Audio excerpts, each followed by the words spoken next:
do your sound check here.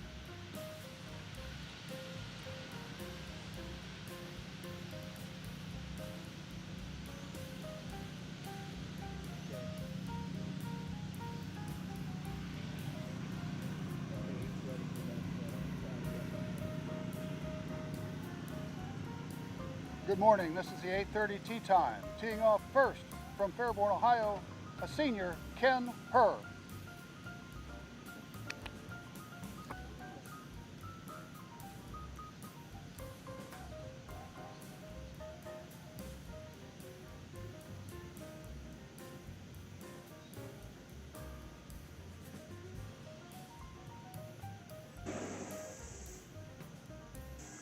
You want to check our tee box mic?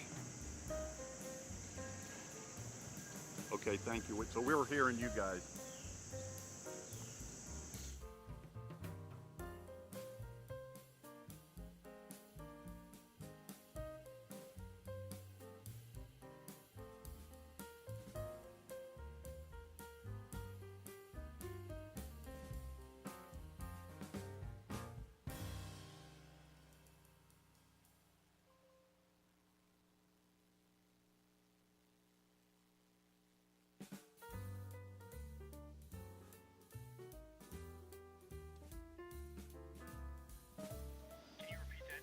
Yes, I think we're ready. We can go.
The City of Springboro and Heatherwood Golf Club would like to welcome you to today's live coverage of the Ohio High School Athletic Association Southwest District Division II Girls Golf Championships. Thanks for joining us this morning. I'm Neil Lamberg. I'm here with Austin Schoonmaker. Good morning, Austin. Yeah, good morning, Neil. You're looking at a live shot of the driving range as today's participants get ready to get today's round underway. Be going off both tees this morning. First tee time is going to be 10 o'clock off of number 1, so just a few minutes here and we'll get some tee shots for you. Also, I know we've talked about it before, but what are the players looking to get done as they're getting their pre-round preparation underway here? Yeah, they're going to the range, going to the putting green, obviously trying to get loose physically, get warmed up, going to the putting green, trying to get the speed of the greens dialed in. Obviously trying to prepare mentally as well. Doing any sort of visualization or meditating can always help the nerve side of things. But definitely spending a good, 45 minutes to an hour trying to get ready for their day today, and then hopefully head over to the first tee and hit a good one. Yeah, always hope to get off to a good start.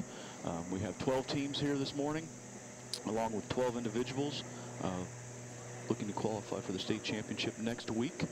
We'll be taking the top 2 teams and the top 2 individuals that aren't on those advancing teams and moving them forward to the state championship. They're going to be playing that next Friday and Saturday, the 13th and the 14th at the Ohio State University Golf Club, and they'll be playing the Gray course next week. So that's the goal today. We're going to try to show you all the players' tee shots, get everyone on camera at least once. So plan is we're going to be going off of number 1 tee and number 10 tee. We've staggered those tee times, so first tee time's at 10 o'clock off number 1 and 10:05 off of 10. And again, we'll continue to do that till we get everyone on the golf course. So if you're just joining us and looking to see if you can see your favorite player, we're going to do our best to make sure we get at least their first tee shot on camera. We're looking here at number 10 tee, as some girls are over there a little bit early for the tee time, as they should be. But first tee time is going to be here, as I'm looking at my watch, in about 4 minutes off of number 10 tee. Again, the teams are going to tee off first, so we're going to do kind of 2 waves of teams. The first wave is going to have Cincinnati Hills Christian Academy, Versailles Northwestern, going off of number 1. Their 5 players are going to go off. And then off of number 10, Madeira, Russia, and Oakwood will be sending their 5 players out on the golf course first this morning, and they'll be going off at number 10. Teams play, for those of you who aren't familiar, teams play 5 players, and they take the 4 best scores. So they'll be throwing the high score out, and they'll come up with their team total by using the best 4 scores. Like I said earlier, there are 12 individuals who have qualified through sectional qualifying to be here today, and they are playing for their individual spots. And we wish everyone good luck. All right, live shot here of number 1 tee. And again, just a couple more minutes here before we get going. Beautiful day for golf. We've had, for you, those of you just joined us this morning, we did the Division III boys on Monday, Division II boys yesterday, and we've had 3 beautiful days for golf, and today looks like it's going to be almost a carbon copy of the 2 we've had already, Austin. Yeah, certainly got another good day on our hands here. High in the upper 70s, maybe even low 80s. Not a ton of wind. Looks like, looking at it right now, actually it does look like we might get some gusts up in the 20-mile-per-hour range in the early afternoon. So that could come into play as these ladies are finishing up their rounds, coming down their back nines. But still, wonderful day. Sun is shining. Ready for some action. Yep, looking forward to it. Another great day of golf here, hopefully, at Heatherwood. Kind of get a shot here. If you can see number 1 green, or number 1 hole there, and from the tee, you're not going to be able to see the green. So when Austin and I talk about this dog leg to the right, that's a good idea of what we're looking at there. Most of these young ladies are going to be trying to get it out there by the 150 post, which is kind of right in the bend of the fairway there, and maybe some of the longer players may want to take it down that cart path and try to get it down there closer to the green. If they can hit it far enough to get through that rough and into the fairway there, they can actually get it pretty close to that green in the 100-yard range or so, I would say, something like that. The water you see in the picture, probably not going to come into play too much today unless they're a really long hitter. It is possible to get it into that pond, but I think if you're a long hitter, you're probably playing something off that tee that keeps you from reaching that pond. And here's a good shot of the green, protected by 3 bunkers, 2 in front and 1 kind of in the back right. And pretty accessible pin location we see there, Austin, kind of in the front. Pretty flat spot right there. So pretty, I don't want to say easy, but not a tough start for your round on going off of number 1. If you're going off number 10 is kind of the mirror image of number 1. It's a dog leg to the left. And again, same sort of thing. There's a cart path there. If you want to be a little more aggressive, you can take it to the left off number 10, which we'll see that, I'm sure, here shortly. All right, looking for the first group to get ready to head to number 1 Welcome tee. to the Ohio High School Athletic Association Southwestern Ohio District Division II Girls Championship. Teeing off first from Cincinnati CHCA, a senior, Kennedy Krieger.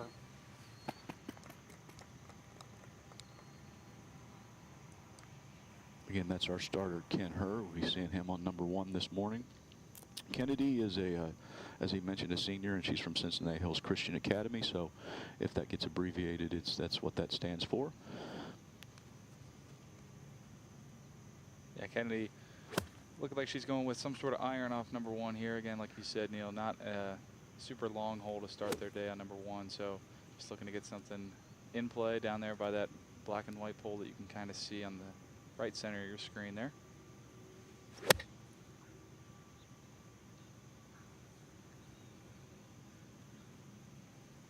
All right, today's round's underway. From Versailles, a senior, Carly Timmerman. Again, Carly is from Versailles. Versailles qualified as a team out of Stillwater Valley. Again, first of 5 players for the teams.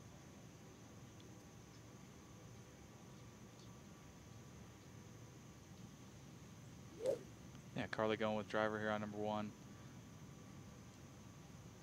Certainly have enough room there for driver. Just be looking to get something out there. Again, right near that 150 pole. Look, it started up down the left side and fading back nicely. And teeing off third from Springfield Northwestern, a junior, Alexis Comer. Northwestern, they qualified for today's district championships at WGC.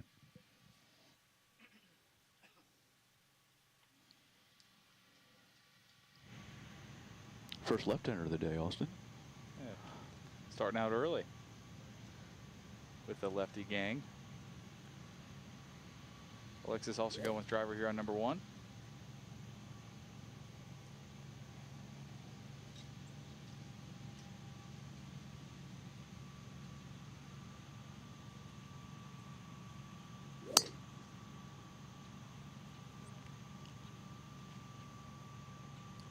Looking a little anxiously to the left there.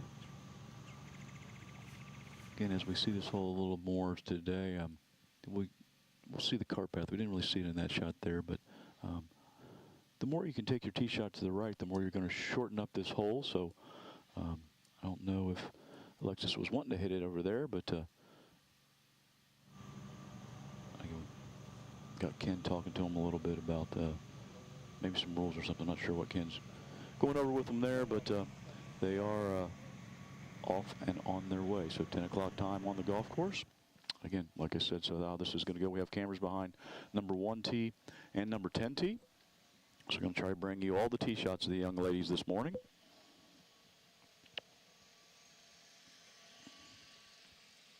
As we see them head down number 1 fairway to get their round underway.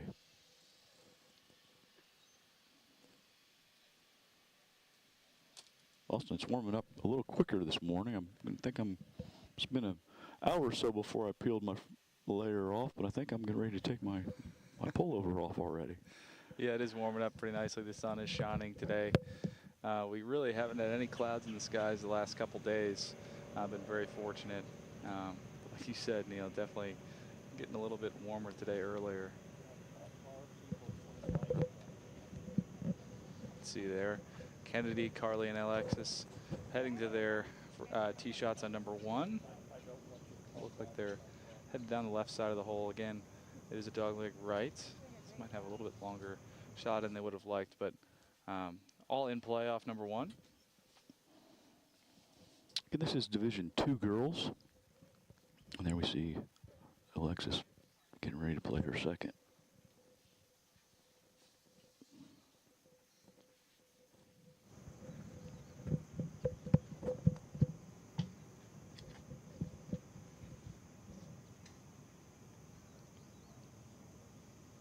You could kind of see Alexis's ball there. Looked like it was headed down there somewhere inside of 100 yards, so good second shot there for her.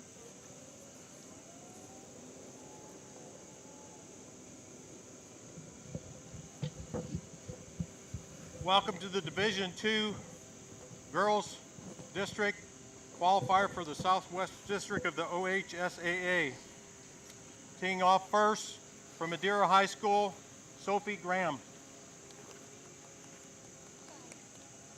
Again, Mark Robart doing the starting for us on number 10 tee. Get to see Mark get all the groups on the way that start on that side. Sophie is a senior from Madeira, getting ready to get her round underway.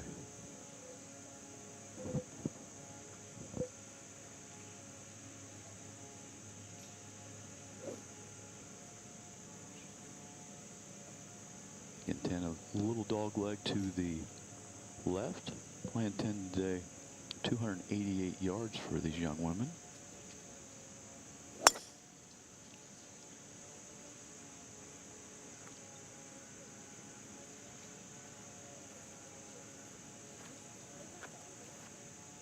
Teeing off second from Rushi High School, Josie Bergman.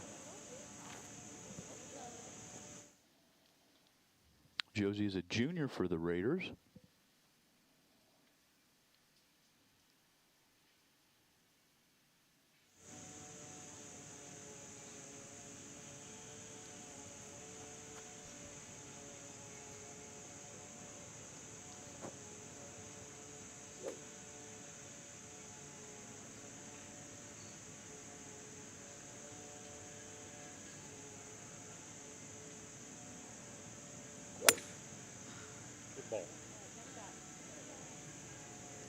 Yeah, nice swing there for Josie down the middle of the fairway. Teeing off third from Oakwood High School, Helen McMullen.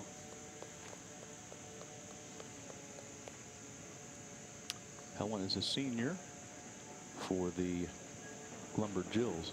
Austin, the boys team is the Lumberjacks, girls team is the Lumberjills for Oakwood.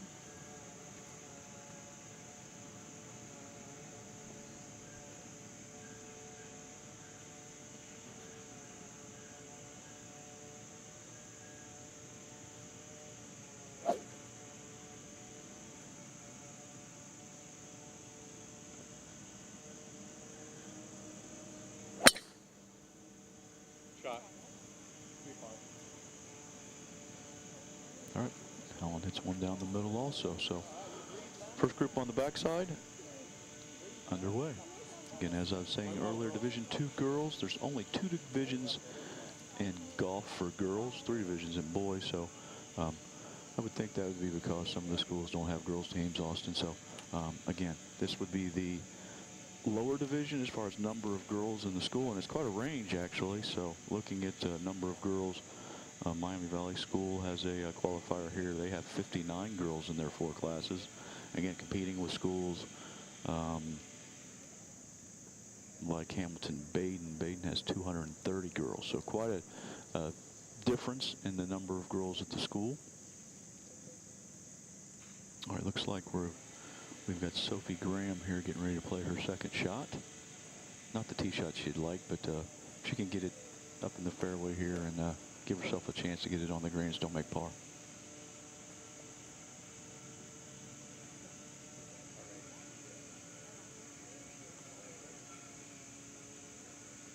Yeah, we've talked about it a little bit the last couple days, Neil.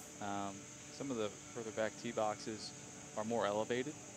The tee boxes that the girls are playing from today actually sits down in a little bit of a valley, so they do have a little bit of an uphill tee shot, making this 10th tee shot a little bit more difficult, especially the number 1, which you'll see is maybe plays a little bit downhill. Yeah, again, not the start that Sophie was hoping for, but looks like she's made a good strike there. And not a terribly difficult hole to be able to recover on, and still post a decent score, and hopefully make some birdies as we get out there. That's right. And like we've talked about the last couple days as well, you know, lots of golf left. It is just the first hole, so plenty of time to bounce back if you do, you know, have a tough hole on your first one. And again, Sophie could get up and down there for, you know, Be bogey at this point, bogey I at think. this point, but still, that would be a good score for her there after a couple, you know, not her best shots early, but plenty of golf left. Yeah, again, playing 10 at 288 today. Number one's going to play at 303 from this tee that they're on. And here's a good angle. As you can see, the 150 post out there. I think anything at that 150 post or Good a little morning. bit This is a 10-10 tee to time. the right would be Teeing a off good line. first from Cincinnati CHCA, a junior, Jenna Mullally.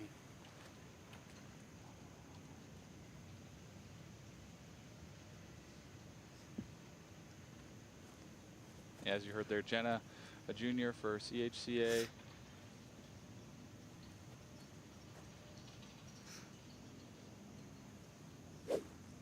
Going with less than driver here on number one.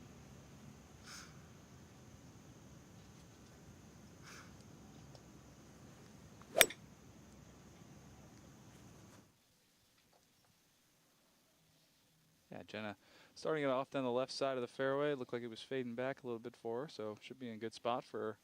Get her round a underway. Junior, Danielle Francis.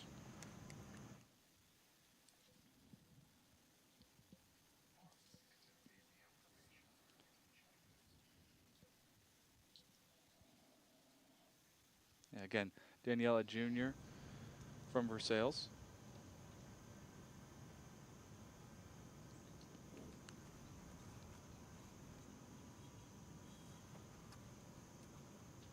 Looks like she's going with driver here.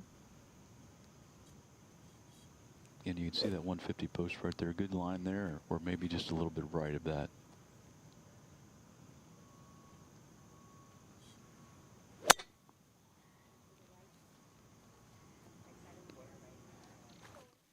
Yeah, good swing there for Danielle. Starting down the right side of the fairway. Should be in a great Springfield spot. Northwestern, Mila Snyder.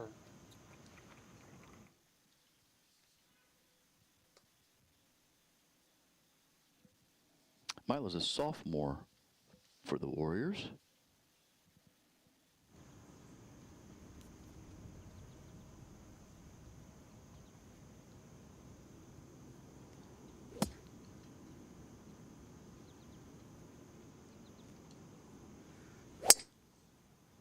Well struck there. Ladies, play well. Have fun. See you when it's over.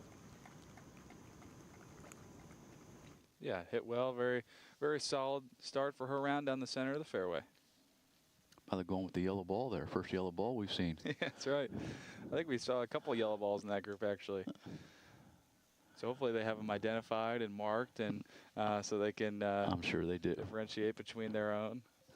Yeah, I don't remember seeing any yellow balls in the boys from before, but I'm sure we probably did. I probably just didn't notice. I remember seeing a soccer ball with the boys. Yeah, we did. Saw a couple soccer balls.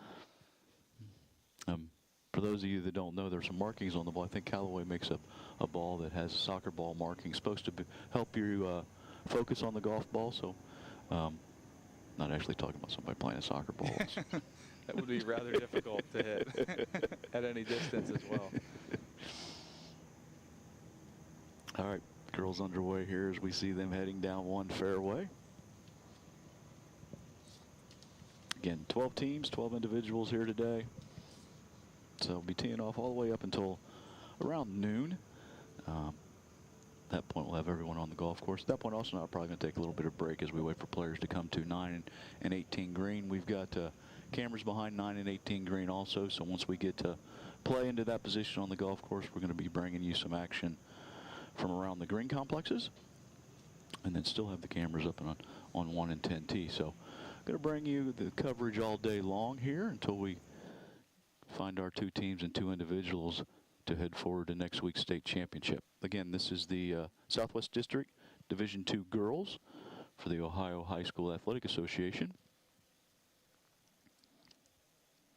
See a kind of a good look there of hole number 17 as well, just across the pond. Par 3. Looks like they're going to be playing it from about 130 yards today for the ladies.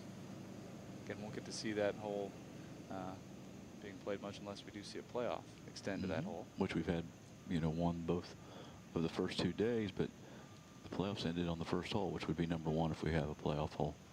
Would be the first hole. Again, looking at Carly Timmerman there with her approach into number 1. This is going to be, oh, I'm sorry, Danielle Francis with her approach into number 1. This is going to be Mila Snyder getting ready to play her second.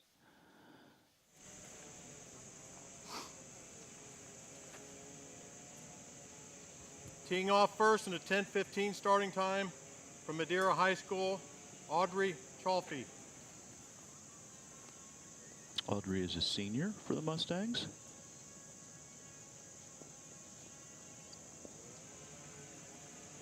Again, as Austin was saying, as the tees move down here, which these young ladies are playing a tee fairly forward, makes this tee shot a little bit more uphill.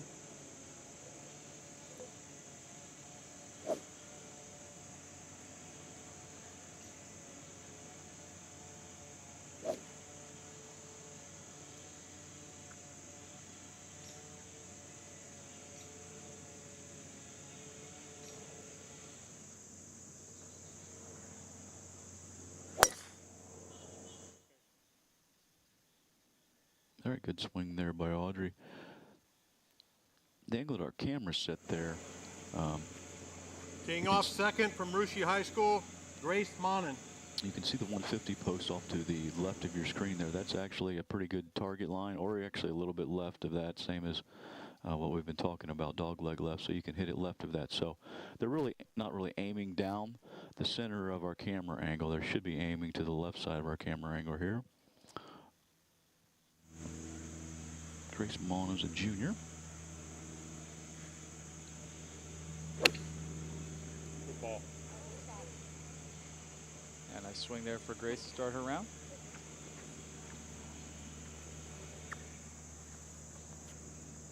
Teeing off third from Oakwood High School, Lena Kubitz.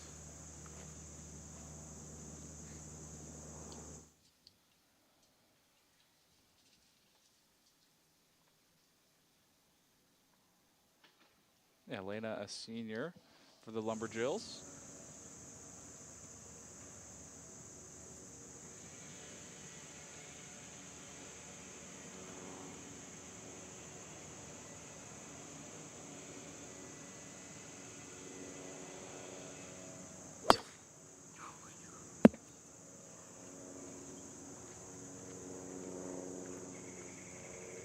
Not Lena's best there, Austin, but again, short hole. She can hit her next one up there, 150 or a little so inside of that, and give herself a nice opportunity to get in on the green and still have a par putt. Yeah, for sure. And again, like we're going to say a lot, tons of golf left. So, you know, even if you don't get off to the best start, you know, still 17 and a half holes or whatever you want to say after the first tee shot. So just stay patient, stay focused, and trust in your game. Yeah, I think we talked about it a little bit yesterday. Everybody hits bad shots, and obviously you don't want it to be your first shot of the day, but seems to have a little more effect on you if it's your first shot, as if you were in the mid-round and hit a bad one. You just think of it as, okay, I hit a bad shot. Just kind of get through it, work through it the best you can, and hopefully hit a good one here. On the flip side of that too, you know, you have a bad hole or something like that earlier in the round, you got more time to make up for it versus if you have one on the last hole, you know, that's it. Lena may have a little nerves here as we get started. Again, didn't strike that one like she'd liked, but again, just work through it as quick as she can and get her good shots going.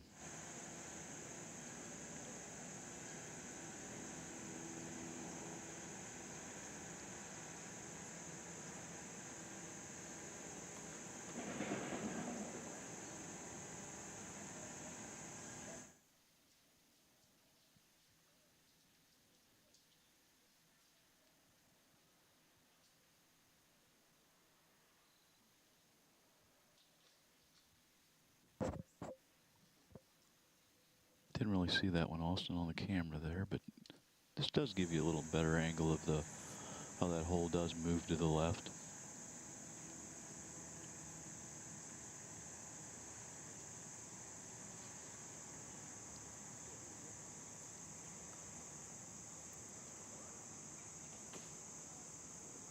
It looks like Lena got her ball in the fairway there.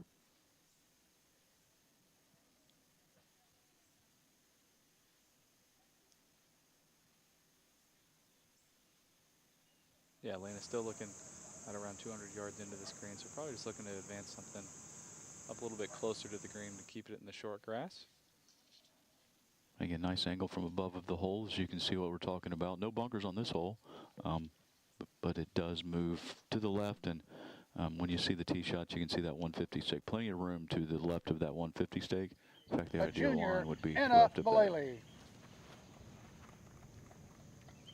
All right, back to number 1, Anna Mullally from Cincinnati Hills Christian Academy.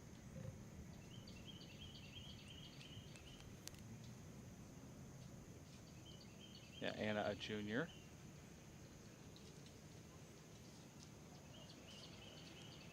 Got our first pink ball. We do. Looks like.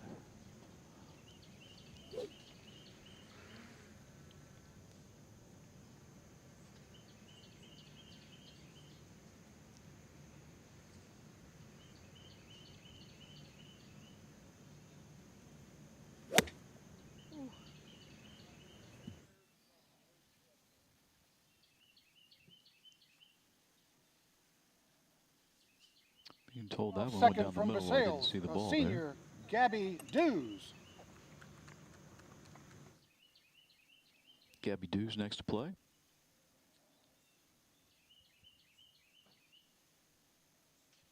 Yeah, these young ladies are all members of a 5-person team, so playing in 3 position. Looks like Gabby, they're got uniforms with names on their back here. Yeah, you don't always see that, but something cool that the Tigers are doing this year.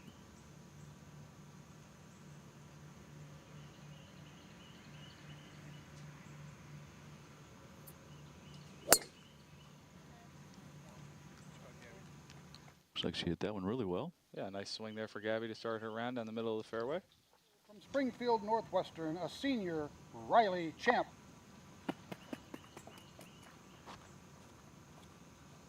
And Riley last to play for the 10-20 group here on number 1. Looks like she's going with driver here.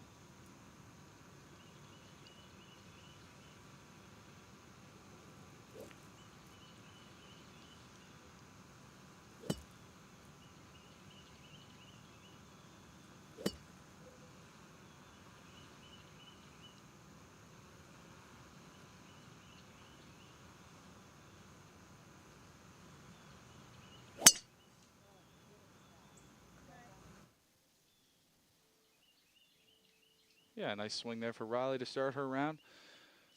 Hit a nice one down the middle of the fairway as well. All right, 10-20 group off and running.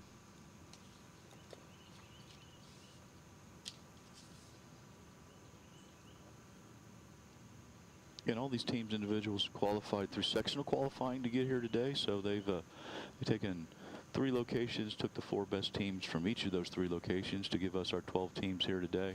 And then also, if you weren't on one of those 12 teams, My 10:30 you had tee the time, please. opportunity to qualify as an individual. So 12 individuals here that weren't on those teams. So that makes our 72-player field here today. Again, looking to send 2 teams forward to the state championship next week, along with 2 individuals not on those qualifying teams. So got quite a bit of golf left today before we get to the point where we start talking about the position and who's who as far as who's going to be moving forward. But once we get later in the afternoon, we'll definitely keep you up to date on how things are playing out as far as who's going to be moving to the state championship next week. Again, overhead shots here, giving you a great idea of what great condition the golf course is. Dan Walter and his staff here have the course in fantastic condition, and the above course shots from the drone would go ahead and prove that, I think, as you can see.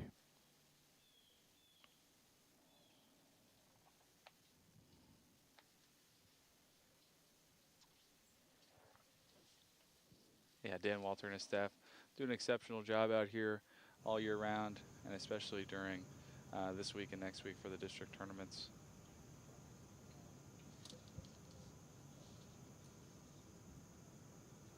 You can see there Anna Malele for CHCA, getting ready to hit her second shot.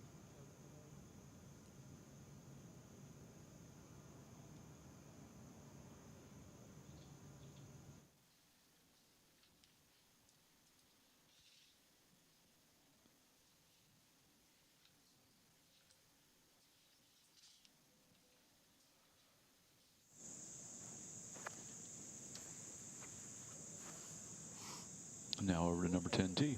Teeing off first in the 10:25 starting time from Madeira High School, Kate Donnellan. Kate's a senior for the Mustangs. Again, playing in the third position for the team. As we talked about earlier, you can see the 150 post just to the, well, it's just moving out of camera view there. So they're going to be aiming to the left side of your screen here. And that's just kind of a byproduct of our camber position here.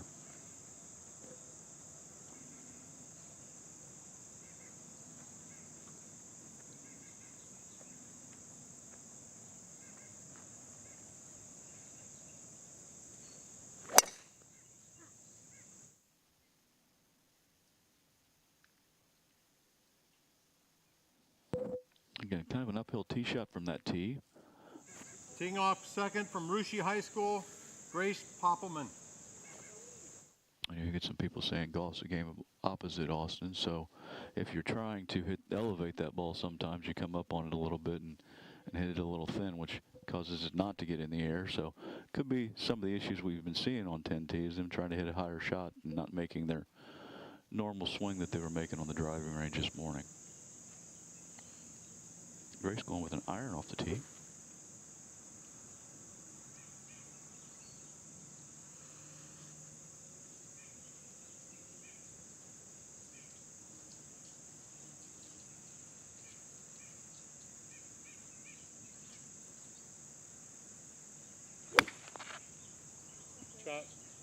She got that started on a good line, looked like, even though it's going left of view there. Like we've said, left is the preferred line on number 10. Yeah, left. Going a little left does shorten up the hole a little bit, so a good swing there for Grace. Teeing off third from Oakwood High School, Isabel Porter. Isabel, a junior.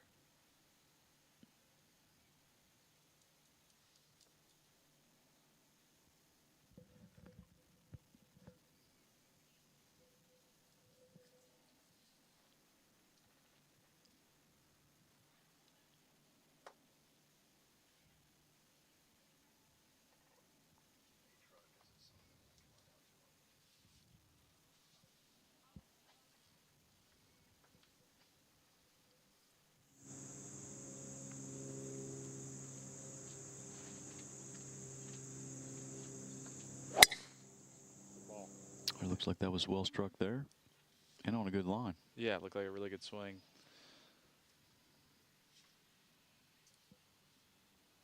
All right, so two more players left to tee off for each of the three teams teeing off on each side. So 6 teams out there on the golf course. Got 2 players left to get on the course. And then we'll start our second wave of teams. And then after the second wave of teams gets out there, we'll show you the individuals who'll be teeing off later this morning.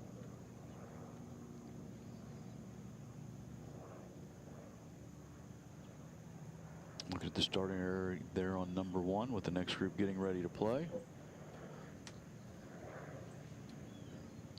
Bailey Bernetti, Emma Garrison, and Bailey Ryder will be next to play off of number 1. It's Ken Herr there going over. I'm sure he's given them scorecards already, roll sheets and such, so just kind of letting them wait until we get to that 10:30 time. We will be getting some updates, some scoring updates every 3 holes here, so we'll get an idea of how the young ladies are playing. But they are going to be keeping official scorecards, paper scorecards. Those are the official cards, and they'll turn those in after the round of play is over, and then they'll just verify that the scores that we've been getting are correct. So haven't really had much issues with that yet, Austin, as far as getting some incorrect scores, but that's a possibility if the data entry people don't get the right numbers. But just know that numbers you're seeing aren't official until they turn that scorecard in and they get verified. Quickly looking back at number 10 tee here. It's going to be Kate Donlin walking down the fairway there. And you can see Grace Poppleman there in the blue shirt, also coming in Good frame. morning. This is a 10:30 tee time. Teeing off first from Cincinnati CHCA, a junior, Bailey Brunetti.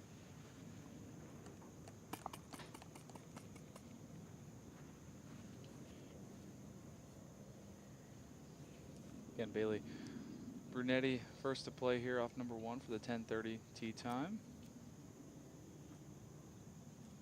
Bailey looks like she's got a driver out.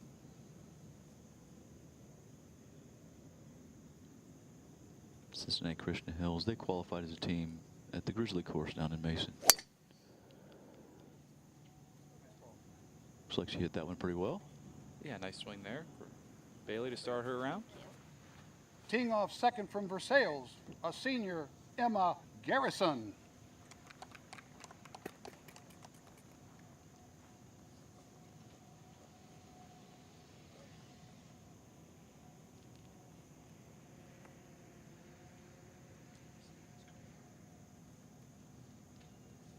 Emma Garrison here going with a little bit less than driver. Looks like some sort of hybrid off number 1.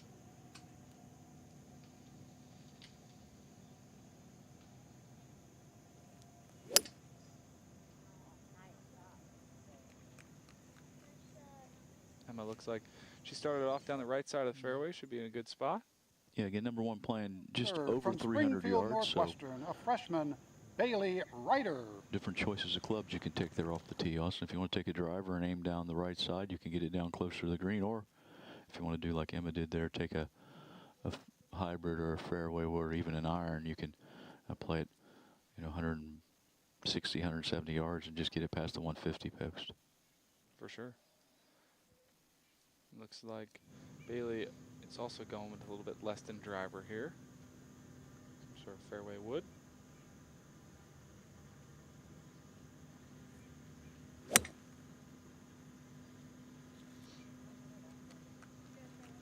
Not her best, but looks like she got it down there in the fairway. Yeah, kept it in the short grass, so check that box. Other fairway. 1 for 1 in fairways today for That's Bailey. right. That's right. All right, that's the 10:30 group. Heading down number 1 tee. Again, from the tee box here, fairly flat to the landing area, and then a slight downhill shot into the green on number 1.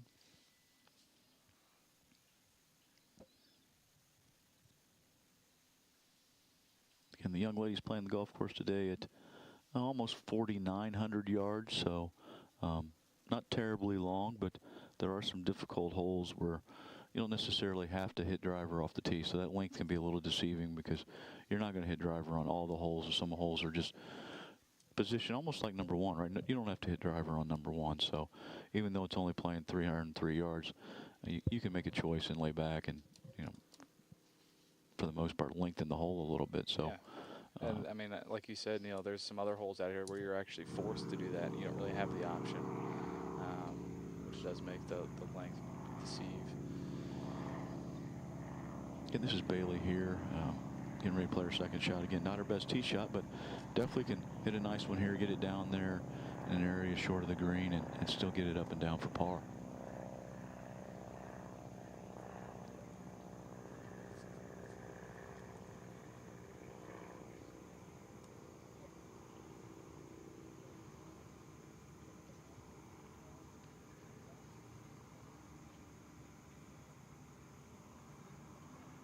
Looks like a good strike there.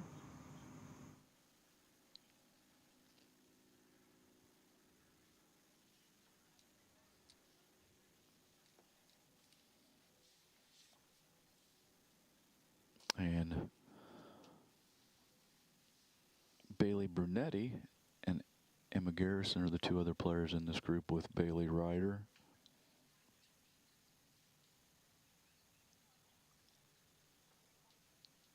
Two Baileys in this group. Spelled a little differently. Bailey Brunetti, B-A-I-L-E-Y. Bailey Ryder is B-A-Y-L-E-I-G-H. So, more than one way. Definitely is, and I think they won't have any problems remembering their names of their blind competitors today.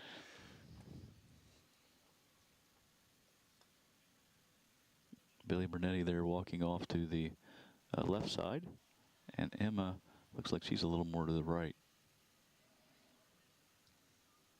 Looks like Bailey may have got it all the way through the fairway there.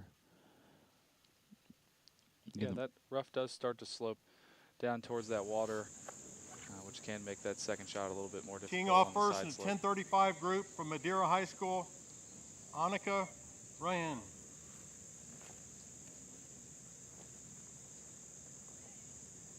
Annika's a sophomore for the Mustangs.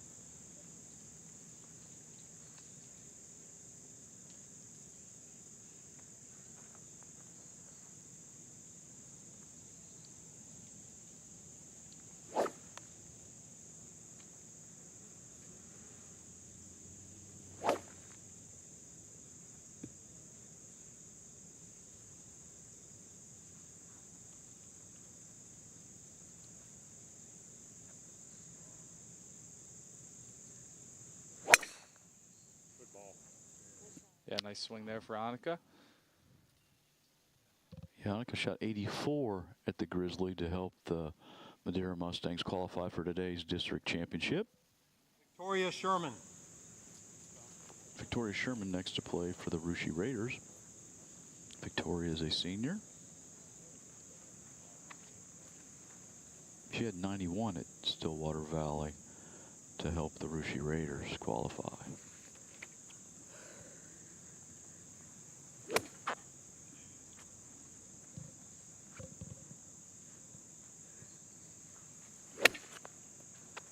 Good shot. Yeah, nice swing there for Victoria to start her round. Yeah, Russia only has 61 girls, Austin, Teeing off in their third 4 from classes. Oakwood High So School, one of the Caroline smaller schools Rowley. as far as size goes here. So pretty good accomplishment for them competing and qualifying when they're qualifying against schools with, 230 or so girls. So Yeah, for sure. And Caroline Rowley, last to play here. Caroline is a sophomore for the Lumberjills.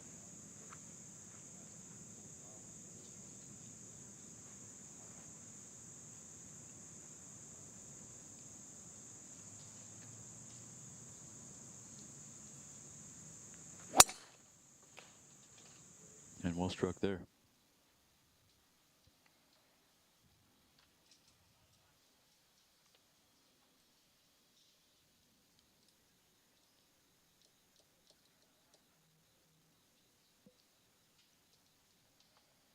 Oh, you see the white tent there?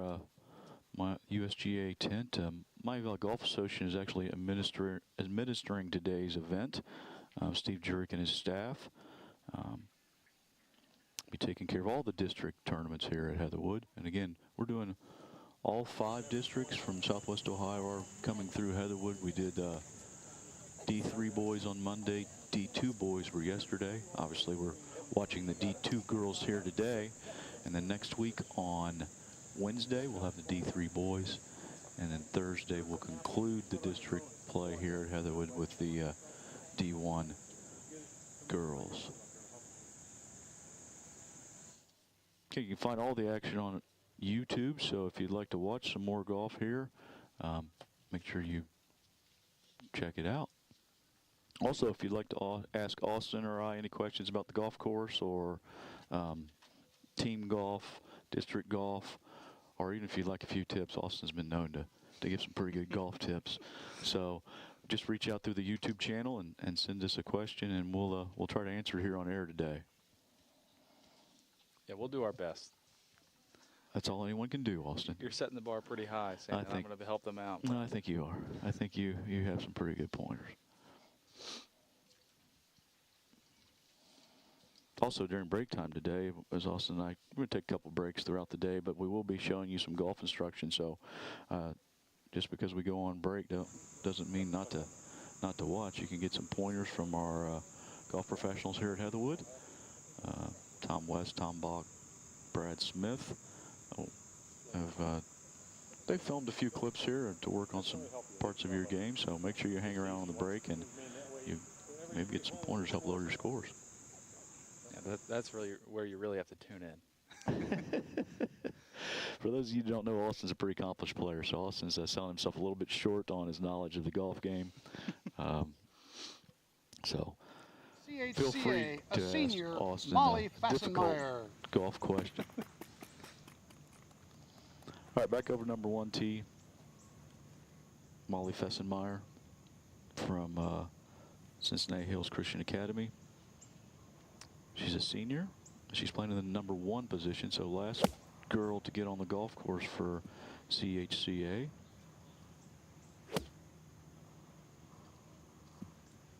Yeah, Molly going with iron here on number 1.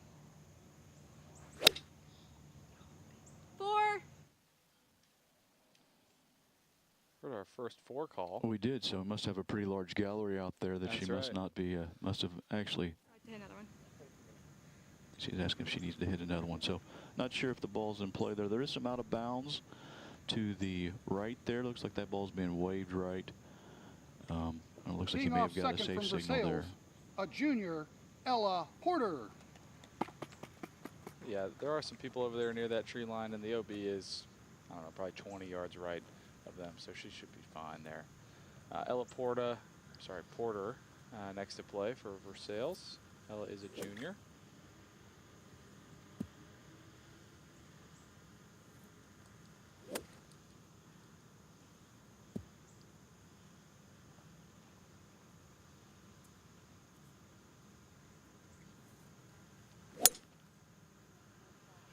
A solid swing there for Ella.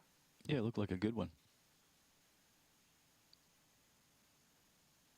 Teeing off third from Springfield Northwestern, a freshman, Cadence Monroe McCoy. Yeah, as you hear from Ken, Cadence is a freshman.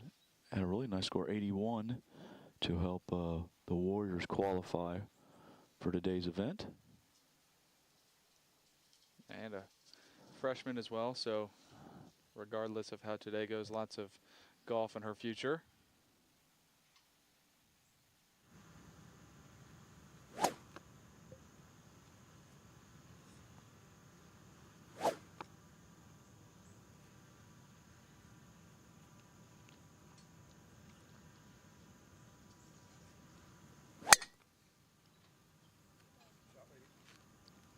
Cadence taking drive rough number 1. Looked like she started off down the right side, so should leave her in a pretty good spot if it got down there in the fairway. Looks like Molly may be hitting provisional ball just in case the first one's out of bounds. Again, this is really a pace of play thing here, so if she finds her first ball and it is in bounds, she'll be required to play that first ball. She's just hitting this one just in case that ball is out of bounds, and if they do find that ball out of bounds, this ball would be the ball in play.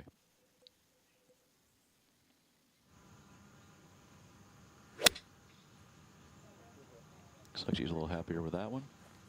And again, really just doing that as pace of play rather than going down there searching for that ball, finding it out of bounds, and having to walk all the way back to the tee. They're just, as we're saying, hitting provisional ball just to, if that scenario plays out, then she's already hit her second shot, or her second ball. All right, Molly, Ella, Cadence, heading down number 1 fairway. Again, they're the 1040 group, going off both sides here. Staggered tee times. 1045 group will be next to play off of number 10. Yeah, and again, go ahead. I was going to say, and again, these young ladies from Christian Hills Academy, Versailles, and Northwestern are the final players on their 5-person team to get out on the golf course. So all the participants for those schools are now on the course. That's exactly what I was going to say. Great minds think alike, Austin. That's right. So again, what Austin's talking about is the 1045 group is going to be the last group of players from Madeira, Russia, and Oakwood. And then we'll head to the second wave of teams. Like I said earlier, 12 teams participating here today. We're going to have the first 6, all 5 players from the first 6 on the golf course here shortly. And then we'll move on to the second wave of teams. Second wave of teams consists of Fenwick, Graham Local, Alter, Seven Hills, Riverside, and Southeastern.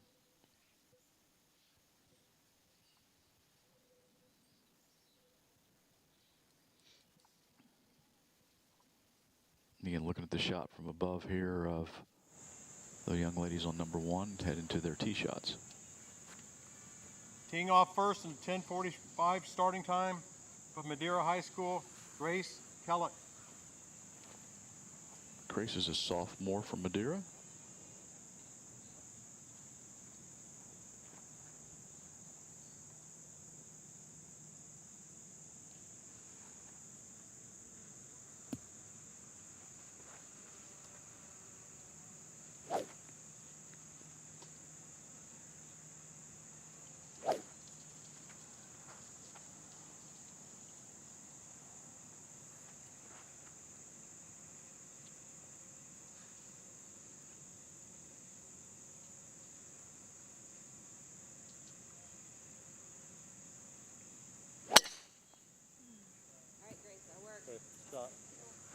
Also, as I was doing research trying to find, mascots and teams' names, Madeira had an interesting one. They were the Mustangs, but they also had a nickname of the From Amazons. Russia High We need to get the School, backstory Lily on Fullenkamp. why they are the Mustangs and the Amazons. Yes, we do. Yeah, so if someone knows the story there and would like to let us know through our YouTube channel, we'll make sure we get that on there and explain that. So I just went with Mustangs. I don't know. Maybe there's a certain team that just goes by the Amazons. It's definitely interesting. It's not really related to Mustangs either, so No, we'll have to again, figure that out. not much related to golf either, but No. Lily Follenkamp from Russia here to play on number 10. Good shot. She's got that started on a nice line, looks like. And nice swing there for Lily. Again, the camera angle there's a little deceiving. This whole, we're going to be aiming to the left side of the screen there. Teeing off third from Oakwood High School, Kate Maxwell. Yeah, the 150 post is actually off picture there to our left, so hitting the ball left of screen is actually the preferred line there. Kate Maxwell next to play, junior for the Lumberjills. Yeah, Kate had a nice round of 82 at WGC in their sectional event.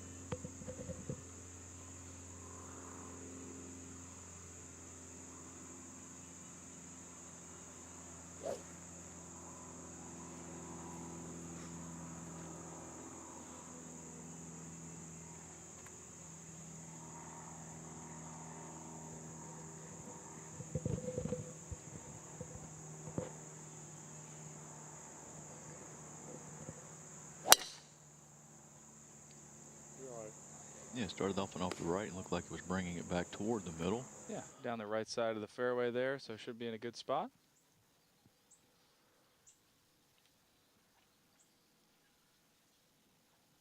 All right, so the first wave of teams are on the golf course.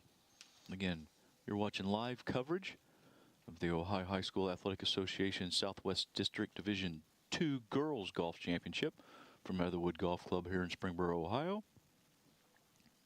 Looking to qualify 2 teams and 2 individuals for next week's state championship to be played at the Ohio State University Golf Club, and they'll be playing the gray course up there next week. Pretty much everyone's goal here, Austin, as they come here this morning is to move forward, to get to play one more week. That's right. That's right. They're all trying to extend their season another week, and obviously still trying to gain experience and knowledge, especially for the younger girls here today that are freshmen, sophomores, and juniors. juniors that are going to have some more golf left in their careers, and then obviously the seniors hoping to extend their high school career another week, or you know, shoot a good round. You know, if their desire is to play in college, you know, to maybe showcase their talent again this week, to show some coaches that what they've got today. Sure. And again, all these teams and individuals that you're seeing today have made it through sectional qualifying. So I think no matter what happens today, I think they should think that their season's been a success, that they made it at least out of sectionals to districts. It only taken 2 teams, so 2 teams are going to be moving forward. 10 teams will be going home. Doesn't mean that they haven't had a good year. Yeah, exactly. Exactly right. A lot of teams that are, you know, not playing this week that, you know, didn't have the opportunity to play here at districts. I'm looking at Kate Maxwell here from Oakwood. Looks like she's found her tee shot. It's kind of tough to tell there whether it stopped in the fairway or if it just rolled into the rough. You can see a little ridge there. There's more fairway over that ridge, so hard to tell from this angle whether it's going to be a shot from the fairway or not. All right, jumping back to 10, looks like Ken's introduced Elizabeth Hawes already. First look at Elizabeth, and the first player from Fenwick. Elizabeth is a sophomore for the Falcons.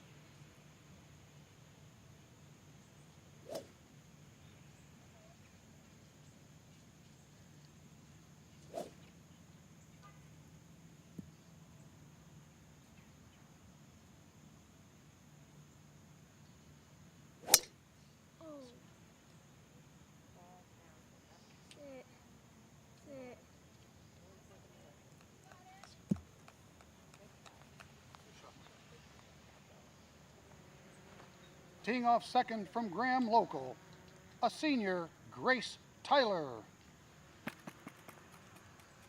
Ken's giving you all the information I want to give, right? I know, right? Grace, a senior from Graham Local. I guess I can throw out there that they are the Falcons. Yes, they are.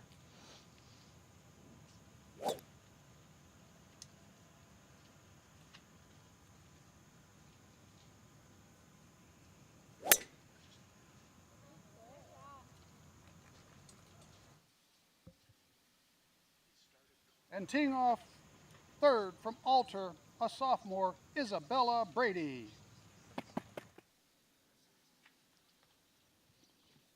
And last to play here, Isabella Brady from Alter. Austin, Fenwick, and Alter have gone with very similar outfits here today. Yeah, both wearing yellow and white.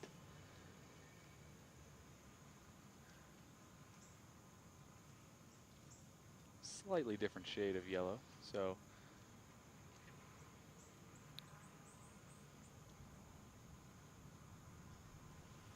good swing there for Isabella down the right center of the fairway. And for those of you that don't know, when they're coming up 9 and 18, Neil and I are making notes of, you know, kind of what they're wearing to help us differentiate between the players in the group.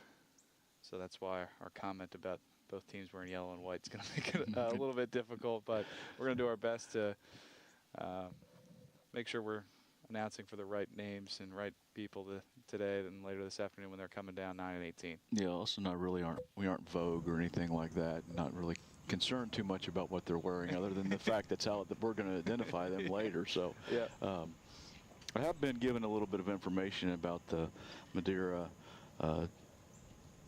mascots, and again, so I guess I've been misidentifying Madeira here all morning. The women's teams are called the Amazons, so that wouldn't be the Mustangs.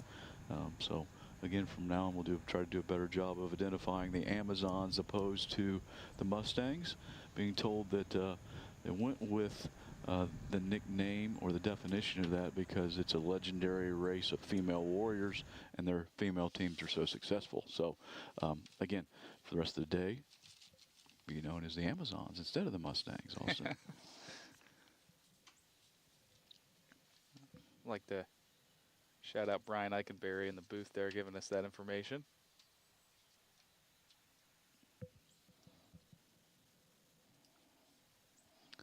All right, we're looking at the 1050 group heading down number 1 fairway after their tee shots. Again, Elizabeth Haas, Grace Tyler, and Isabella Brady.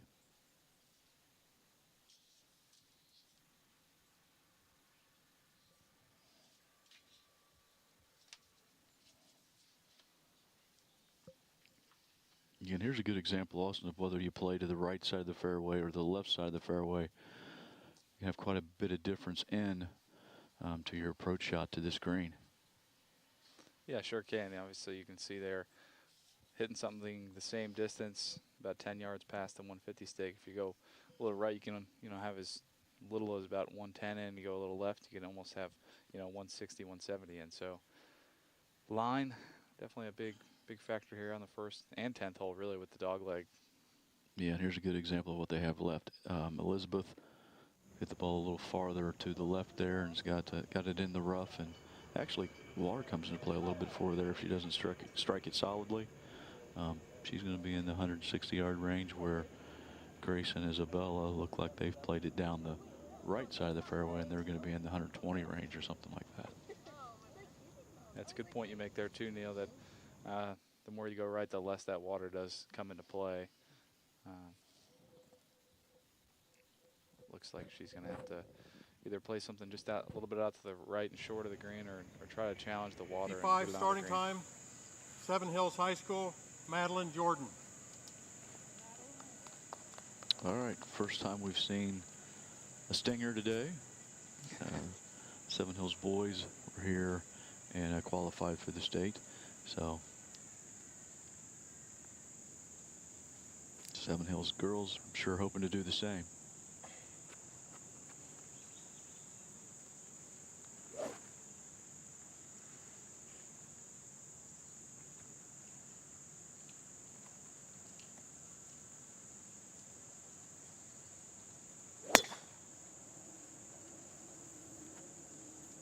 Looks like Madeline got that one started a little bit farther right than she wanted.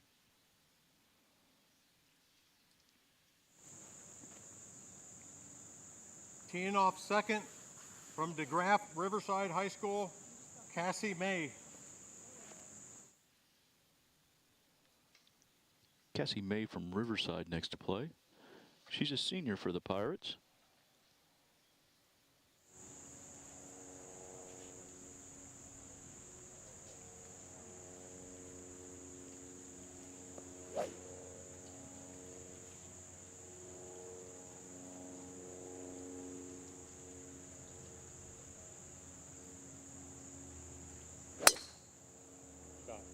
Yeah, nice swing there for Cassie. Looked like it was turning over down the left center of the fairway.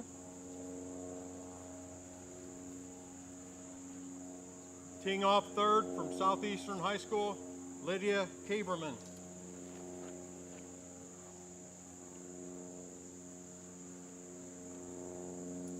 Finally, Lydia Kaberman, sophomore for the Trojans. And again, a couple very similar outfits also.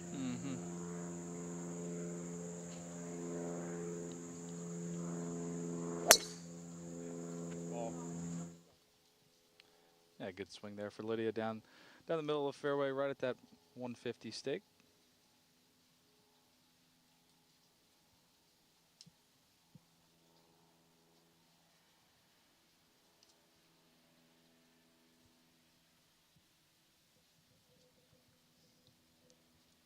All right, so the 1055 group and the first group of players for the respective teams heading down number 10 fairway.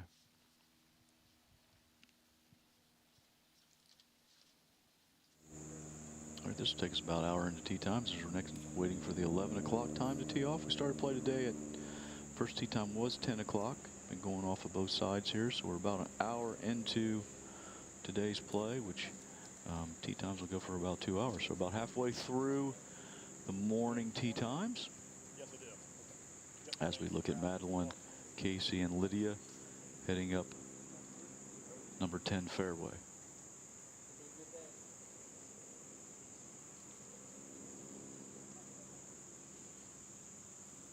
beautiful day for golf, as we said earlier here. Temperatures now in the low 70s and not a cloud in the sky. Not much breeze as of right now, but we'll typically get a little bit of breeze as we move into the afternoon. And here a nice view of what we're talking about, how number 10 dog legs to the left, and how the farther left you get, the more advantageous that is, like I say, mirror images of number 1. Yeah, we've got Madeline Jordan here from Seven Hills, playing her second shot on number 10.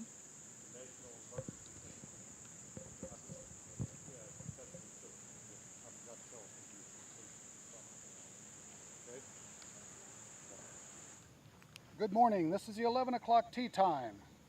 Teeing off first from Fenwick, a sophomore, Sophie King. The Falcons qualified for today's event at the Grizzly course in Mason.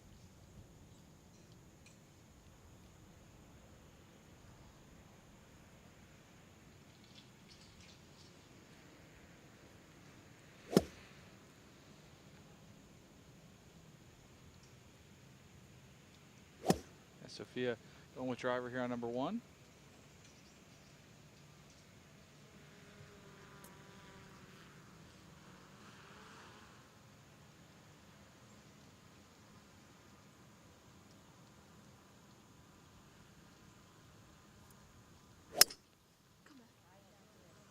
Yeah, nice swing there for Sophia. Hit it well down the middle of the fairway.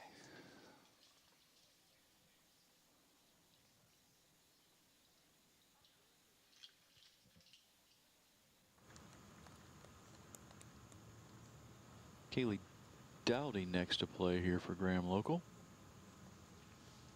Katie's a junior. And Graham Local, they qualified out of Stillwater Valley.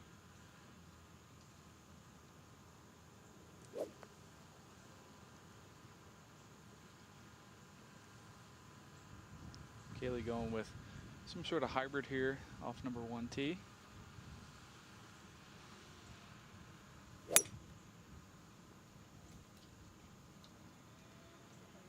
Look, it started a little bit left.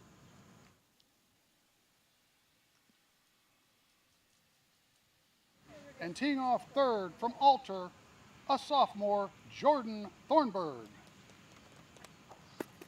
And the Knights qualified at WGC.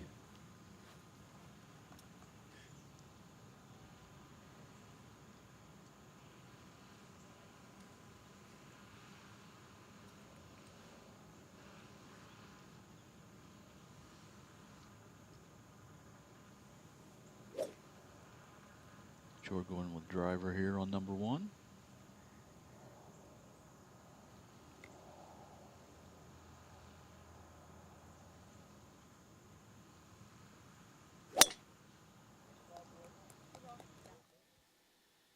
Looks like she started that one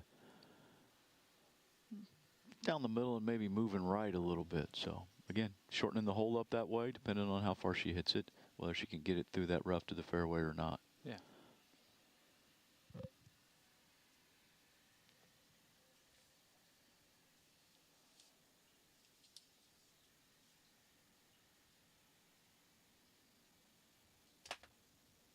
Again, bringing you live coverage of today's Ohio High School Athletic Association Southwest District Division II Girls Golf Championship here at Heatherwood Golf Club.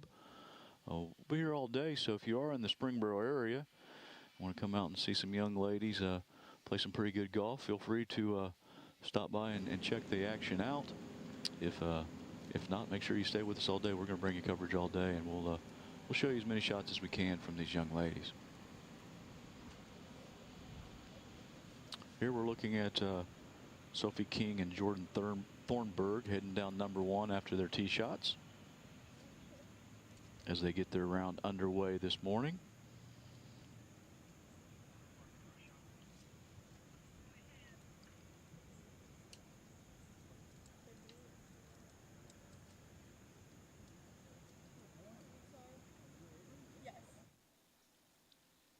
As I said earlier, we're looking to qualify 2 teams and 2 individuals for next week's state championship. And for those of you who aren't familiar with team golf, There are 5 players on each team, and they're going to take the 4 low scores of those 5 players to come up with the team score. And if you're not on one of those 2 qualifying teams, yeah, you get the opportunity to qualify for the state for those 2 individual spots to advance. So about 12 players that you're going to see here later who have qualified for today's event through an individual qualification, and their only way they can get through is obviously qualifying individuals since they're not a member of a team here today. But they also have the opportunity to move forward to the state championships next week. Again, as I said earlier, going to play those on Friday and Saturday of next week, the 13th and 14th, at the Gray course at the Ohio State University. Again, here looking at a shot from above on number 1, Sophie King and Jordan Thornburg were there. But jumping to number 10 tee for the 11:05 time. Teeing off first in the 11:05 group from Seven Hills High School, Florina O'Driscoll. Also, I think we're going to pronounce that Fiona. Again, not quite sure if that's correct, but Fiona O'Driscoll for the Stingers. Again, a junior.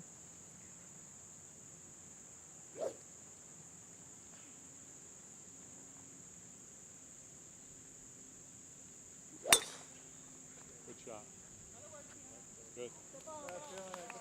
Yeah, good swing there for Fiona down the left side of the fairway near that 150 pole. Teeing off second from DeGraff Riverside, Zoe Elmbrewster. Zoe Armbruster next to play for the Riverside Pirates. She's a junior.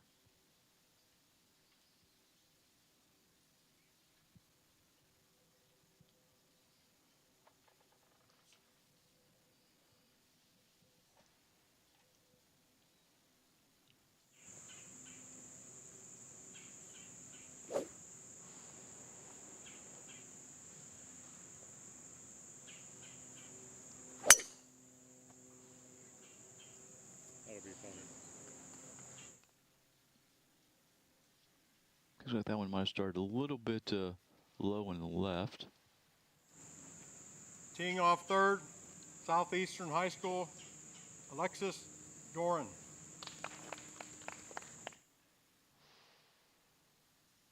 Alexis Doran and next to play.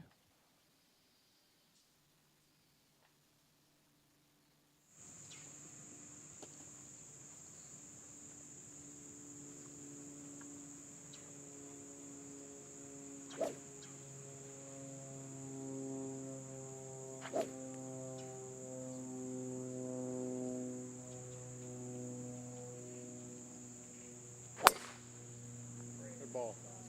Yeah, nice Pretty good. swing there for Alexis. And look like she's got it out there a little left of that 150 stake, so in a great spot to start her round.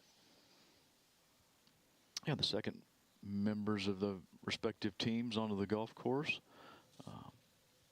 on number 10.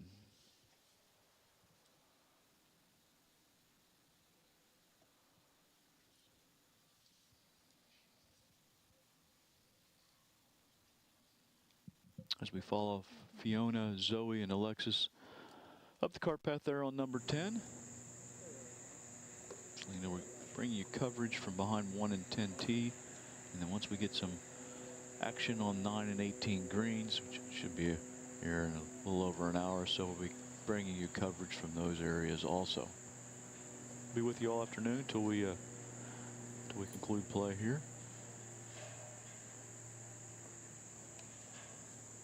Again, this is the small school division, so only 2 divisions in golf for girls in Ohio. So small school students, girls in anywhere from 230 girls in the 4 classes all the way down to, I'm showing qualifying wise, it would be 59 girls that have qualified, but obviously it's going to go all the way down to whatever the smallest school is.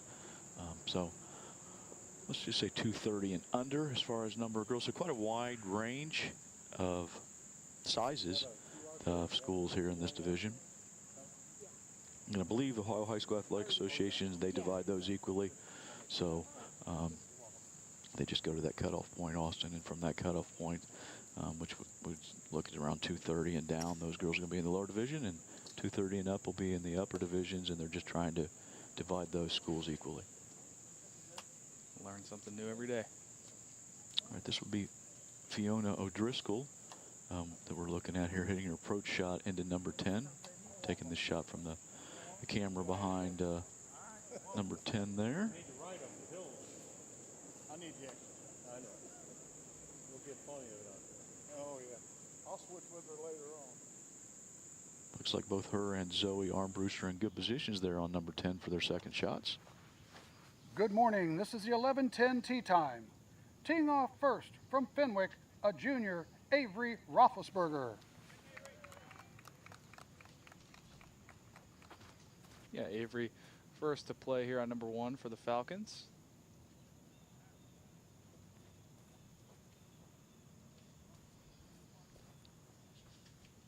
I haven't seen too many left-handers this morning, Austin, but I know we saw at least one. Really, I only remember one. I think she might just be our second one. Yeah. Brian in the truck, he keeps track of that. He informed me yesterday that we miscounted left-handers also. Yeah, he is a lefty, so he pays attention to that kind of stuff.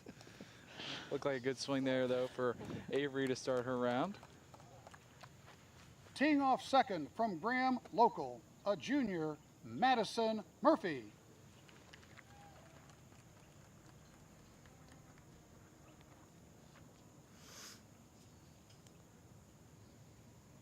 Madison also going with driver here on number 1.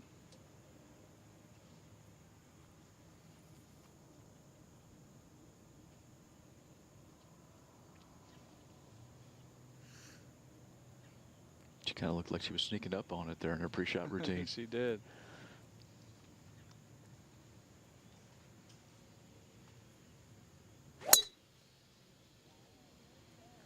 Yeah, nice swing there for Madison. Looked like she hit that one very well.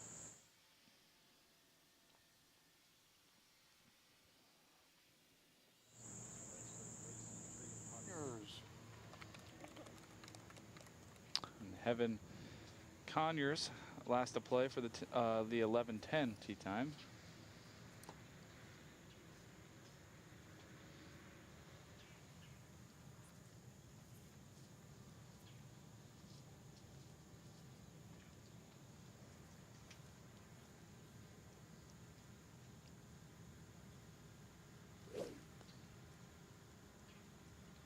Evan also going with driver here.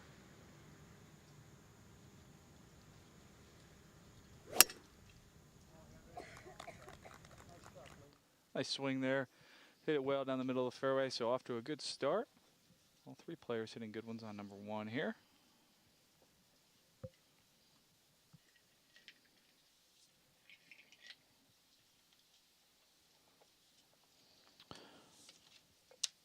All right, we're going to be getting scoring updates for the young ladies after every 3 holes. So after 3, 6, 9, 12, 15, and 18, the ladies will be stopping by a scoring station, letting them scorers know how things are going there. So we'll get some updates on that.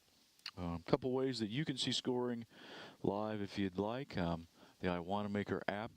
Actually believe the ladies are putting scores in after every hole on the I Wanna Maker app. So if you'd like to sign on to that, you can go ahead and check scores out there.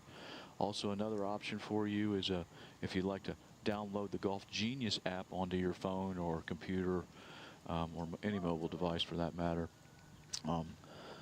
There's a code there that you can enter to see the leaderboard on that. So if you'd like to go to the Golf Genius app and enter D, the number 3, G, M, V, G, that's going to give you access to the leaderboard that we're going to see after every 3 holes. I believe there's a drop down in the upper left-hand corner that if you hit that drop down, you'll be able to get a leaderboard there. So obviously, once we get a little farther into the round, we'll be giving you some leaderboard updates ourselves. But if you'd like to watch how things are going every 3 holes, you can hop onto those 2 options. Other than that, like I mentioned earlier, the young ladies are keeping paper scorebook cards, which are their official cards. So they'll turn those in at the end of play, and and then they'll verify the scores that you're going to be seeing on those either I Want to Maker or Golf Genius options.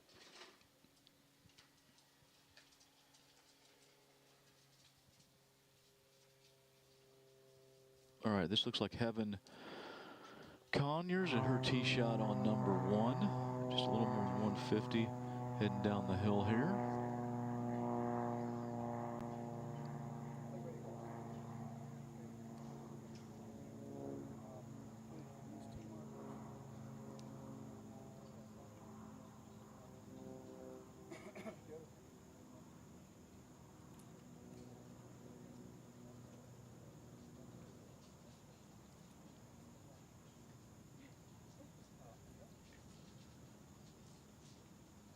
It looks like she struck that solidly again.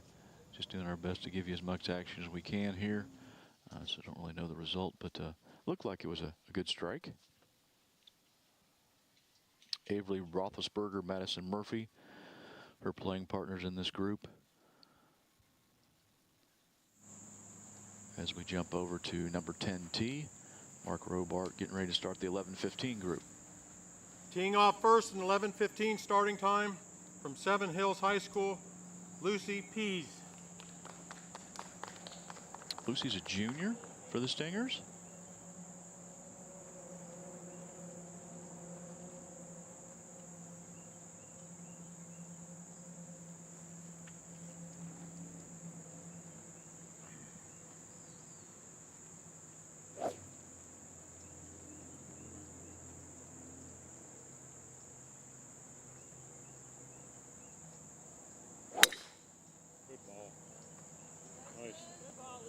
Yeah, very nice swing there by Lucy. Hit it well down the left side. Just a little bit left of that 150 stake, so in a great spot to start her round. Teeing off second from DeGraff Riverside, Ava Klinger.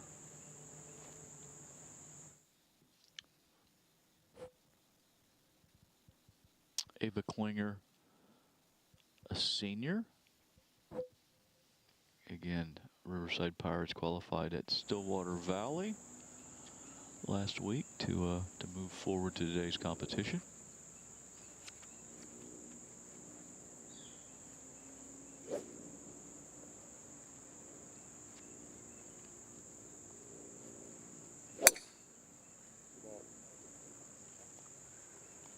Well, it looked like Ava got that one started on a pretty good line. I think we almost could see that one. Yeah. They found the right Teeing side off of the fairway. third from Southeastern High School, Kaylee Billette. Kaylee Billette next to play for Southeastern.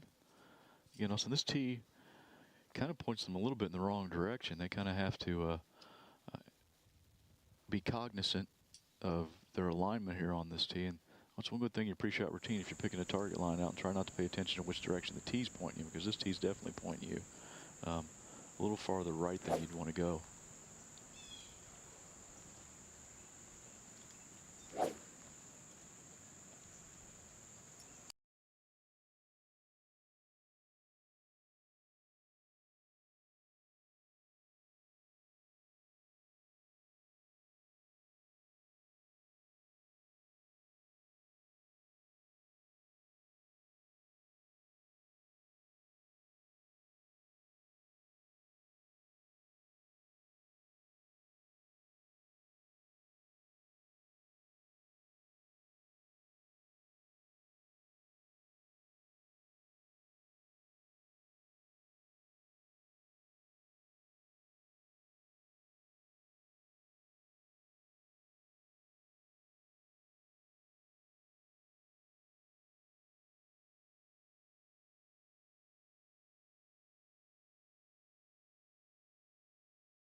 Teeing off third from Southeastern High School, Laney Bonify.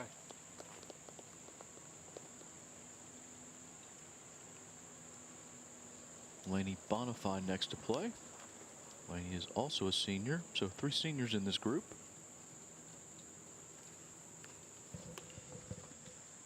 She's also chosen an iron off this tee.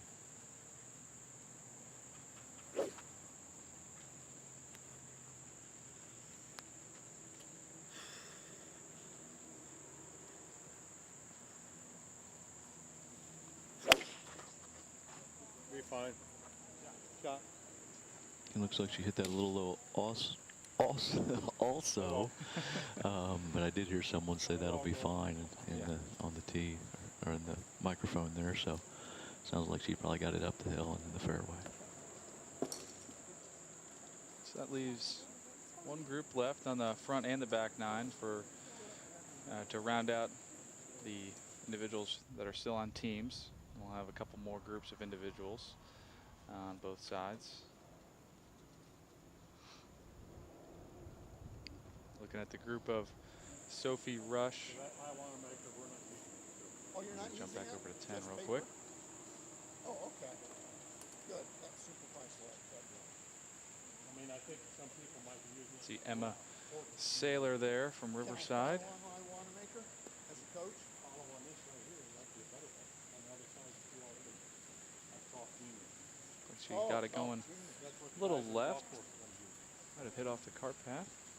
Yeah, should be fine. If it hit the path, it might even give her a good kick back into the fairway, Yeah, possibly. Yeah, that path, a couple bounces on that path down through there, and it's not that far from through the rough to get to the fairway, so very possibly a couple bounces on the path and then right into the fairway down there, 70, 80 yards from the green. Yeah, and we did get a peek at the back right hole location earlier on 10, so honestly, it could be a good angle from there as well. Sounds like no reason for her to make par at this point, Austin. Just write it down and move on to the next That's one. right.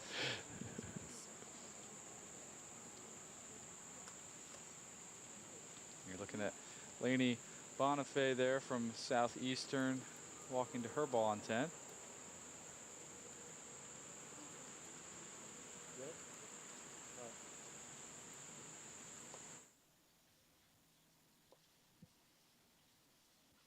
So Maggie Mach, look like she's going to be next to play, but we'll jump over Good to morning. Warren real This quick. is the 11:30 tee time. Teeing off first from Fenwick, a junior, Sophie Rush.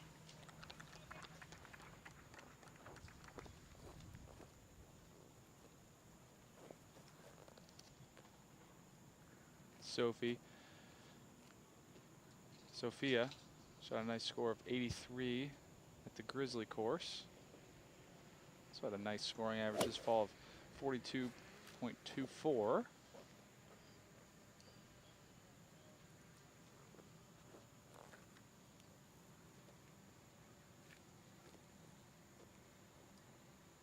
And these ladies now playing in the 1 position for their teams. Looks like signaling a little bit to the right there, but again, not necessarily bad if she could get it through the rough into the fairway down there. Zoe Merritt. Zoe from Graham Local. Zoe is a junior. Had a great score of 74 at Stillwater Valley. And also had a great scoring average this fall of 39.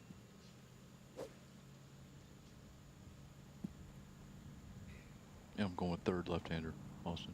That's right. Zoe electing to use an iron here at number 1. She hit that one pretty solid.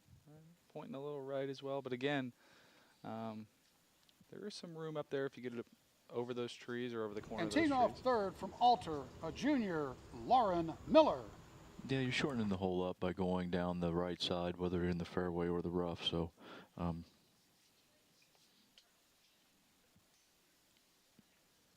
Lauren Miller, last to play in this group for the Knights. Shot 76 at WGC to help them qualify, and again, a sophomore.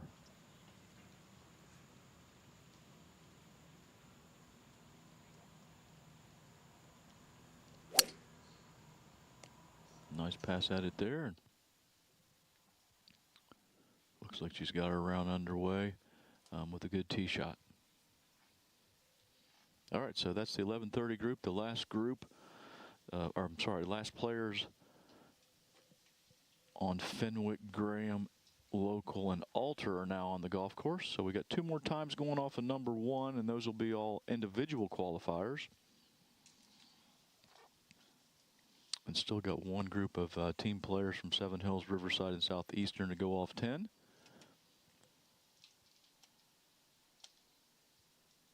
Again, bringing you coverage from behind, or from 1T and 10T. And also once we get players on 9 green and 18 green, we'll start bringing you coverage of that. Which should be here. We're probably about an hour away from getting those first group, maybe a little less than that.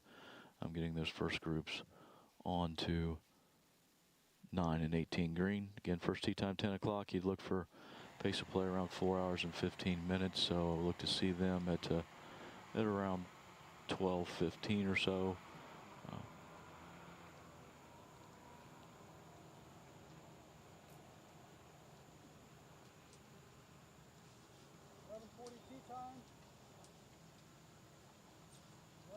Again, looking at Anna Somers heading down. Oh, sorry, Lauren Miller heading down number 1 fairway.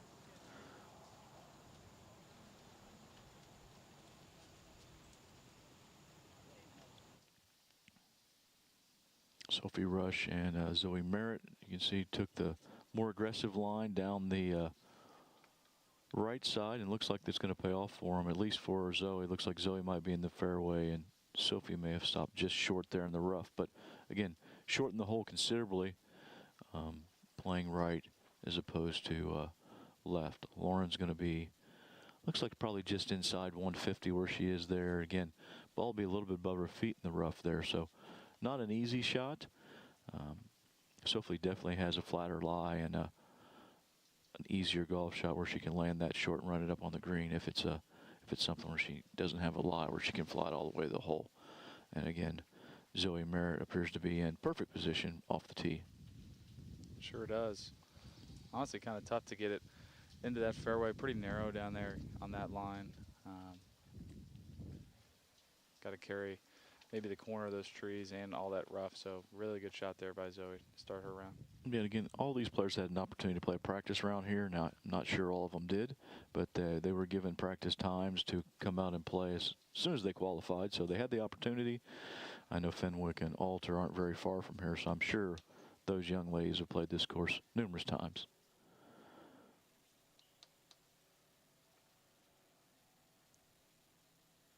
It looks like Lauren Miller there is playing her second shot. The number 1 from the left rough there. So you're not going to be able to tell where that ends up.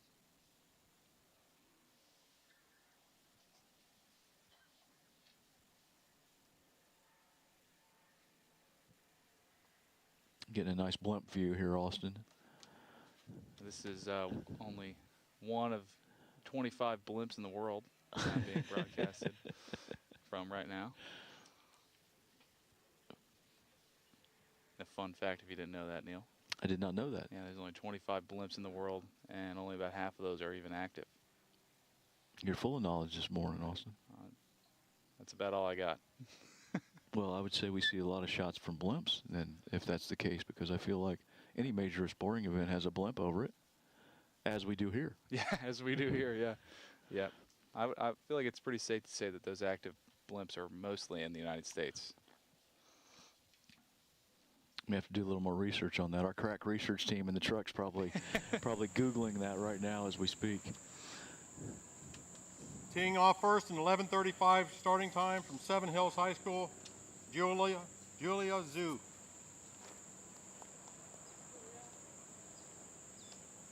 All right, last member of these teams getting ready to tee off on number 10. These young ladies playing in the number 1 position for their team. Typically, coaches are going to put the better players later on in the pairings, just so they can see how things are going. And typically, more experienced players play a little bit later in the group. So, again, Julia playing in the one position. She is a senior for the Stingers.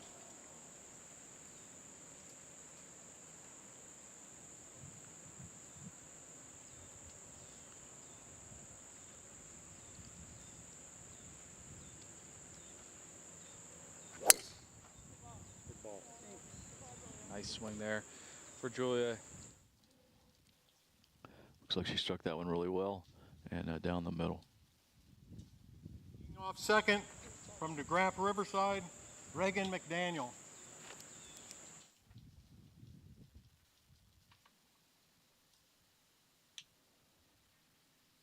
Reagan is a sophomore for the Pirates and shot 81 at Stillwater Valley to help them qualify for today's event. Going with iron off number 10 tee.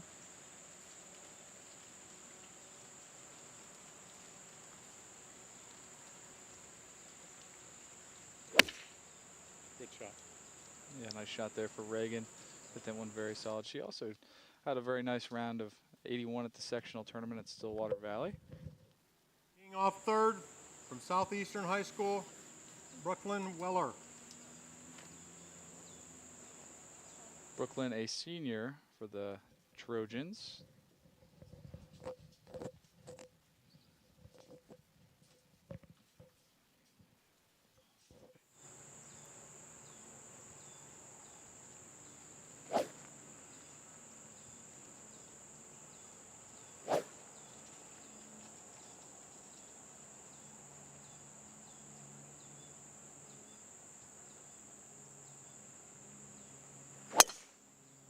Wall. And another good swing off number 10. Brooklyn just right of the 150 stake. All right, so all individuals from all teams now on the golf course. 2 more tee times off each side before we get all the players on the course. We're looking at now young ladies who have qualified individually at the sectionals to earn their right here today. So looking to do the same thing and qualify individually moving forward. Again, 2 individual qualifying spots up today at the state championship, and then also 2 teams. Julia, Reagan, Brooklyn heading up number 10 fairway, and again, like all 3 of those hit pretty nice tee shots there and a good position. Again, 10 relatively short par 4, so hopefully they've got something in it could be anywhere from 100 yards to 130 or 40 if they hit good tee balls there and get themselves in a position where they can attack this hole and maybe get off to a birdie and get their round underway. Carly Kleinberg. Carly Kleinberg will be first to play here. She's from Eaton, and she is a senior. She qualified individually out of Stillwater Valley.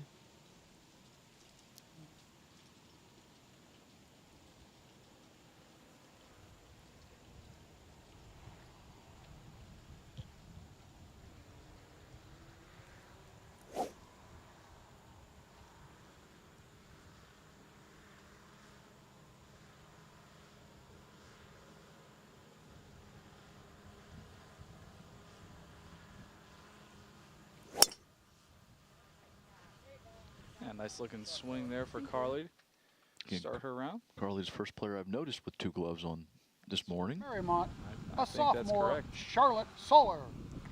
Charlotte Solar next to play from Marymount. Charlotte, a sophomore, as Ken probably said.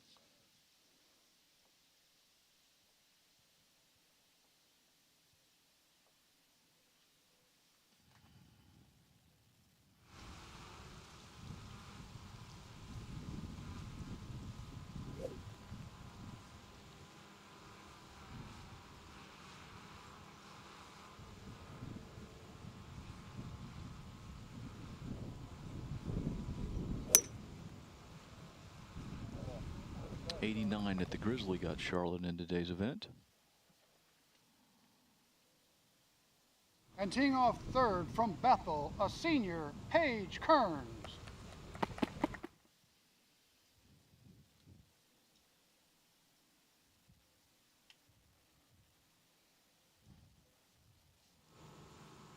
Page qualifying out of WGC.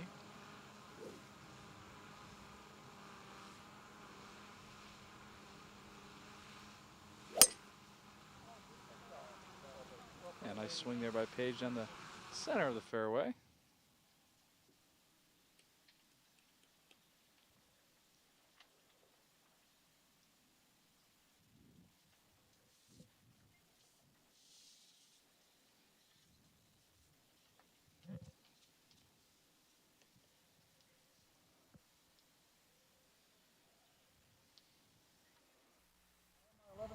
Please.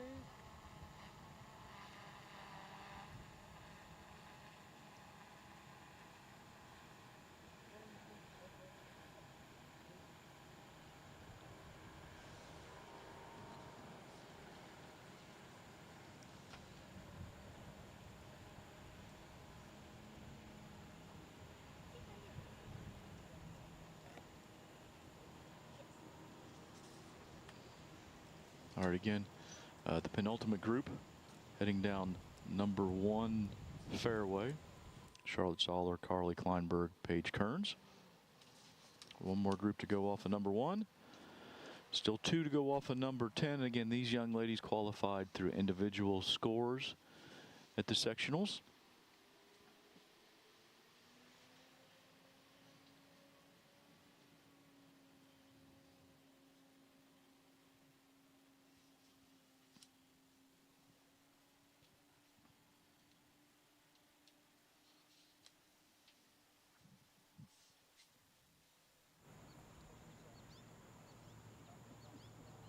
You can see there Paige Kearns from Bethel making her way down to her tee shot on number 1.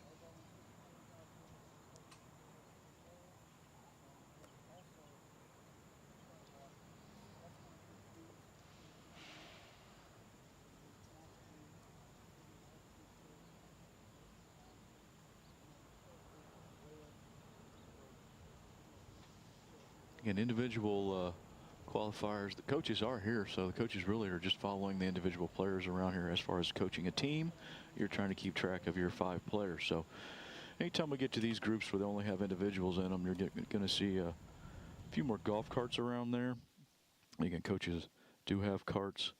It was pointed out that one of the young ladies in this group had an injury. Teeing So off she got first an in injury 11:45 starting time.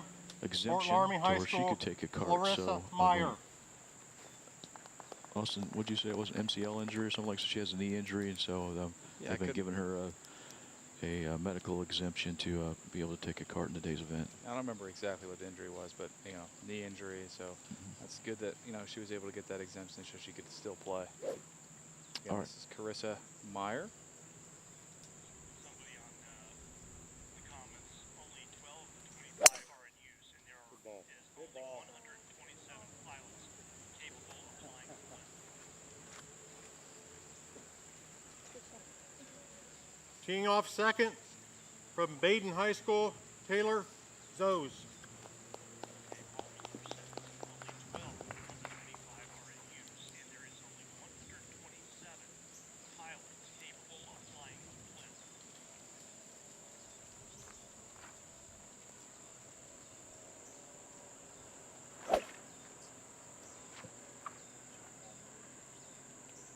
Yes, I'm sorry, I didn't push the button.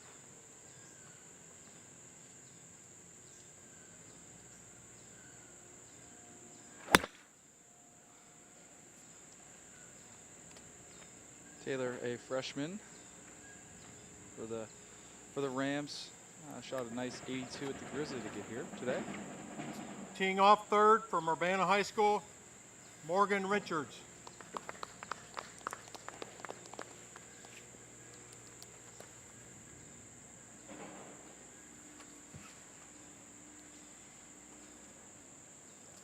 Morgan is a junior for the Hill Climbers.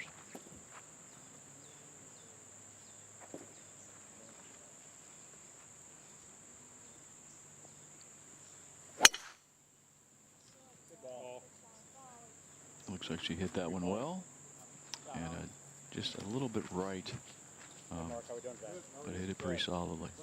Yeah, Morgan did win a two-person playoff to advance here today from WGC for the one of the individual spots. Austin, looks like Paul Miller has weighed in through YouTube to give us a little update on blimps. All right. 12 of the 25 blimps are in use. Okay. And there's actually only 127 pilots that are capable of flying a blimp. So only 127 people in the world can fly a blimp. So, I mean, only 12 of them up there. So, I mean, you got a 1 in 10 chance of being a pilot almost. That's right. That's right. So, again. I'm sure they're all needed, too, because, I mean, yeah, it seems we like see blimps all the time. we do. Covering football games, big events and that kind of thing. So, and I'm sure they're not flying every time they're going up. So. Yeah, I wonder what, I don't know if Paul wants to weigh back in and knows all this info or how Paul knows it, but I mean, I wonder what a typical salary for a blimp pilot is. I would think that they would, if there's only 127 of them, they would demand a pretty good dollar. I would think so. Again, thanks for the info, Paul. And again, if any comments or questions you'd like for us, just weigh in there on the YouTube, and we'll try to get them answered on there. Hopefully no more blimp questions, because I think our knowledge base is pretty much extended to Well, I mean, you can give us more info if you want, but we're not going to be able to impart any more blimp knowledge on you, I don't think. Speaking of blimps, you are getting a nice overhead shot in number 10 here, as you can see how it plays to the left.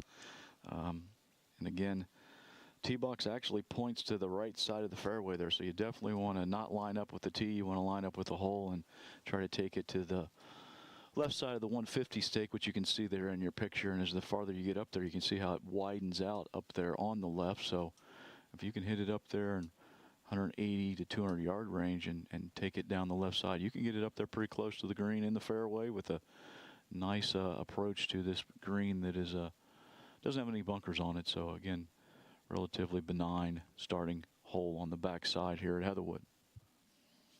Give you the opportunity to get off to a good start before you get to some more of the difficult holes. And a lot of water in play here, so they're going to go from 10.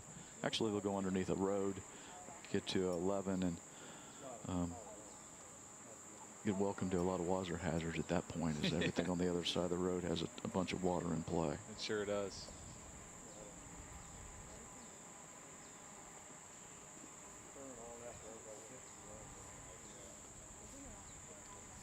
This will be Taylor Zoss, getting ready to play her second. Looks like she didn't quite get it to the fairway.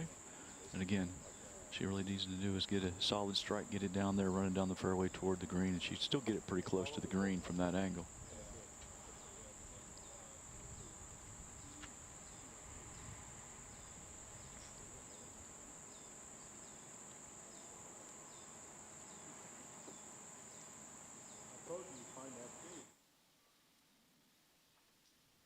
Final tee time on this side.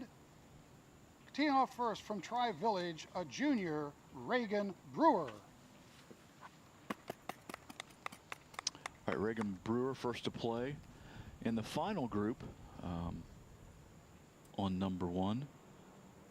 Reagan shot 81 at Stillwater Valley to secure her position here today.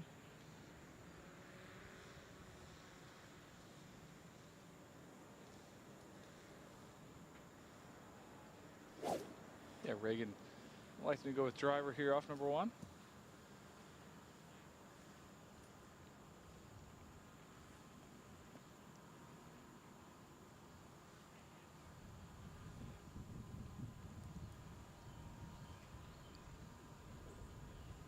Reagan shot a nice score of 81, Stillwater Valley. And she made a nice pass at that. Yeah, down the right side. Yeah, should be in great position there. Yeah, right Again, side of the fairway. with Teeing our off second from GQ Marymount, and Vogue, a sophomore, we're up to Lily date on that also. I Phillips. think Reagan's the first player we've seen with a print shirt on today, something that wasn't a solid color. Yeah, very helpful by her to. She's helping us out, yes. Yeah. As well as the neon skirt. Yes, neon skirts are nice. Again, I think this is the second neon skirt we've seen. I believe 2 girls from Marymount qualified individually. This would be Lily Phillips.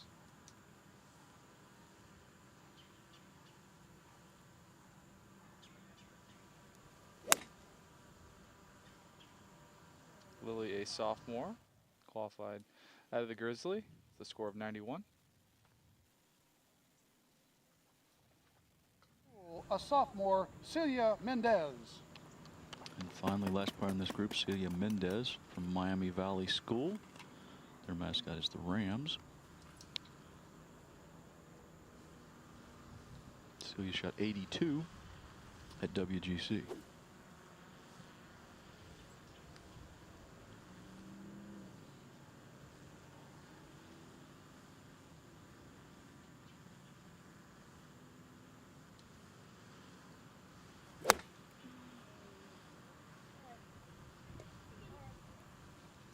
Looks like she's looking for help identifying where that is. Or at least looking to her coach for some advice there. Well, I didn't really see where it started off there also. Neither did I. All right, so that is the final group to get their round started on number 1. One more group to go on number 10. Then we're going to have all the players on the golf course this morning.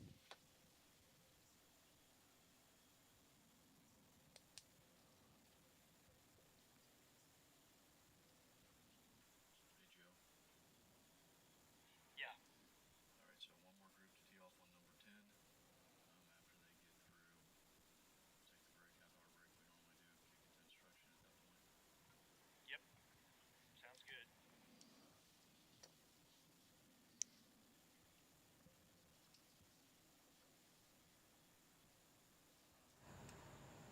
Again, looking at Celia Mendez there from Miami Valley School. Looks like she's just come up a little bit short on her first tee shot there, but again, short hole. Looks like she might have a little bit of trees to work around or go over. So it looks like she's just discussing with her coach kind of what distance shot she's going to want to hit here and where to hit it to leave herself the best chance to have a third shot from the fairway and maybe have a chance to make a par.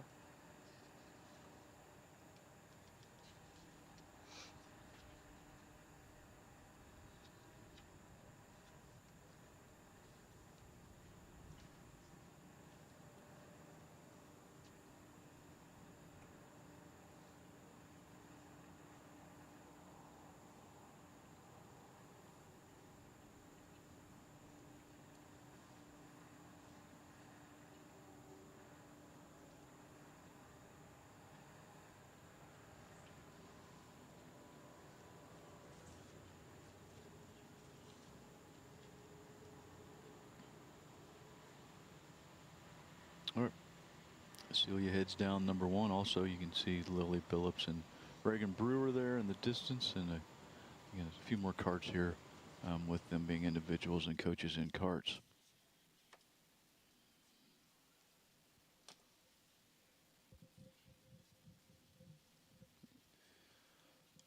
Should be, here we are, going over to number 10 for the final group teeing off of the day.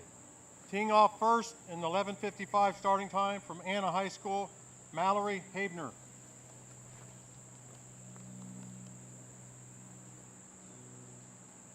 Mallory is a senior for the Rockets.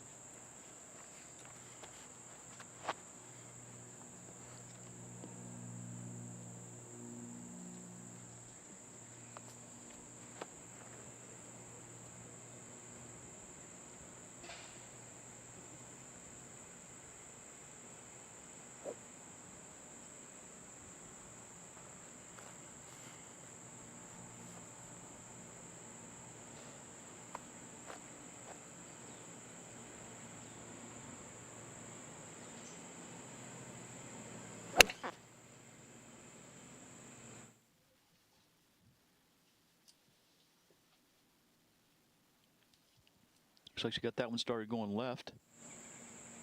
Looks like it might have still been able to caught the edge of the fairway though. Teeing off second from Clinton Massey High School, Grace Boone.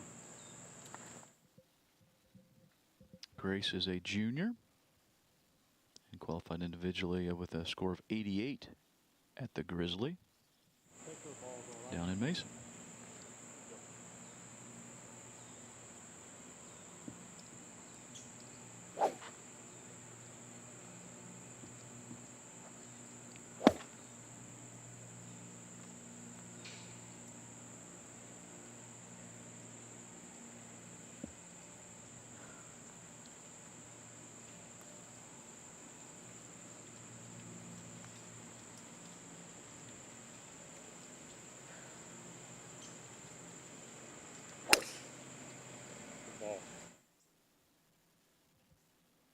Heard someone give her a good ball comment, so looks like started a little bit left. Ends up just left the Teeing off 150 third stake. from Kenton Ridge High School, Emma Schaefer. Again, final player in today's event, or at least final player to get off onto the golf course in today's event, would be Emma Schaefer. Emma's a junior from Kenton Ridge.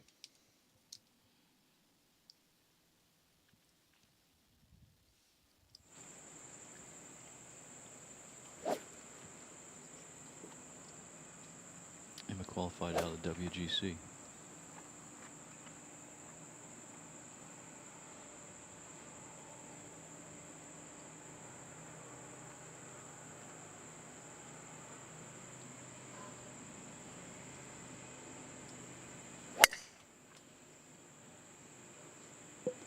Be all right. Thanks. Yeah, nice swing there by Emma to start her round, and that will get all the ladies on the golf course this morning. And it will, and we again, like we've talked about, seen a lot of great shots. We should have seen all the players tee shots. I believe we were able to do that, so we've seen all the young ladies tee off. Plan is for now is, we're going to start showing you some action on 9 and 18 greens. Also keep cameras on 1 and 10 tee, so we'll still see some tee shots there. Still waiting for groups to come to 9 and 18, and obviously, as Austin said, we have everyone out on the golf course at this point. So no action to really show you at this point in time. So what we're going to do right now is Austin and I, we're going to take a little bit of break. We do have, as I was talking about earlier, some instructional videos and such pre-recorded for you that we're going to load up in the truck. So if you want to hang around with us here, we're going to get some pointers on your golf game and something maybe will help lower your scores from our staff here at Heatherwood. And Austin and I are going to be back with you to bring more live coverage to you in about a half hour. So about 12:30, we'll be back with some more live action here from Heatherwood Golf Club and the Southwest District Division II Girls Championship. We'll see you in about a half hour.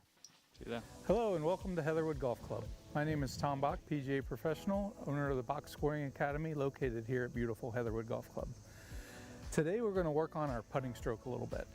And all the best putters in the world have great tempo and great rhythm to their stroke. An ideal tempo and an ideal rhythm is the backstroke takes twice as long as the forward stroke, or a 2-to-1 ratio. Today I have my Blast motion sensor with me in my iPad, which is a great device that we use in the Academy to help train tempo along with many other features in the putting stroke. So in a perfect world, on average, tour players take about 0.6 seconds on the way back and about 0.3 seconds on the way through. We're going to try to mirror that tempo regardless of how long or how short the putt is, so that we have a consistent rhythm and a consistent tempo to our stroke. It will take the same amount of time to complete our backstroke. What impact will be at the same time, and our follow through will finish at the same time. So we're going to set up. We have a pretty straight putt here. We're going to get into our athletic posture. I'm going to make some practice strokes to feel the tempo and feel the amount of stroke or the amount of swing that I want to put into the putt. Then we'll set up and aim it, get back into our posture, and just have a nice rhythm to our stroke. The more consistent your rhythm to your stroke can be, the more consistent you will be on your distance control, and your putting numbers will go down, and most importantly, your score will go down. Thanks for joining us today. We'll see you soon.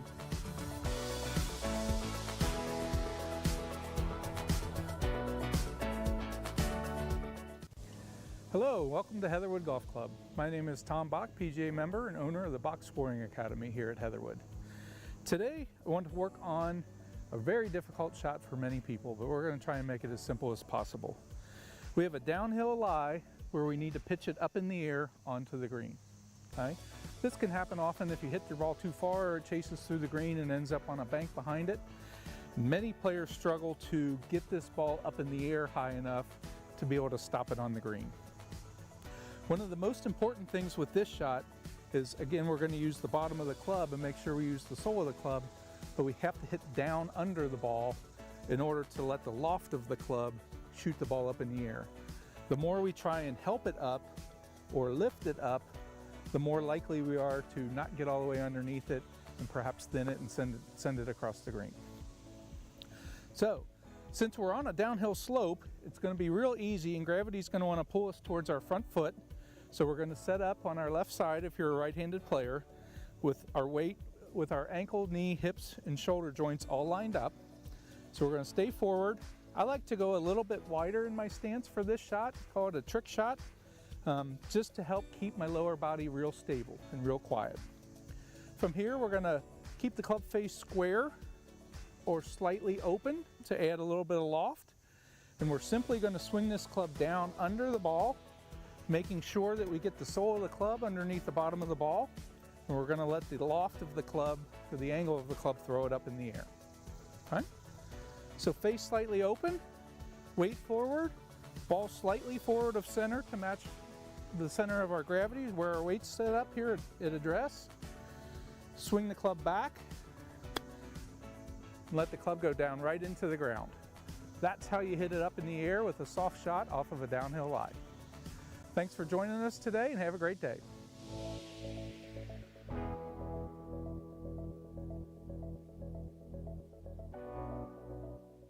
Hi, welcome to Heatherwood Golf Club. My name is Tom Bach, PGA member and owner of the Box Scoring Academy here at Heatherwood. Today we're going to help you with some bunker shots. There are a few key elements in bunker shots that we want to cover today. One of the most important things is, just like with all of our wedge shots, we want to use the bottom of the club and the bounce of the club. The setup in the bunker shot is going to be a little bit more of a wider base than we would normally have, and we're going to set all of our weight forward, or for a right-handed player, on the left side, so that again we're lined up over our ankles, knees, hips, and shoulders. From here, we'll open the club face slightly. Again, with the wider base and setting our weight forward, we want to keep our lower body quiet. At this point, we're just going to swing the club back as if we were hitting a pitch shot or a flop shot. Maybe open the face up as we go back a little bit and splash the sand. As long as we splash the sand, the ball will come out. So again, set up, a little wider base, weight forward, club face slightly open. Open it up on the way back and splash. In the follow through, you want to keep your arms relatively close to your body, and that will help elevate the shot up in the air. Good luck with the bunker shots. If we can help with anything, please feel free to reach out to the Box Scoring Academy or any of the fabulous golf professionals here at Heatherwood Golf Club.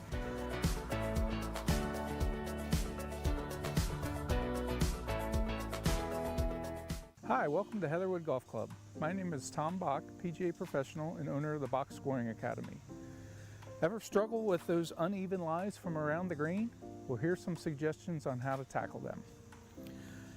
In our setup, just like with all of our greenside wedge shots, we want to set our weight a little bit forward with everything posted on our lead side. So our ankle, our knee, our hip, and our shoulders are all lined up together. And with the ball below my feet, we're going to have a little more squat in our stance so that we can get down and get the club underneath the ball.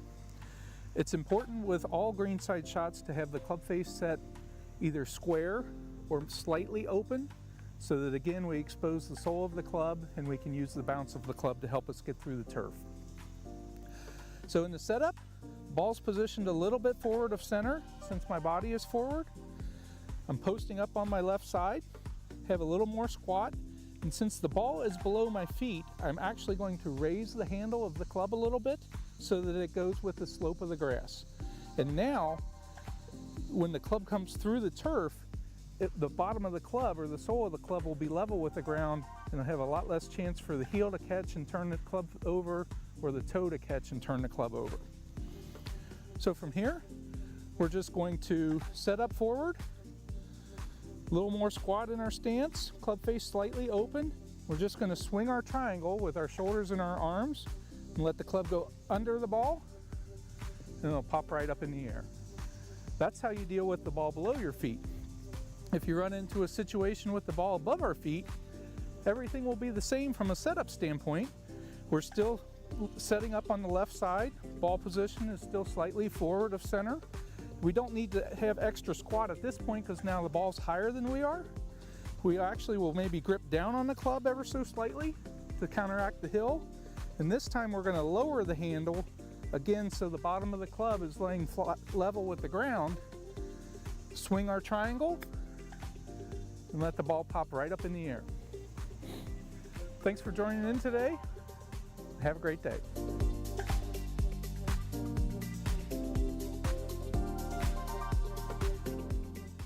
Hi, my name is Tom Bach, PGA professional and owner of the Box Scoring Academy here at Heatherwood Golf Club. Welcome to our great facility. Today we're going to do some tips for you. Right now we're going to work on that simple 20-yard pitch shot from right next to the green. We're often faced with this shot on long par 4s or if we hit a wayward drive. And this is a great opportunity for us to save a par or maybe even make a birdie on a par 5. So a few of the key fundamentals of this shot would be to get set up in a position that kind of mirrors the impact position. And by that I mean in the full swing, we would normally shift back and drive and shift through and turn through the shot. With this particular shot, since it's such a small swing, we're just going to go ahead and set up into that impact position by setting our weight a little bit forward, maybe about 2/3, 3/4, and leave it here. In order to enhance consistent contact, we want to try and keep our lower body as quiet as possible. From here, the club face should be set square or slightly open, just so that we expose the sole of the golf club and the bounce of the golf club so it can work properly. At that point, it's just going to be a matter of pulling it, and I'm actually hitting it from right to left, then I know I'm doing that wrong because my alignment aid shows I'm pointing over here. So I will start fixing my golf swing if my alignment aid is right, because I've had people where they start aiming wrong, aiming way right, and they're hitting at the target because they have no clue where they're aiming. So if you're aimed properly, just like putting, just like chipping, you have to aim properly. If you're aimed properly, you'll start hitting it down the line better. And then you know if you're pulling it or pushing it. So the whole idea is to get lined up so when you make a swing, you know you're hitting it down the line. And that's going to be very important for you to play your best golf. Hello and welcome to Heatherwood Golf Club. My name is Tom Bach, PGA professional and owner of the Box Scoring Academy. Today we want to do a little bit of green reading drills, a little bit of practice, give you some help and some tips on how to figure out where to aim and how hard to hit the putt. So you ever run into a situation where you look at a putt and you just can't tell if it goes to the right or if it goes to the left, if it breaks a lot or if it breaks a little? Sometimes our eyes can play tricks on us, especially when we're looking down at the ground. If you ever have any doubt, what I like to do and have my students do is we're going to feel the slope with our feet. So if I have a putt from here to this hole, I can see that there's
My dad's always been interested in golf. He's played since he was a very young kid. And when I was young, he wanted me to get into it a little bit. My interest in that sport wasn't like super high.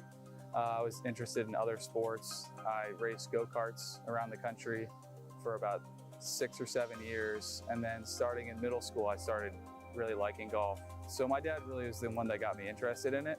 And then it just took some time for me to pick that one as what I was going to do throughout high school and college.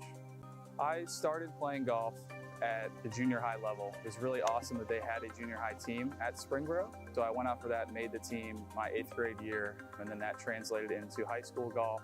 Played 4 years at Springboro High School, got recruited by a couple teams, nothing big, but some small Division I schools, some other Division II and III schools. Chose Wright State to play. I really wanted to play D1 and ended up at Wright State and loved it. Played 5 years there, took an extra year with the COVID situation and enjoyed every minute of it. So I played on the JV level my freshman year and then played varsity sophomore, junior, and senior year. So I played in the district tournament 3 years. I was fortunate enough that the team and I made it out those 3 years. So I was able to play in the state tournament those 3 years as well. So love the district atmosphere. It's so good, very competitive, lots of good teams, lots of good players, and just a really good achievement to make it out as a team those 3 years. I think a big thing is just to be very excited for the tournament. I know there's going to be some nerves involved with playing at the district level, but if you just translate those nerves into excitement and that you're excited to be here on this stage, you can use that as kind of like all right, let's go, let's get after it, and let's see where we can go from here. First off, I would recommend playing in college to anyone. I think the time that I had there, meeting people, meeting other athletes on other sports teams was just awesome. It just creates like a whole different sort of family atmosphere in college. As far as determining whether you would like to do it or not, I mean, that's kind of going to rest on the individual shoulders, but there's so many opportunities out there as far as schools needing players and all different skill sets too, with the different divisions of college and stuff like that. So just be very open-minded if you're wanting to play golf in college, to all the different kinds of levels and places where you can play. The state tournament's definitely going to be up there. All 3 years, it was very awesome. We had a great group of guys that I played with on Springboro's team when I was in high school, so that helped. I mean, pretty much every tournament had its own fun memories involved, but going to state those 3 years was just absolutely incredible. And obviously that starts with sectionals and into districts, and obviously those district memories are always going to be awesome. Waiting on the last hole for whoever's coming in last, like, you know, seeing if you guys are going to make it out or not. I mean, that's very special, and some of the memories I'm never ever going to forget. I thought to myself, if I keep on this path, that I can be pretty solid. And all it really takes is a couple of good opportunities and some good weeks strung together and the professional circuit, and you can take off. So as I continue to improve throughout high school and college, it just kind of made sense to me that I should at least try it, because I don't want to, everyone always talks about it, you know, as they get older, they're like, oh, I wish I went and tried it. So like, I didn't want to have those regrets later down the road for sure. I'm super competitive, and whatever I want to do with the rest of my life, I want to be there, some sort of competitive nature to what I'm doing. So obviously I'm going to try to do competitive golf for as long as I can and see where that takes me. My experiences in professional golf so far have been absolutely awesome. There's just the same sort of grind that I've always been in with high school golf too, and college golf as well. There's always a grind, and my favorite part probably so far is just traveling. I mean, I love to travel, as well as just like I love to play competitively. It's taken me so many different places. I've been west, I've been to Colorado, I'm going to Sweden in a month in September to do the European Tour Q School. So it's just taken me so many different places where I probably wouldn't have gone if I were just starting a job right out of college. So that's definitely one of my favorite parts of doing it, for sure. That's the biggest thing about golf at any level, is just to have fun doing what you love to do. Take a couple deep breaths that morning. Remember that this is a game and we're out here to have fun with your teammates. And then just trust that you've put in the work all season, all summer, all winter. I mean, all the kids have put in so much work to get to this point. Just trust that work that you put in, and then have fun. I mean, that's the biggest thing about golf at any level, is just to have fun doing what you love to do. So just take a couple deep breaths, trust the work that you put in, and go out there and have fun. I would just like to wish all the teams just the best of luck. I mean, really, I mean, it's just what an awesome experience to be out here at the district tournament, and I just wish them all the best of luck, and I hope they all, like I said earlier, have fun, enjoy the day, and enjoy the beautiful golf course that we have here, because it's pretty awesome out here. So best of luck to all you guys. What separates Heatherwood from the rest is that the course condition is just going to be completely spectacular compared to some of the other ones. When I played in high school, we played at Weatherwax. Pretty solid course, but the condition was always up in the air. So Heatherwood's going to provide an opportunity to showcase maybe a little bit better at the district level, just because it is in tip-top shape all the time. Having Heatherwood host this tournament means a lot to everyone here. I know it means a lot to Tom and Matt and all the people involved in the pro shop that work here every day. I think it also means a lot to all of just the seasonal workers, like the guys in the cart barn, the guys in the maintenance crew. It means a lot to have this tournament here, because we get to showcase what spectacular golf course we have. And it means a lot to the community as well. I think we're going to take great pride in hosting it here. I know I work here in the pro shop, and I'm going to take great pride in having this tournament here. And I think it'll be good for all the teams and all the players to be able to come out here and hopefully have it here further in the future. My time at Wright State was pretty awesome. I think it was different than other schools. I'm not really sure, because I didn't play at other schools, obviously, but the camaraderie between the athletic department, all the other teams at Wright State, and our team was just absolutely special. I felt so connected to the athletic director and all the other department heads at that school. It was really awesome. It really meant a lot to me, and like I said, I wouldn't change it for anything in the world. Going to a bigger school obviously could have been cool, but like I said, I loved my time at Wright State. It meant the world to me, and I would not change it for anything. I do run into some guys from my high school days and college days still currently. One of the kids that I played Springboro golf with, Josh Gilkison, he's actually turning pro this fall, so we're going to play in some tournaments together, hopefully travel together as well. I still run into some guys from Wright State. A couple of them have turned pro as well. So I see them all the time, and I see other kids that I played just college against at other schools all the time. So it's a pretty big network. It's almost like a family, so it's a lot of fun. To turn pro in golf as a playing professional, you really don't have to pass a test. You don't have to do anything. You just kind of declare professional. Maybe a better way to put it would be to just rescind your amateur status as a golfer, and then you can basically just start playing for money, and that just kind of opens the door for other tournaments, and hopefully you can continue playing well and make a living in golf. So there is no really like test or anything. You just kind of declare it yourself.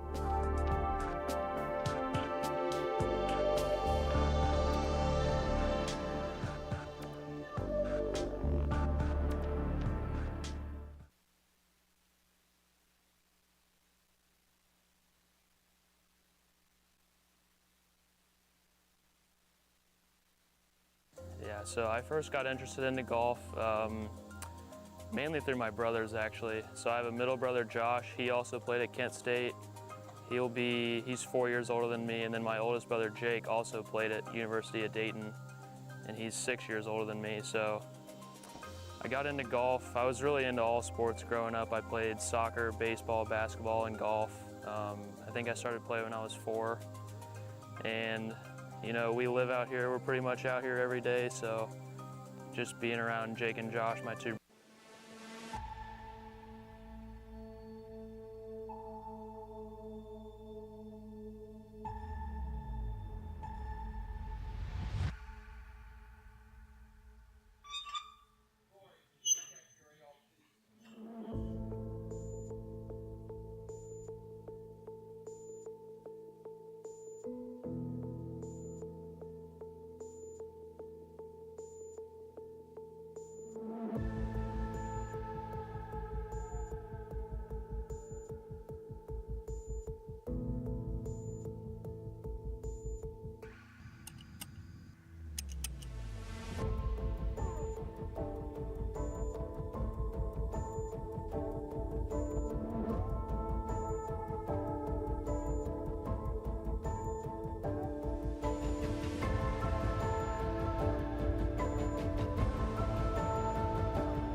Welcome back to today's live coverage of the Ohio High School Athletic Association Southwest District Division II Girls Golf Championships here at Heatherwood Golf Club in Springboro, Ohio.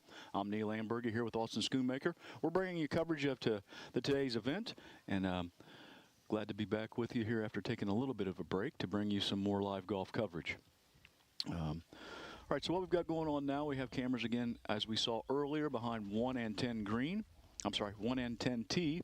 And then also cameras now behind 9 and 18 green. So we're going to get to see some action around the holes and bring you the coverage here for a little bit more this afternoon as we head to sending 2 teams to the state and 2 individuals to the state tournament next Friday and Saturday. All right, looking at a live shot here at number 9 green. Try to identify players here as we come across them. Looks like Anna Mullally there. Riley Champ is who we have on camera right now. Number 9, a relatively short par 5 downhill downwind today, as the wind has started to pick up just a bit. Yeah, Riley in one of our grass bunkers there, about, I don't know, 100, 110 yards away from the green today. You can see there Anna Mullally.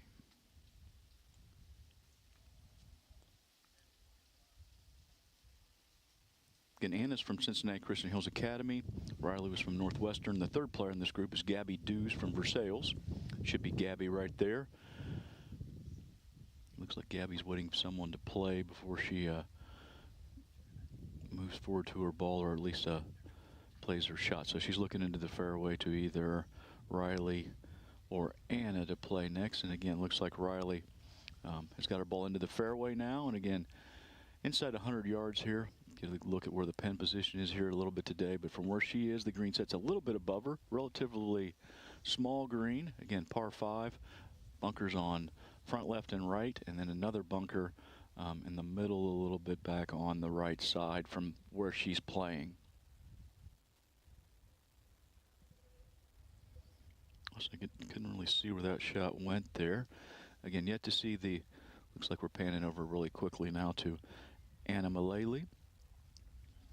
Has got it in the rough again, just needs to get it up over this bunker and onto the green. And once we see where the pin position is, depends on the difficulty on the shot, kind of where the pin's cut on this green, Austin. Yeah, certainly. Not quite sure how much green she has to work with. She did get it on the front of the green there, so she's going to have a putt at it, wherever it may be at this point. I believe it's definitely on the left side, and by now we can confirm that because we still aren't able to see it quite yet. Obviously, it probably needs it's in the back here too, because I haven't really seen it. We've seen all the front of the green so far, so going to assume that it's going to be back. But again, once we get the camera to pan out a little bit, we'll know for sure. In fact, I can kind of look over that way, and it looks like it's going to be back. And on the left side, as the players are playing the hole, the right side as we're seeing it from the camera angle. This will be Gabby Dews. Looks like she's in the bunker there. Definitely in the bunker as she comes out. It looks like she definitely got out of the bunker just a little bit short of the green surface, but relatively straightforward chip from there, from just off the green. Again, short par 5 downhill. They're playing it today at 403 yards. So should be able to get, some of the players I would assume will be able to get close to it in 2. Just about everybody in the field, I would think, with 3 solid shots should be able to get it up by the green. Yeah, certainly. All right, Riley Champ here in the back bunker. Tough little bunker shot here, not much green to work with. Actually has to carry this ball pretty good distance just to get it onto the green. So let's see how she does here. Looks like she got it out, but didn't carry it quite far enough. And here comes Gabby Dews there, just burning the edge. Not a bad shot.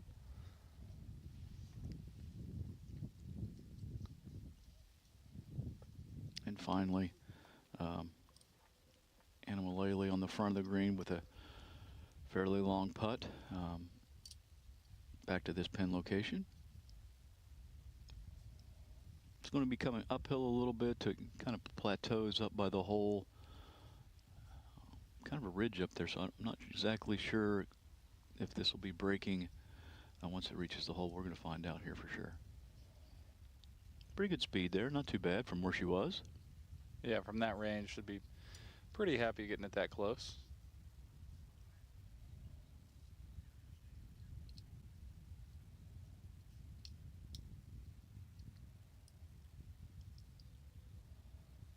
Who just barely cut up, close to being a fantastic shot, but the rough caught it just a little bit and slowed it down there and left it in the French. As we're watching Gabby bring her putt up, and first look at the action on the green here. So one major difference from covering the Division III boys and Division II boys the last 2 days, and then covering the girls here, the Division II girls, is once the girls get up around the green, they tend to play quite a bit faster. Yes, they do. You know, they'll be ready to go and you know, hit another shot as you're seeing right here. They're ready to go and ready to play, and they're going to just kind of go as quick as they can and get the ball in the hole, where the boys themselves take a little bit longer time to line up putts. And not necessarily saying that's good or bad, but the girls definitely are ready to play once they get around the green. Not really sure the reason of that. I think we talked about that last year also. Don't know why. There's that difference there, but there definitely is. Yeah, they're definitely ready to rock. That is right. You see there Anna tapping in there to finish her front 9. And again, rally champ here from right around 3 or 4 feet or so. Maybe a little closer, a little bit hard to tell from this camera angle how far away she is, but not a long way to go left here. Hoping to get this one in and make our way over to number 10. Yeah, and this also should be a relatively flat location here today. Not much break around the hole at all. Yeah, again, Gabby Dews here from Versailles looking to finish up here on number 9. Another difference is all 3 girls putting with the flag stick in there. Yes, yeah. We tend to see that, if I remember correctly from last year, that they tend to do that. No wasted effort around the greens for the girls. And those ladies will head over to number 10 tee. All right, so first look at number 18, and definitely a difficult pin location for these young ladies today, as they've got that pin tucked on the right side of the green as the players are looking at it, obviously left side on our camera angle. There's a bunker protecting that in the front that we're not going to be able to see from the camera angle, but if they decide to play on line with the hole, they're definitely going to have to carry that bunker. If they are in a position where they're going to run it up onto the green, they're going to have to play to the right side of the green as we're looking at it, but the left side as they're playing the hole, there's an area of fairway there where they can run it up on the green, but that's going to leave themselves quite a long putt if they have to do that. Again, very difficult pin location for them, and looking forward to see how this plays out for them today. Yeah, that was Kate Donnellan hitting from over there. You can kind of see her on the right side of your screen, hitting from just across the cart path. Also in the group, Grace Poppelman and Isabel Porter. Grace from Russia and Isabel from Oakwood. That would be Grace in the blue shirt and Isabel in the white shirt. Looks like Isabel's going to be next to play here. Again, long shot from here. She's got probably to carry this 10 yards or so to get it on the green, and then lots of green to work with from there as well.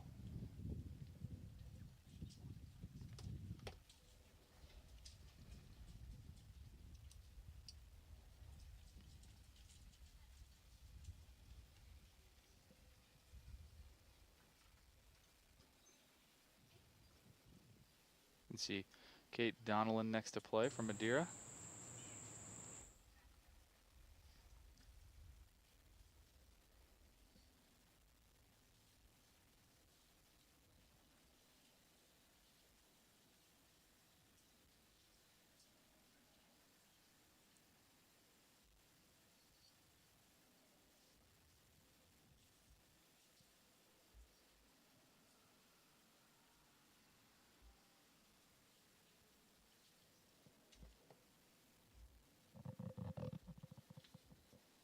This is going to be Grace Poppelman from Russia to play here. Relatively simple shot here, up the hill toward the hole, about 30 feet or so. Yeah, really good looking shot there. Very well played by Grace.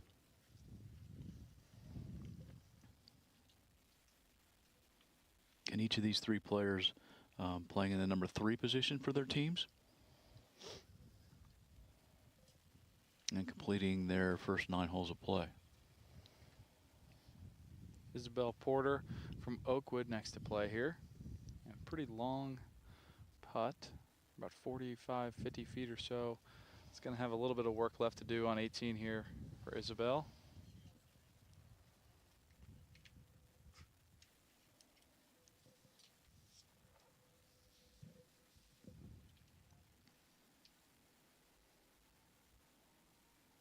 And finally, Kate Donnellan from Madeira here with her approach putt. Again, looking from this distance just to get it close to the hole and leave yourselves a short tap in. And if this was happen to be dropped, I think this would be a bonus. But again, still a little bit short here. This does run downhill a little bit away from them, so and especially past the hole, it runs downhill a little bit quicker there, Austin. So probably guarding against getting too far past the hole and getting on that downslope, causing them to leave it just a little bit short. Certainly. Again here, Isabel again. Not a ton of break here. Maybe try to sneak a little bit from left to right. And like you said, running a little bit away from her as it gets near the hole.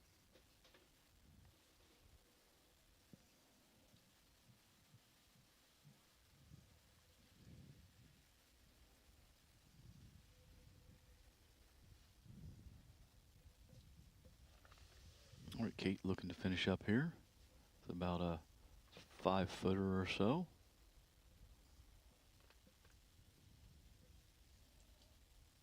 Nice aggressive stroke, just didn't get it quite started on the right line.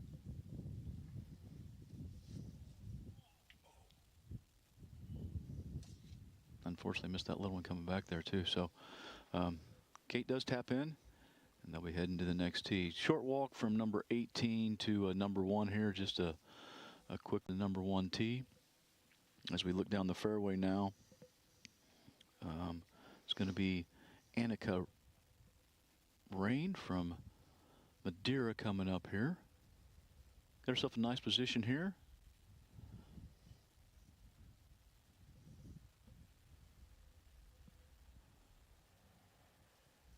And just gets that on the front of the green. Again, a long putt there, but a putt nonetheless, Austin. Yeah, like you had mentioned a little bit earlier, that there's that bunker there short right, so maybe just trying to aim a little bit left of that just to take that out of play. So a pretty solid shot there for Annika. As we go split screen here on number 10, well, it looks like we're going to jump to split screen on number 9. This is going to be, you're going to look at Emma Garrison coming down number 9 fairway there. Looks like we have Caroline Rowley on the top right of your screen in the white shirt, getting ready to play her second shot on 18. Playing with Emma there would be Bailey Ryder. Looks like Caroline's got it going a little right. We can see from our booth here, it's just short right of the green in the rough. Not a bad spot to leave it. We'll have a little bit of work left to do for try to get up and down.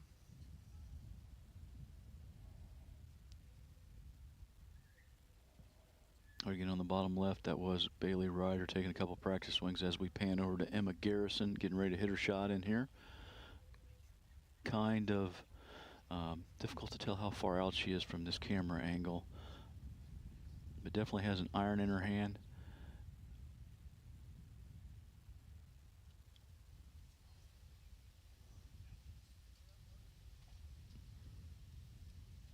All right, over to Bailey Ryder now. Bailey lining up her shot here. Probably looks like she's probably in the 175 range, although like I say, it's tough to tell from this camera angle. So looking to get something solid down near the green here out of the rough. Nice aggressive stroke or a pass at it there, and kind of saw it coming through the tree, but again, not real sure where it ended up. And the top right of your screen, that was Victoria Sherman playing her approach onto 18 there. Not too sure where it ended up, couldn't really tell from either the camera or from where we're sitting. All right, as we're back on the bottom left at Bailey Bernetti, feeling fairly comfortable to say that Bailey's about 150 yards out here, Austin. I'd say so. As you can see her by the 150 post. Again, this is a little downhill shot to a relatively small green that we saw earlier. But once you do get down there, the front part of the green, it does go a little bit back uphill to the front. So looks like she may have been trying to run that on and got it on the upslope, and it stopped just a little bit short there. But a good position to be in for her. Again, this hole playing 403 yards today, so you know, 250-yard drive would get you down there near that 150 post. So not really sure how long Bailey is or Emma or the other Bailey in the group are, but you know, it's not totally impossible to get your drive down by that 150 post if you hit it solid and get it running down the fairway. So again, don't really know because we don't have a spotter out there, but I mean, theoretically it's not out of the realm of possible that Bailey doesn't have that right there short of the green in 2. Yeah, earlier we could see Victoria Sherman playing from the short bunker on 18, and then I believe that was Caroline Rowley playing from just short right. Not a bad shot for Caroline. Left herself about 7 or 8 feet for her par attempt, and again, this is Annika Rain from Madeira sizing up her birdie putt. Long distance here for Annika. She's probably got 50 feet or so coming across the green, a little uphill to start and then back downhill and to the right at the end.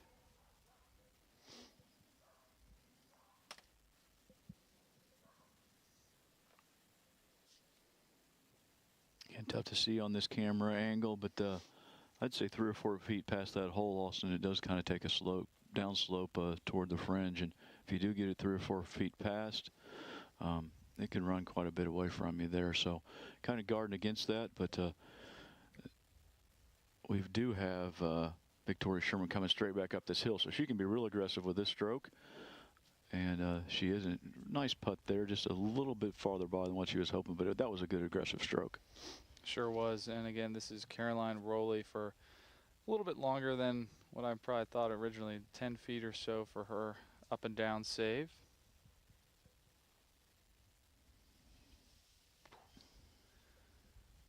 Not bad, good speeds. I just have a short putt left to tap in here on 18. And as she does.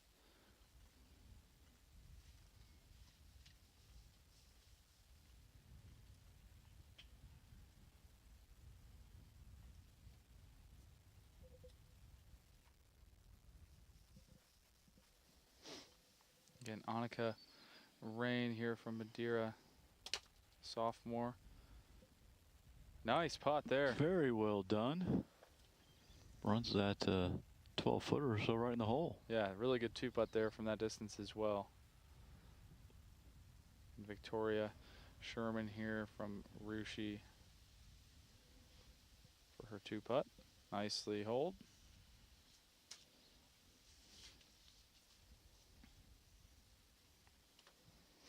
All right, that was the 11:35 time, finishing up on 18, just completing their first 9 holes of play.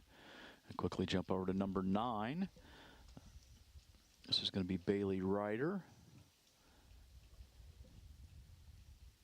with a pretty nice shot from there. Looks like she was disappointed in it, but just a little bit to the left of the hole that she was playing, and right as we're looking at it, and it looked like it was the right distance. So she's left herself with about 8 to 10 feet left for her putt.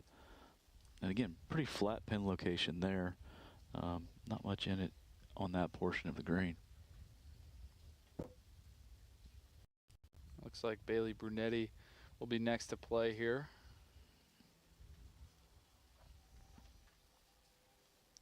Pretty good chip there. Only a foot or so left. Yeah, she played that nicely. Kind of bumped it into the first cut there and let it trickle down by the hole. Emma Garrison next to play from the back of the green.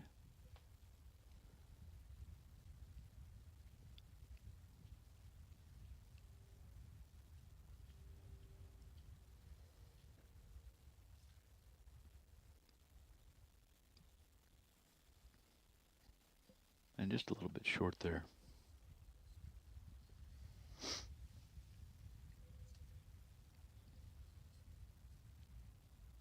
This will be Bailey Ryder from Northwestern. And Bailey's a freshman, so her first opportunity to play in a district championship here today.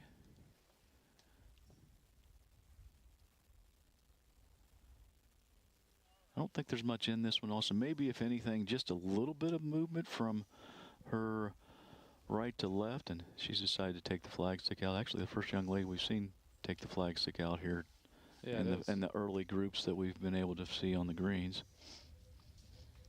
What's your opinion on that, Austin? Taking the flag stick out? Yeah, leaving it in or taking it out. What do you typically do? I take the flag stick out definitely on shorter putts. I think from longer range it helps with not only depth perception but also aim. I mean, obviously on like a super windy day where it's kind of rattling around, you definitely wouldn't want that. Oh, it looks like she just caught the lip there. Sorry to interrupt you. No, you're fine, distracting you or anything like that. But I do think it's beneficial to keep it in from longer range. Yeah, I agree. I'm kind of the same theory as you. The closer you get to the hole, I think that I take it out. Again, that rule change has only been a few years ago, right? So, I mean, I grew up when I was playing, it was always out. So it's a little bit different to me to see it in. So some of these young ladies, though, may have started and never really ever had it out for that. So you got to factor that in a little bit. Yeah, for sure. As we see Emma Garrison there missed that little one. Again, Bailey Bernetti here to finish up. So there is that thought process that if they've never played with it out, it's not, you know, it could be a different look for them with the flag stick out. Yeah, for sure. What I find interesting here is once Bailey Ryder took it out, the other two left it out, right? So if they were normally playing with the flag stick in, they'd had a little different look there than what they normally would do. Okay, as we pan back up, as the 1030 group heads to number 10T, we have the 1040 group in the fairway. This is going to be Molly Fessenmeyer, using her rangefinder to get the yardage in there. It's going to be, she's probably about 100 yards from the middle there, pin a little bit back, so probably about 105 yards or so is what she's shooting right now to the flag stick. Again, probably a little bit downhill still from where she was, but downhill and then back up to the green there on number 9. As we've jumped over to number 18 real quick here. Yeah, you're looking at the group of Grace Kellett, Lily Fullenkamp, and Kate Maxwell. Believe that's going to be Kate Maxwell next to play here, kind of hiding behind our names there. She is from Oakwood, is a Lumberjill. Probably only got 80 or 90 yards here. Again, pretty tough pin location, tucked over that bunker on the right side of the green. Number 18, kind of playing the opposite direction, number 9, so directly uphill. They're playing at 330 yards today. So a good solid tee shot here. Should get you inside the 150 post. Again, depending on what type of length you have, but yeah, they are playing this on an up tee. In fact, I think you can see the group on the tee behind them there. So this is an up tee on this hole. And again, playing uphill, and it would be into the slight breeze that we have blowing here a little bit as we're starting to see that this afternoon. And typically the wind's going to pick up as we move forward in the day, which we're starting to feel a little bit now here at our broadcast location. I think Lily Fullenkamp from Rushi is going to be next to play there in the blue shirt. Now, only about 50 yards or so to this pin location, but again, we're going to stress this a lot today. Pretty difficult shot here. Not a lot of green to work with, going over the bunker and over a good amount of rough. Yeah, players in the position they're in right here.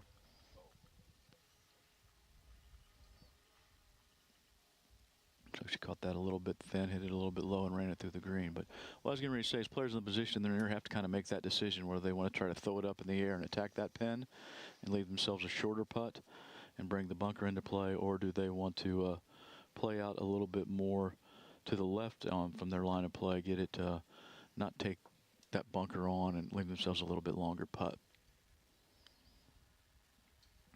All right, again, looking back here now, it's going to be Grace Kellett in the, I don't know, 60 yards or so from the flag stick where she is there now. I think it's your coach standing beside her there. because she may have it far enough up there to where she doesn't have to attack.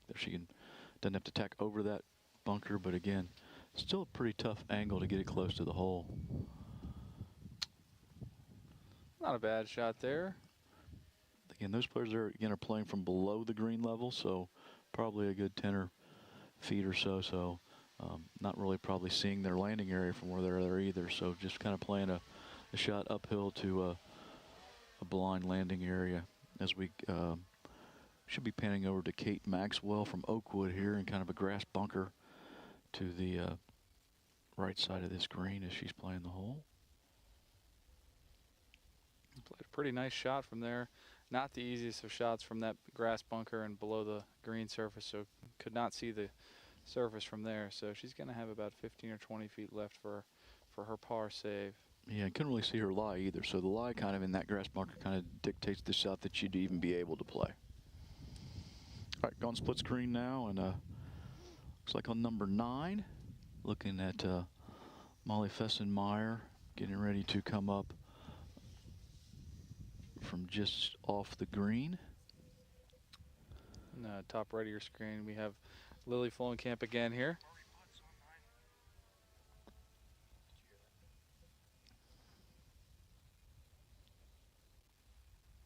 Lily just over the green here. A lot of green to work with, so looks like she's played a pretty nice shot here. Should be down there within 4 or 5 feet or so. Yeah, very nicely done. All right, as Molly, it's a nice little pitch shot there, a little bit short, but she's got herself a nice looking putt there. Being told that the other 2 players on number 9 do have birdie putts, so Ella Porter and Candace Monroe McCoy looking at birdie attempts here. This is Candace, you see in your picture, freshman from Northwestern. Got herself a slightly uphill putt here from probably, it's kind of tough to tell on this camera angle, but I'm going to say 15 feet or so. Again, not much movement around the hole, but playing a little bit uphill from her, so a great spot to attack this flag stick on her birdie putt. Top right of the screen, we have Grace Kellett sizing up her putt on 18. Looks like Cadence left that just a little bit short, but again, easy tap in for par, looks like. Again, Grace Kellett there on the top right of your screen from about 40 feet or so, maybe a little bit shorter than that. Just looking to get this one close to 2-putt and get on her way. And again, Molly Fessenmeyer from Cincinnati Christian Hills Academy with her putt on number 9. As we see Ella Porter come in from Versailles, got herself a short birdie putt here, so looks like it's going to be a nice attempt for her to make a birdie. Yeah, overhead view of Kate Maxwell looking to try to get up and down. Just left that a little bit short, only have a couple feet left though.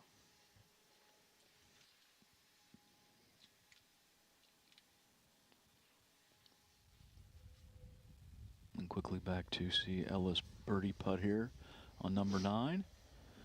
And she rolls it in nicely. So a nice 4 there for Ella. Yeah, excellent.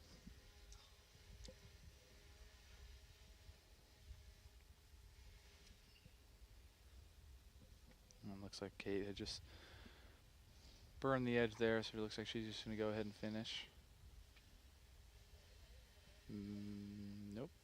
Looks like she's going to let Lily Fulenkamp go ahead first.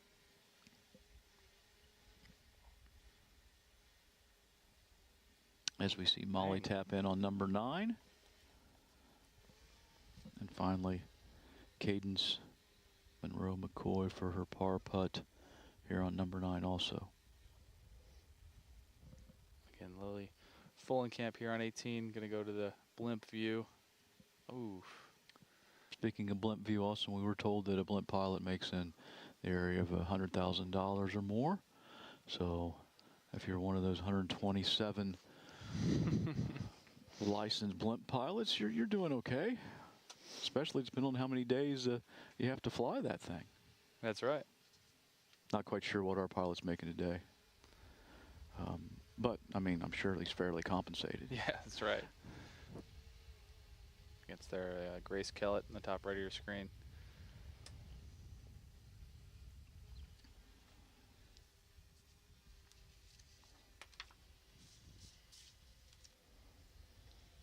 Looks like Kate Maxwell is just moving her mark out of the way for Lily to finish here on number 18.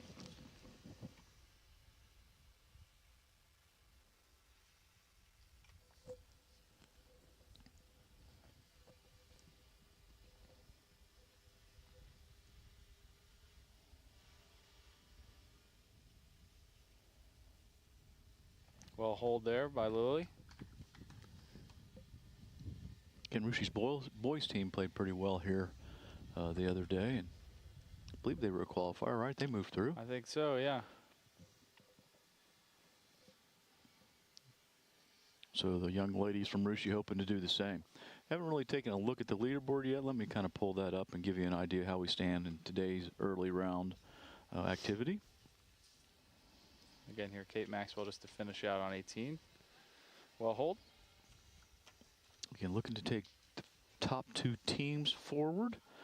Fenwick at this point, again, very early on in the round, hard to determine anything too much here. I put too much weight on the scores, but always better to be a low score than a high score at any point in time. But Fenwick right now at plus 16 is leading the team competition with Seven Hills at plus 19, followed by Graham Locum at plus 28 and Southeastern 32, Alter at 33 over par. Again, all those teams relatively early in the round, but it's kind of how we're off and got things started here today. And again, all those teams have played quite a few less holes because they started off in the second team wave than the teams that started off earlier. With the earlier teams out, the low score right now is going to be Cincinnati Christian Hills Academy, and they are, again, a little further into their round and at 54 over par. Individually, nice start for Lauren Miller from Alter, 1 under through 3. And we've got 4 young ladies at even par through 3. Zoe Merritt, Sophie Rush, Brooklyn Weller, and Reagan McDaniel, all at even par as we look at the early round leaderboard. All right, let's jump to coverage on number 9. Grace Tyler there. Pretty close to the green, looks like. It's always tough sometimes with the camera angle. We get to know exactly how close they are when it's a little bit downhill there. I'd say she's probably got, Austin, what do you think, 40 yards or so coming up there. But that pin is maybe have to bring the edge of that bunker into play. There is a bunker there on the front left as she's looking at it. So kind of see how she plays the shot, whether that bunker was in the way or not. And it didn't look like it was because she tried to run something up there low. So as there you see her and what she was looking at as she played her shot. It looks like that's going to be Isabella Brady on the bottom part of your screen in the yellow there that's playing her shot. Just trickled over the green into the bunker there. And Elizabeth Haas from Fenwick in a pretty good spot here, especially if this is her 3rd shot here for, you know, what would be her eagle chance.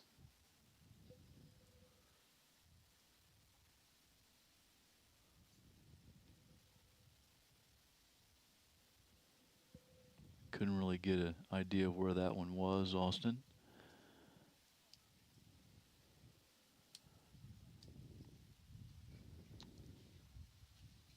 Yeah, I'm not sure. It kind of looks like there might be a ball just through the fringe there. That could be where Elizabeth's ball ended up, which, again, if you know, that could be her birdie attempt. All right, this is going to be Isabella Brady taking a practice swing outside the bunker before she steps down into it to pretty straightforward bunker shot. Doesn't mean it's easy. She's got to carry quite a bit of rough. Be tough to actually land this on the green and get it to stop. So be interested to see how she chooses to play this. Looks like she's trying to either wait on someone else to come up or make up her mind how she's going to try to play. Yeah, it looks like Elizabeth Haas is actually going to play before Isabella. Again, could be a birdie putt there. Again, one of the notable differences between boys and girls is Isabella jumps right up there and gets her ball down there by the hole. Okay. Isabella Brady here coming in from over the green on 9 in the bunker. Did get it out, but still just a little bit work left for her to get this ball on the green.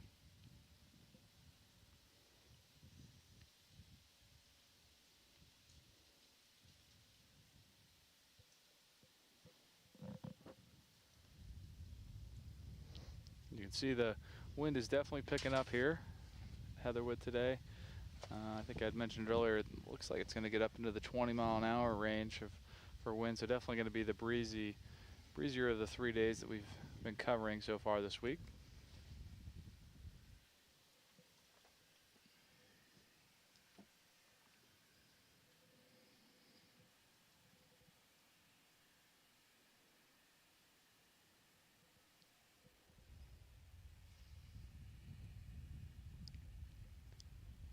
As we go split screen here, Elizabeth Haas taps in on number 9. I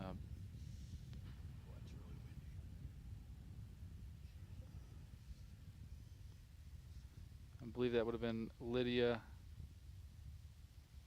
Caverman from Southeastern there on the top right of your screen. Also in the group, Madeline Jordan and Cassie May. Madeline Jordan there is next to play on the top right of your screen. As Grace Tyler looks to tap in from Graham Local on the bottom left, and she does. Finally, Isabella Brady to finish up on number 9. And Madeline Jordan taps in on 18, and Cassie May will be next to play from Riverside.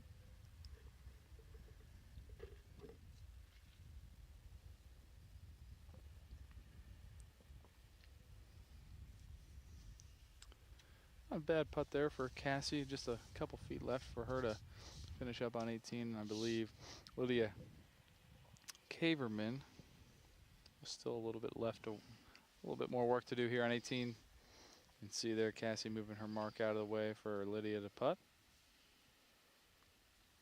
Important to remember for her to put her mark back, Austin, or it would be a penalty. It sure is.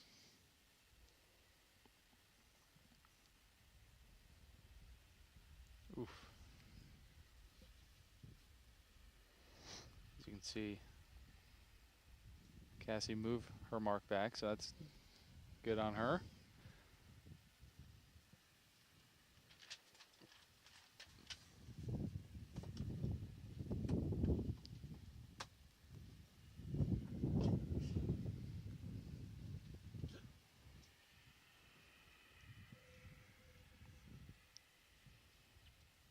Well hold there by Cassie.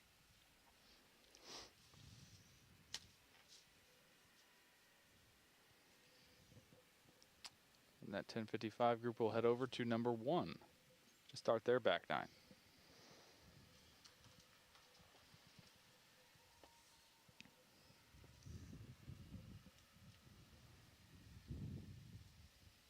Well, you can see the short distance from 18 green just across the cart path to number 1 tee. So not very far at all from 18 to 1 here at Heatherwood. Quite a bit farther from 9 to 10. So actually shuttling some players from 9 to 10 as you got to go really the length of the driving range past the clubhouse to get down to number 10 tee. As we're looking at number 10 tee right now, I believe this might be Ella Porter for sales there.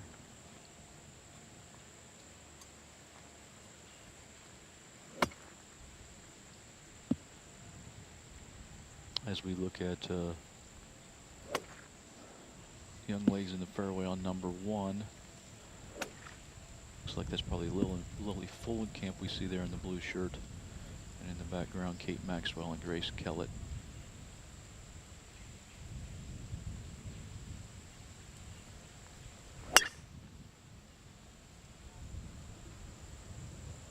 Sounded good. Sure did.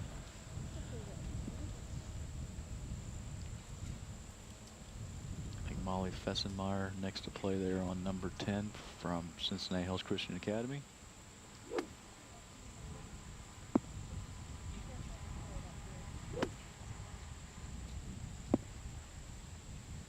As Lily goes ahead and... So a nice swing there by Molly on number 10. Yeah, Lily makes a nice swing as she is approaching number 1 green in the upper right-hand portion of your screen. As we see Grace Kellett, looks like next to play.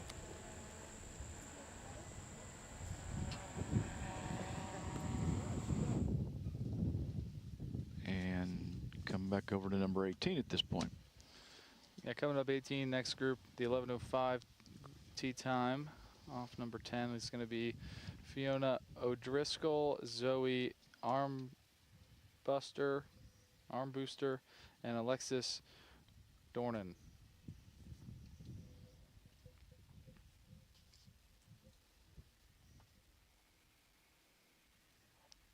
Yeah, sorry, Zoe Armbruster. That makes more sense. Yeah, I may have made a spelling error in our preparation here and misspelled that one a little bit for you, Austin. Sorry about that. I did. I was in charge of checking these before we got down here. So. It looks like they're looking off to their left a little bit. Looks like we've got probably. Looks like that's going to be Alexis Dornan coming in from kind of on this, as you're looking at the screen, right of your screen. There's a cart path over there. She's over there coming into 18. But on the screen there, Zoe Armbruster and Fiona O'Driscoll there. And this will be Zoe next to play from Riverside. Yeah, great angle here is that bunker we're talking about, protecting that flag stick as they're coming at it. Can't see that bunker from behind the green, but a great view of it here of what they have to take on if they want to get close to the flag stick. Yeah, I could tell kind of from where we're sitting here in the booth, it looks like Zoe might have found that bunker, or at least somewhere around that bunker. It's going to be a pretty popular place for a lot of balls to be ended up today, unless they're aiming kind of away from that on the left side.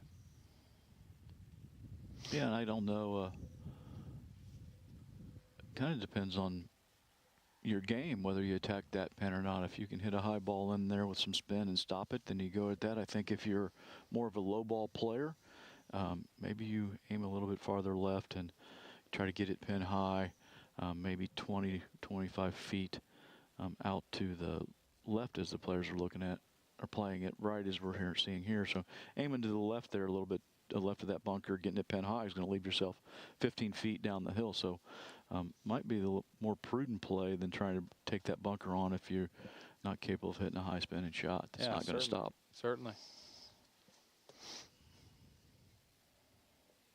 I believe this is Fiona O'Driscoll here from the Seven Hills. Good angle from where she's coming in. You know, doesn't have to really play over that bunker. Looks like she's hit a pretty good shot in there. 15, 20 feet or so, which from down there, 40 yards or so away from the green, pretty solid. Yeah, from where she was, she actually has to play uphill to the green, and then once she gets it on the green close to the hole, it's going to run away from her. So pretty tough to control the distance and get that exactly right. So I think she played a pretty good shot there. That looks like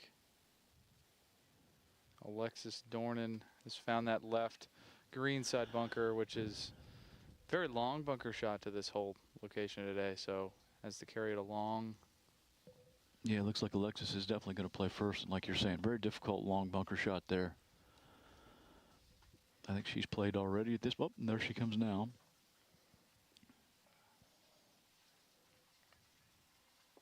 You can kind of see the green a little bit from our broadcast location, and I think that one's come up short. Again, maybe she didn't even get it out, Austin. Yeah, I mean, those long bunker shots are tough.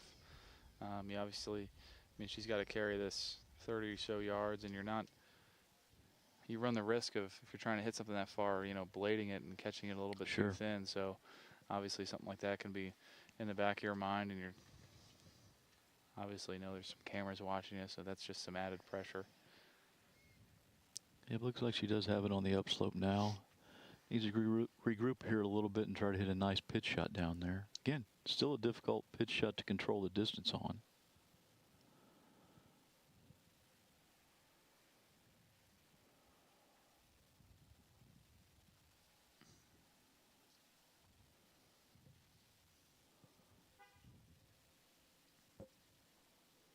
Again, didn't really see where that ended up, Austin, but so I could probably come over here now to Zoe Armbruster, or Zoe out of the bunker already. So we're, looks like not sure who's going to play next there. Looks like Zoe played her shot out of the bunker while Alexis was playing also. So they probably took turns there. We only caught Alexis on the camera view, but It looks like Zoe has got that on the back of the green. This looks like Alexis's ball coming down toward the hole at this point right here.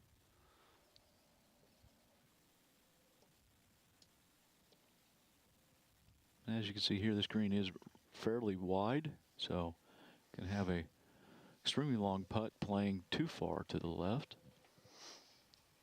Looks like Zoe's going to head and give hers a run, just miss it a little bit low there. You can see that breaking left to right from that angle, which is kind of what we were talking about earlier. Coming from that left side, it does go back downhill. Here we got Fiona O'Driscoll from Seven Hills.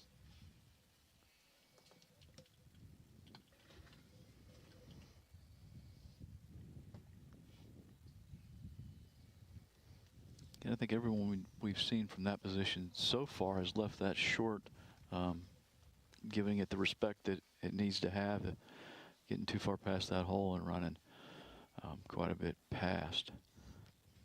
Certainly. Again, Alexis from Southeastern here. Should have learned a little bit there from Fiona's putt.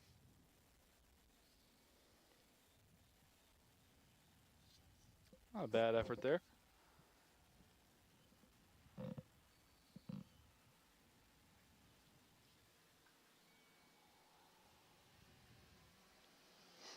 All the young ladies in this group are juniors.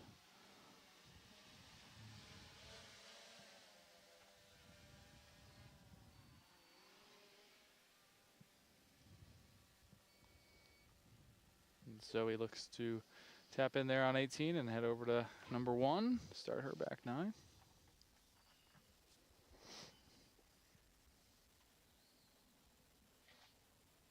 Again, Fiona from Seven Hills, about 3 feet or so. Taps in. Couldn't really tell from reaction there if she knew she made it or if she knew she missed it. I know. I guess if she thought she made it or knew she missed it. Yeah. Again, Alexis Jordan here. Oh! Definitely thought she made it. She was reaching down to pick it up out of the hole, and it quickly moved out of the hole there. So 360 degrees and back at her. And those ladies will head over to number 1 to start their back 9. Yeah, Alexis is probably happy to move on to the next hole after the struggle she had around the green there. But that happens to everyone, and it's going to happen to even the best players at times. It sure does. Looking over to number 9, we've got Jordan Thornburg there and Sophia King. Sophia's probably, again, 200 yards or so there. As she's looking at, that's probably her tee shot, and so she's probably going to go with a, looks like a fairway metal or a hybrid. I can't really tell here, but again, trying to move it down just on line, and I mean, it's possible to run it up to the front of the green downhill downwind here if you strike it solid.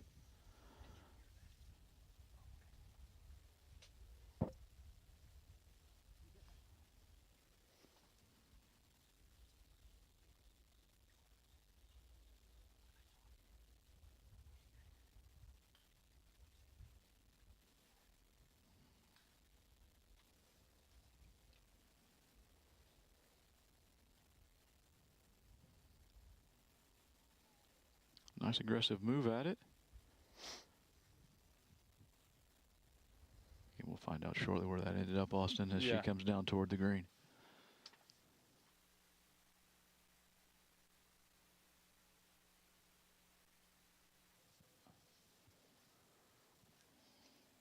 All right, this is the 11 o'clock group completing their 9th hole of play here as we're looking at them from above. This will be Kaylee Dowdy from Graham Local.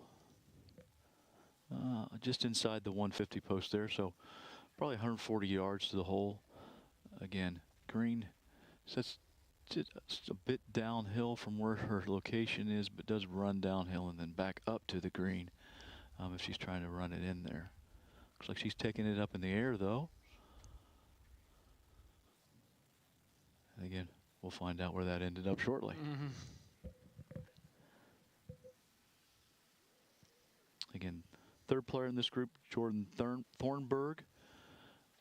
We saw her walking down the fairway earlier. I'm not quite sure where she is at this point in time, but well, there she is. There she is. Yeah, she's got it down there in the rough. A little right of the fairway. Yeah, probably 100 yards or so from, if I'm guessing where she is here. Nice angle actually at this hole if she's got a nice lie in the rough to where she can land it short and run it on.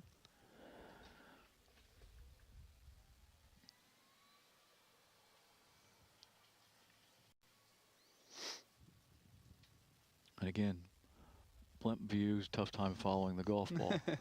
But we do see one just short there. I'm assuming that that's going to be Jordan. So good position there. Again, short par 5 down the hill.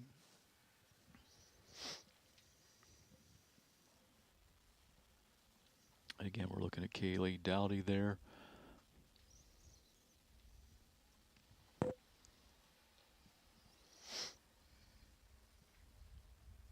The direction she's going, she's probably just going over there to drop her bag off and hopefully pull a putter out and go make what could be a birdie putt. That's the goal. You can see Sophia King. Looks like, I'm assuming that's after her second shot there. Maybe she's looking for her ball. Yeah, we did see her from what we assumed to be a little bit over 200 yards. So looks like she's probably hit it down here in the rough. And Superintendent here, Dan Walter, I know he blew all the leaves this morning, so looking at the leaves that have fell today, and they're looking for her golf ball there in that area where some leaves have fallen. Again, well, I guess Kaylee was looking for her golf ball over there. It appears to be just in bounds as you see the out of bounds stake there. So tough approach here through the rough, not much green to work with. I think she'd be happy with anything on the green at this point from there. And as we're panning toward where her ball may be. Maybe just. Yeah, I don't know if they were panning to where her ball was or if they're just panning back to Sophie looking for her ball. Austin, this would be a good opportunity to talk about time frame as far as finding golf balls for Sophie there. Looks like someone waved at her and they found her ball. So it looks like she's got it within the time frame allowed to find your ball, which we talked about a little bit yesterday. Once you get to the location where you think your ball is, you've got 3 minutes to locate it before it's deemed to be a lost ball, and you have to go back and replay another one. But it looks like she's got it here, and checking the yardage, which is going to be, I think, definitely inside 100 yards, probably in the 70-yard range or something back to this hole. Again, good angle, a lot of green to work with, and may not even have to deal with that bunker. May just be able to run this right up the front of the green from where she is. Yeah, certainly. She's probably got it down there far enough where this green's probably sitting a little bit uphill from her. Again, she looks a little bit closer than what I thought. She's probably only 40 yards or so. Yeah, and again, with that slope of the green, she might be dealing with a little bit of upslope that would help, but it looks like she might have just come up a little bit short there. Yeah, we cut away a little bit there before we could see where she, oh, there she is, just as short of the green. Again, assuming she's there in 3 now, so just needs to pitch it close and tap in for par, or honestly just make the pitch shot, make a birdie here. Easy, huh? Yeah, just go ahead and chip that in. I think you have been quoted saying that golf is easy before. I have said that before, which goes to show you how little I know about golf. That's not necessarily true, but you do know a lot. Here we got Kaylee Dowdy there. Looks like her shot from left of the path over there ended up right there, and honestly, that's pretty well done from. Yeah, nice play. Yeah, from there. Again, Kaylee's from Graham Local. She's a junior. The other 2 players in this group are sophomores, so getting some nice experience here at the district championship as Jordan Thornburg comes on up here. She looks like she chose putter to putt through the fringe here to try to get it close to the hole. And well played. Yeah, judged that really well. Yeah. Again, left herself a nice uphill putt for what we're going to assume is for par. She's got a par putt there, probably. Yeah, 1, 2, 3. Yeah, I would assume that's a par putt. Yep. All right, Sophia King. Again, looking to do the same thing. Looks like Sophia's in the rough, not in the fairway there. So, again, pretty straightforward pitch shot here. Looking right up at it. Get this on the front of the green, let her run back to the hole. Looks like she's played this really well. Again, I did call the chip in, I think, earlier. Yeah, you did, but it looks like she had left it out a little bit to the right, but still a really good shot there for Sophia. Yeah, she'll be happy with that one.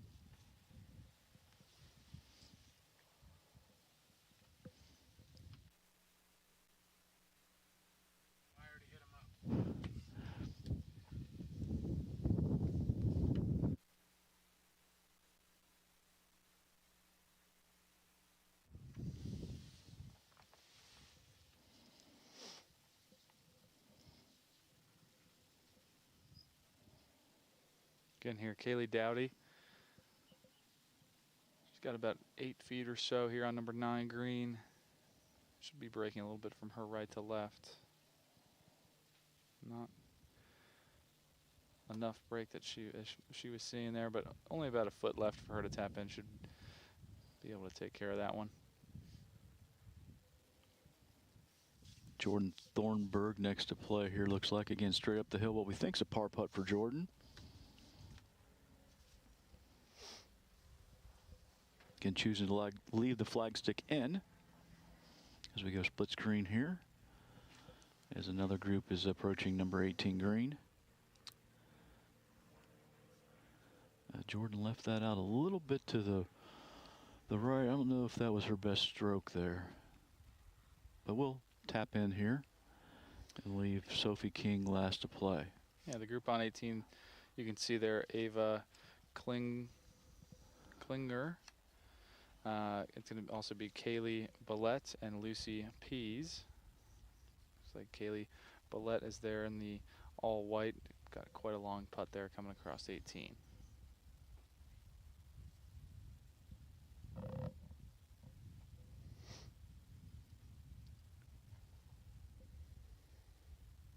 You can see there she hit that one pretty hard there on the top right of your screen, and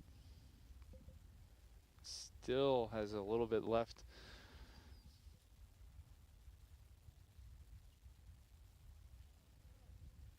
Again, back over to Ava from Riverside, from just on the back fringe of 18. Sophie leaves her approach putt just short and then taps in.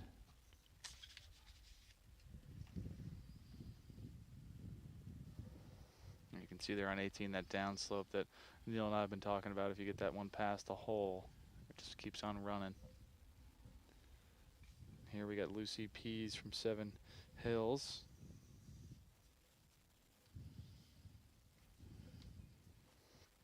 As we're looking at the Avery Roethlisberger, Madison Murphy, Heaven Conyers group coming down number 9.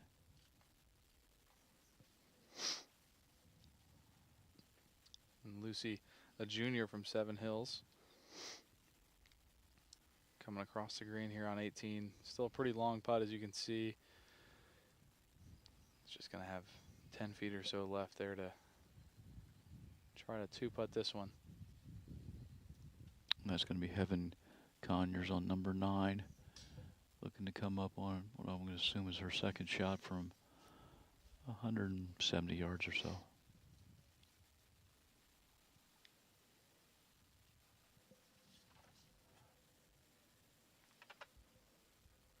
And maybe a little closer than that, as Austin's pointing out that grass bunker there. She could be down in the 100-yard range there. Again, there you can see Kaylee Billette from Southeastern, just burning the edge there. And again, Ava Klingler.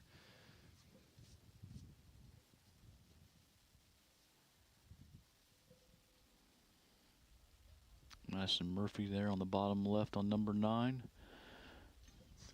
Trying to decide what club to go with. She's chosen her club at this point. Got a nice angle in here, right in the middle of the fairway. And Lucy Pease, the top right of your screen there. Got that one to go. Nice putt there for Lucy. Yeah, very well done.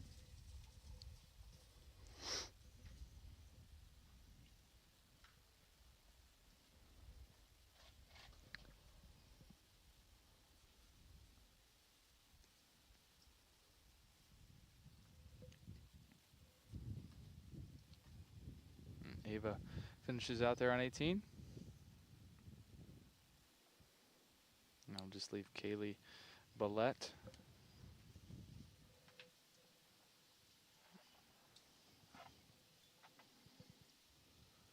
holes that one. And they'll head over to number 1. And the crowd goes wild.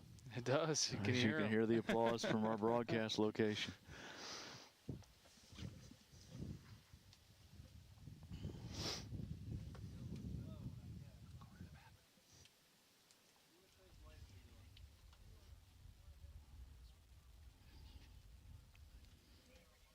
All right, Heaven Conyers here.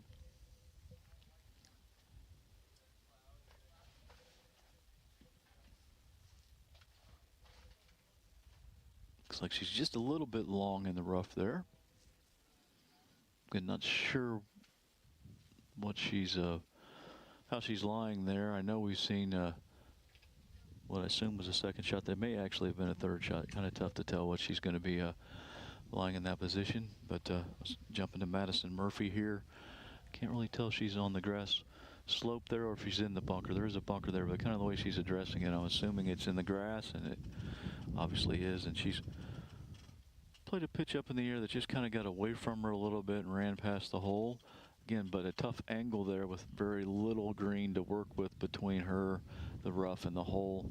So she made sure she got it on the green, and even though it's ran a little bit past, left herself an uphill putt left.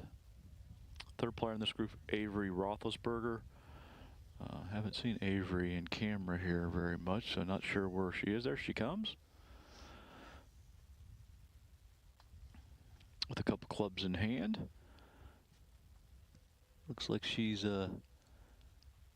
got her putter, I think, there. Yeah, I think so too, and walking back toward the front of the green. So either got it on the green or in a position where she's going to putt it from. And there she is. And again, looks like Heaven Conyers is going to play first. She may have it close enough there, Austin, where she can just pop it up in the air, land it on the green, and let it roll down to the hole. Yeah, still not a really easy shot. Not a lot of green to work with. Executed that one pretty well, though. She's only got 3 or 4 feet left.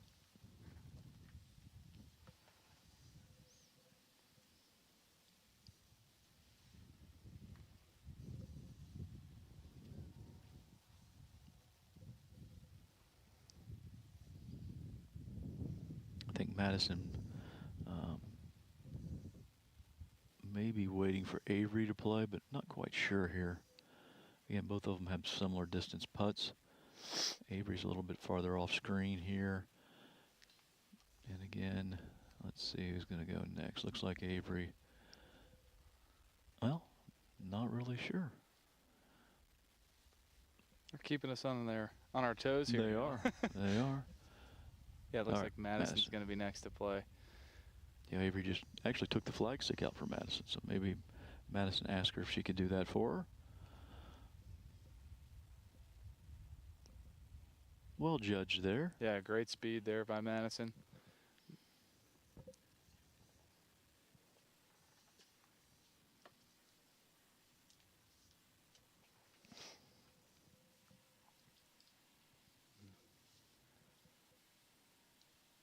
Oh, Avery must have wanted the flag stick back in. Give this one a good run. Avery did, just going to have a little bit, probably more work than she wanted to have coming back.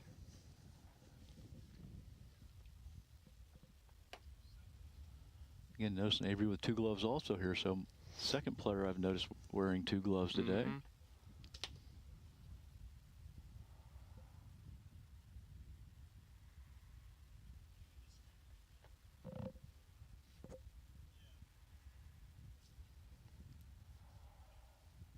Ooh, that hit the hole? I think it caught the edge, It yeah. caught the edge there.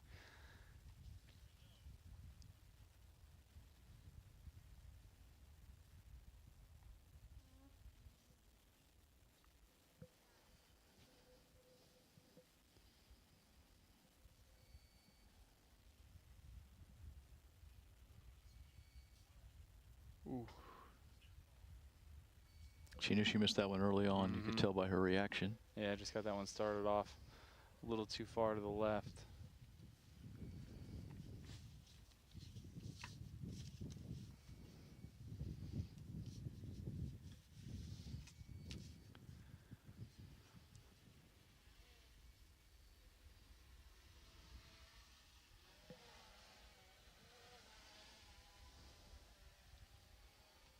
Okay, looking back up number 9 fairway. I'll jump actually over to number 18. This is going to be Emma Saylor from Riverside coming out of that green side bunker on the left. Again, that's that really long bunker shot that is going to be rather difficult for anyone playing. Looks like she caught that one. Oh. Yeah, out of camera angle, actually flew the green, caught a downslope, bounced where I thought it was going to come all the way over to our broadcast location, hit a cart fence, bounced back toward the green, and turned out really not what she was hoping for, but definitely a playable shot straight uphill to the green, probably, I don't know, 15 yards or so. Again, caught that one thin and flew the whole green there. I don't know if there's some TV wiring over there, but she might need a ruling. Yeah, I think she might. It's a good point. They some of our cabling to our cameras behind the green looks like she's going to be close to those. Again, probably going to need a rules official over here to help her with that if it's in her way. Again, but we'll let that play out in front of us here. Looking at Bella Odell there on number 9, coming in from right around 100 yards or 110 yards from the right grass bunker.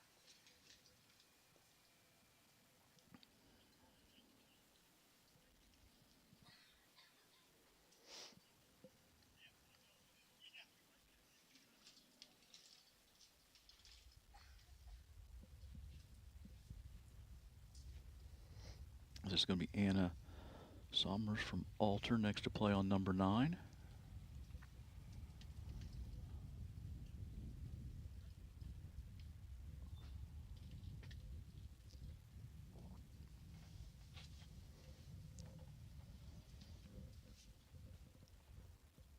And just inside 100 yards probably there from her position. Nice shot in there for Anna. If it stops, might have jinxed that one a little bit too early. Called that one. She did land it on the front there. And as we see, that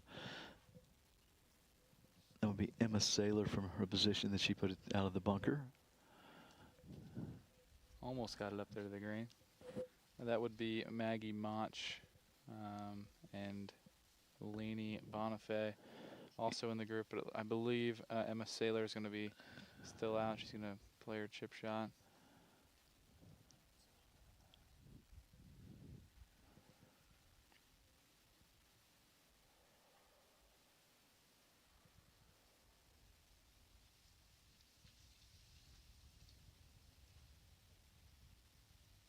Emma behind our graphic there. You can see the ball come onto the picture. And there you can see Lainey Bonifay there on the right side of the screen. And Maggie Mach was taking the flag out there.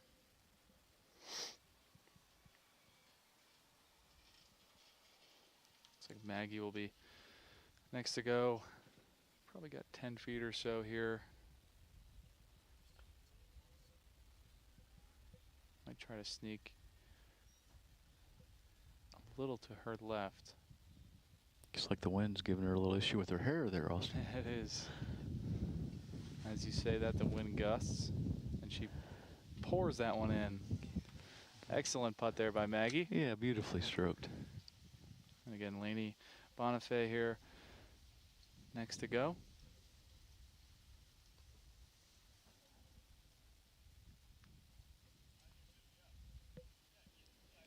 She's got about 7 feet or so here on number 18, breaking us slightly left to right and a little bit downhill.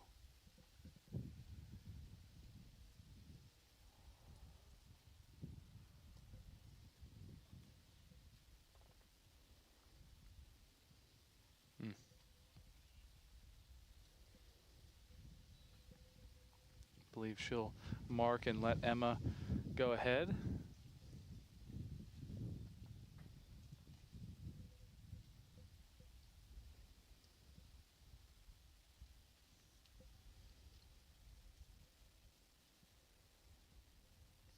Nice putt there for Emma. Good way to finish. Again, what We've talked about a very difficult hole location here on number 18. Again here, Laney from Southeastern looking to finish here on number 18.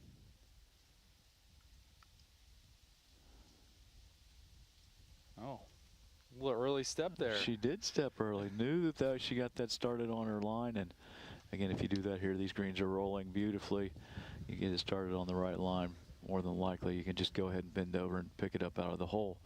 As we see Anna Summers here.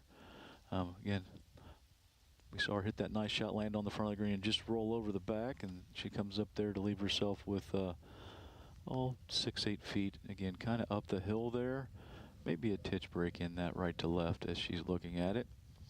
Bella Odell here from the back of the green.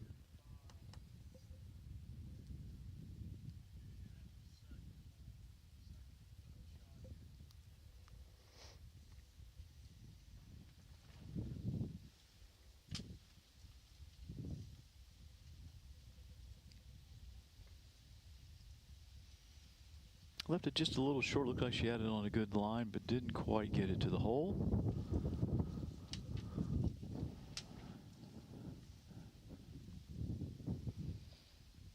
And finally, Emma Lohman from the back of the green. Again, 15 to 20 feet. Maybe a little downhill, and again, maybe just a little bit of right to left in this one.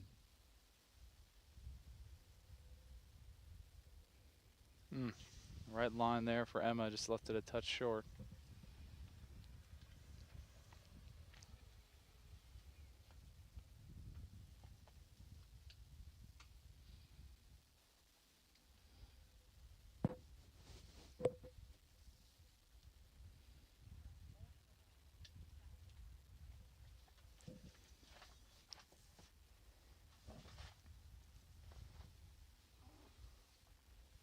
All right, Anna looking to finish up here.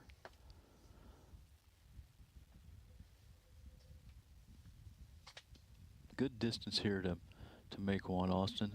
Haven't really made a call yet here today. Kind of feeling like Anna might just pour this one in, so I'm going to call this one as good. Mark it down.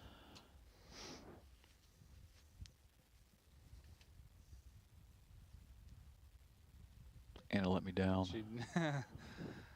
She gave it her best effort, though, that's for sure.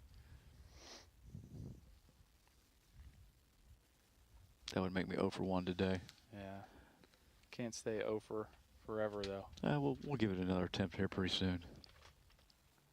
I mean, you could call this one if you want. Oh, I don't think there's any chance that Bella misses this one. I'm just kidding.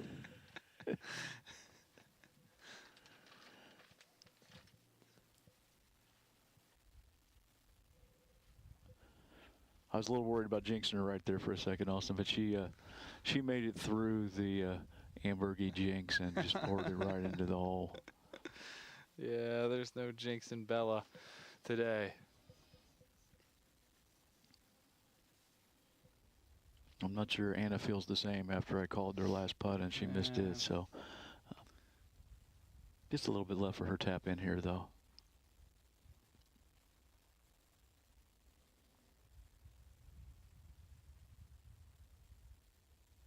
And she pours that one in nicely.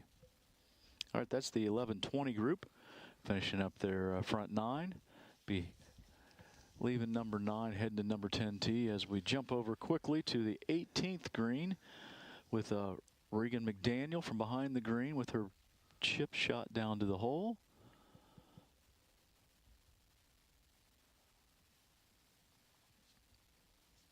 I'm sure she was hoping to get a little closer than that, but she has left herself a putt. And I think next to play is going to be Julia Zhu from Seven Hills. And from our booth, we actually could see she hit a really good shot in there. She was over kind of near the number 1 tee. I think our camera guys almost were trying to get that on camera, but really good shot from over there. Not a fantastic angle coming across the green like that, so really good shot in there for Julia. Should be downhill, breaking a little bit right to left at the end. Stays up, it's good. Not a bad putt there. No, well done. Again, nice little uphill tap in for Julia here.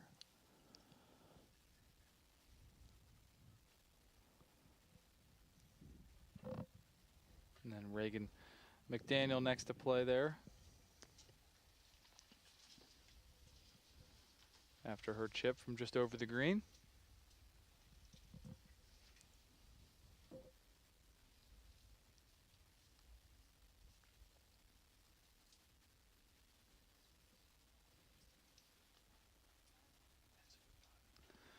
Solid putt there by Reagan.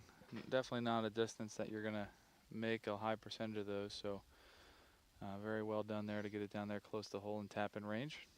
I thought Reagan was going to just pull the flag stick out with one hand and tap in with the other there for a second. And that would be a penalty. So I'm glad she did not do that. And lastly, Brooklyn Weller from Southeastern.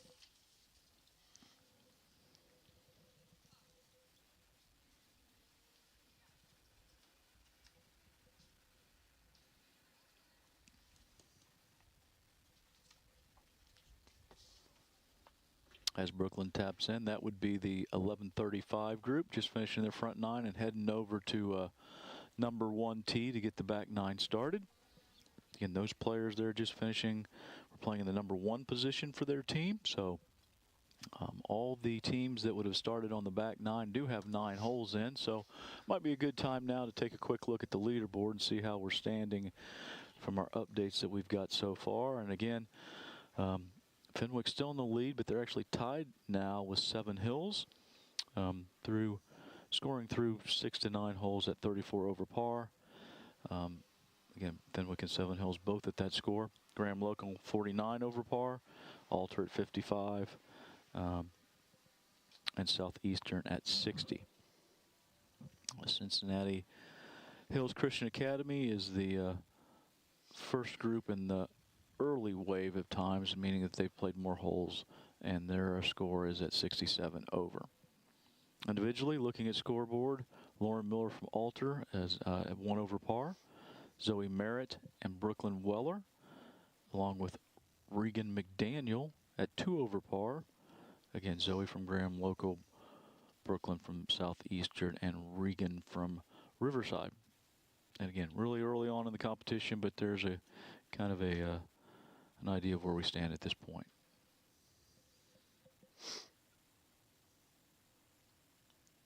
As we see the leaderboard and talked about yesterday, we still haven't got the music, background music thing figured out yet. Austin? No, not yet. Still waiting on for you to sing a little bit for us. Yeah, that's. I mean, I could hum something maybe. Yeah. We could do a little. I don't know what I'd want as background music here. Should be something soothing as opposed to AC/DC or something. You know, yeah, AC/DC might be a little too much for golf. We should have something like. Again, our superintendent is a big Barry Manilow fan. Maybe he could come down and hum some. What's a Barry Manilow tune? Copacabana. Maybe he could come down and hum a little Copacabana. We could. He could do that. The look on your face kind of tells it all. I'm being told in my ear that Barry Manilow may put people to sleep. I don't know if he's trying to say we're boring or what he's trying to say right there, Austin. Yeah, but I think that's what he was trying to get at. But her name was Lola, and she was a showgirl, in case you were wondering. All right, let's get back to some golf here. We've got some more groups on the golf course, and I think we should have somebody coming up 18 fairway here now. The group of, looks like we're jumping to 1 tee. So this is going to be Regan McDaniel, and looks like she's going with an iron here off of number 1.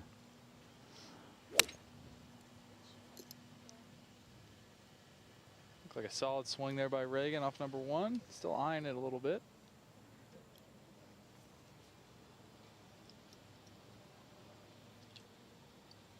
Next to play will be Julia Zhu. Julia's a senior from Seven Hills.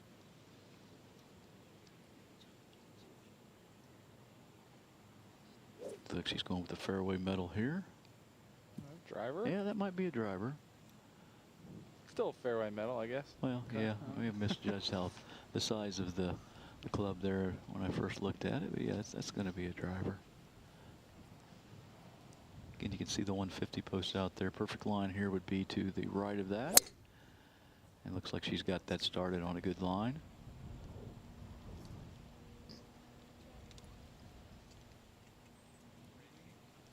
Again, pretty common theme here is that landing area is just over the hill as the young ladies trying to get up on their tiptoes to see if they can see where that ball lands, which is it's just out of the line of sight from that tee. And jumping over there on 18, we've got Morgan Richards there. You can see also in the group Taylor Zaz and Carissa Meyer. See a ball run across the front of the green there. Trying to look from this location to see that would have been Carissa Meyer's ball, kind of running across the front. She was playing from over toward number 1 tee there, so we saw that run across there. And that would have been Brooklyn Weller's tee shot that we saw right there on number 1. And again, over on 18, walking up to the green there from Anna, will be Taylor Zoss. And again, we see the young lady in the red skirt there would have been Carissa Meyer. And again, she would have played just to the front of the green. Here in the maroon colored shirt, Morgan Richards, she's from Urbana. Again, I think Austin, there's a hill climber's joke as she was coming up the hill there on number 9, but I'm not quite sure what it was. But again, she's made the climb up the hill. Yeah, she has. And again, pretty straightforward chip, although not an easy one. But everything's kind of right in front of her there. Kind of caught it a little thin and lower than she'd like, so I think she's just run it over the green. Again, Carissa Mara just played her shot from over by 1 tee here just short of the green and getting ready to come down toward the hole. Again, very difficult hole location here on number 18, as the young ladies have been having a little trouble with it. Just about every group has been struggling to get near the hole, or they've been leaving themselves some putts. Quite a few 3-putts we've seen here already, just because they're afraid of running those putts way past the hole. They're tending to leave those quite a bit short. So again, very difficult spot for them. Yeah, you can see there Taylor Zaz talking with her coach, sizing up the chip shot, but I believe she's going to wait for Morgan Richards. I believe her ball ended up over there as well. I think Morgan's going to play first. Possibly, or maybe not. They might have just been looking at that chip from a different angle. Yeah, and again, these young ladies have qualified as individuals, so you see a little more coaching here because their coaches are here and they've only got 1 young lady here. Well, I believe Marriott may have 2 players playing, but again, coaches with them and the only player here, so they're obviously going to follow them around the whole day and help them out as much as they can. And again, you see Morgan there playing her pitch shot. Not sure where it went. I'm going to say it went in the hole. Went in the hole. I think it might have just chased by a little bit, but we can say it went in for now. But again, Taylor Zaz here from a similar spot as Morgan. Nicely done here, and yeah, well played. Nice shot there. Yeah, just a couple feet there left to go for her up and down. All right, and as we pan over, we see Carissa Meyer here with 15, 20 feet again, straight down the hill, and has been watching these young ladies play today. Being very protective of not running this too far by the flag stick as it runs downhill quickly about 3 or 4 feet past that hole, and because they're protecting it so much, they tended to leave this one short today. So let's see how Carissa does. That's well judged and stops just short of that downslope there. So she got herself in a good position straight back up the hill for her next putt. And jumping back over, Morgan Richards here.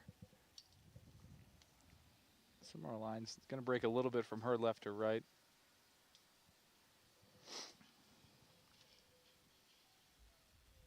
And the hole cut behind our names there. Got about 15 or 20 feet left. Disappear. Not a bad putt. No, really well judged there.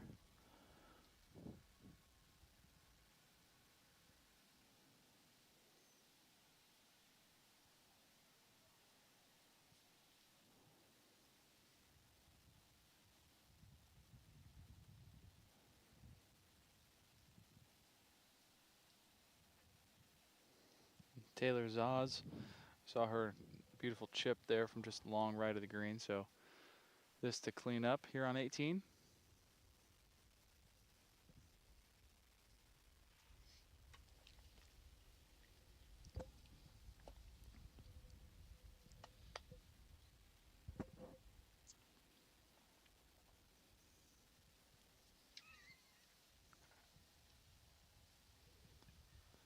Yeah, nice up and down there for Taylor.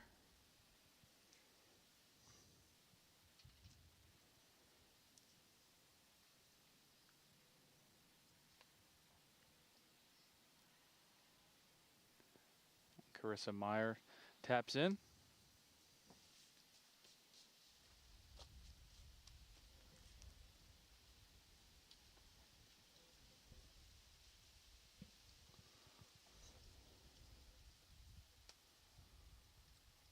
And Morgan Richards last to finish out on 18.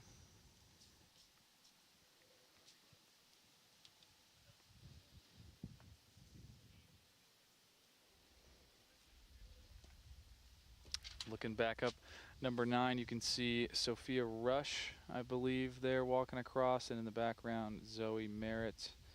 And then not pictured yet would be Lauren Miller from Alter, who last time I checked was leading individually through 6 holes at 1 over.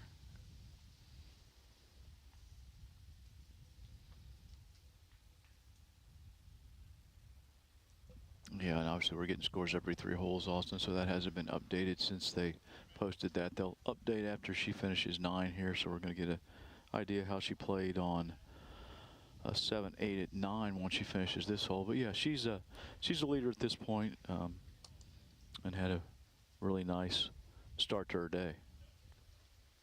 Again, here we got Sophia Rush from Fenwick, 60 yards or so. I think we're going to have a really good idea. Oh, I can kind of see the ball there. Pretty good shot there, not the best angle. So got 20 feet or so there for, could be a birdie attempt.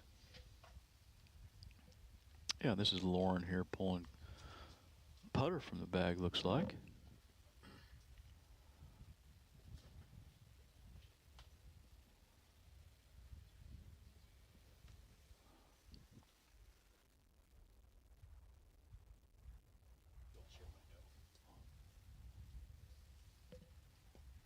Again, this is Zoe Merritt from Graham Local.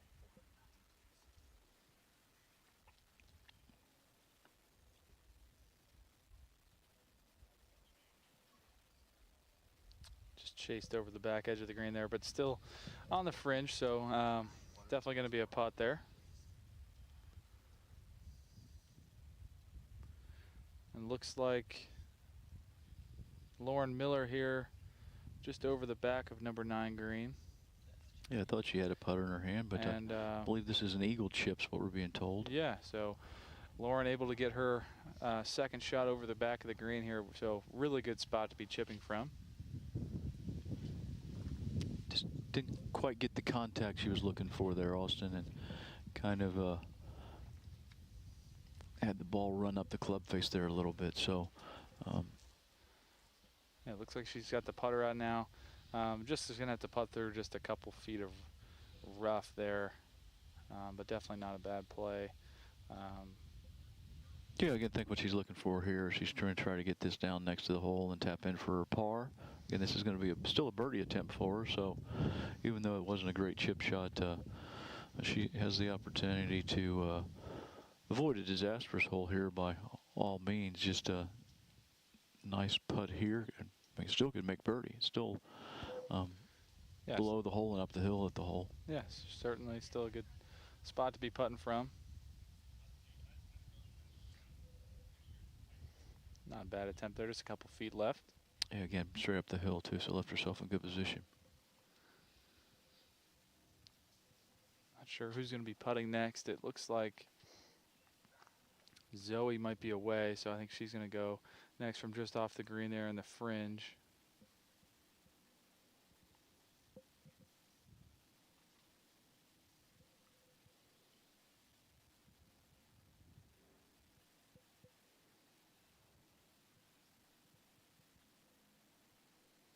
And Zoe just leaving that one a little bit short.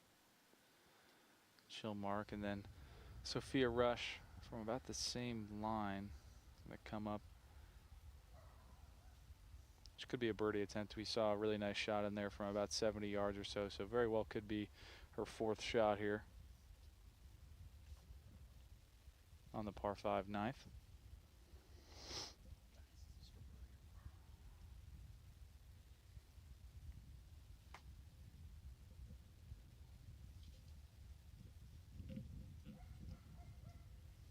And being told that this putt might be for par, so either way, left that one a little bit short as well.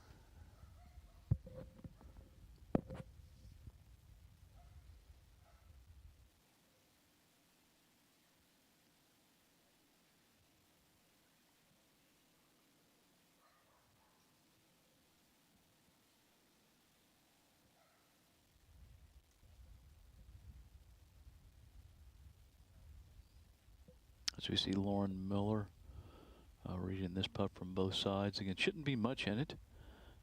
Sometimes those can be the toughest to read. Also, you can try to figure out which way it's breaking and maybe read a little something into it that isn't there. Oh, all around. She did sneak it in there, and again, it did move a little bit. Looked like to the left on her also. So. Yeah, good par there though. Obviously, she was in a good spot over the green and 2, but left that chip short. So just probably happy to get out of here with a 5. Sure, and then if Sophie was paying attention, she can see that this putt, if it does break anything, it's going to move a little bit left. So she's going to want to keep this inside the hole on the right side and just hit it firm, and it should be right in the middle.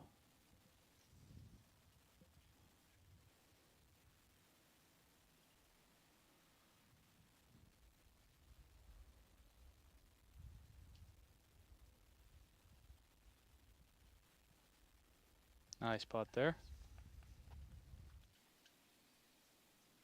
And finally, Zoe Merritt to finish up here on number 9 and conclude their first 9 holes of play today.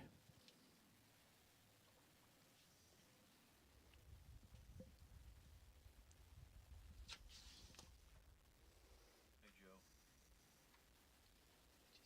Talk to me, Neil. All right, we're ready to do a break here. We're going to do a break before that 220 phone beeping noise thing type of thing is going to happen. So you ready to go to something? And then what are you going to go to? Let's go to sponsors. Let's get sponsors and then instruction afterwards. Yes.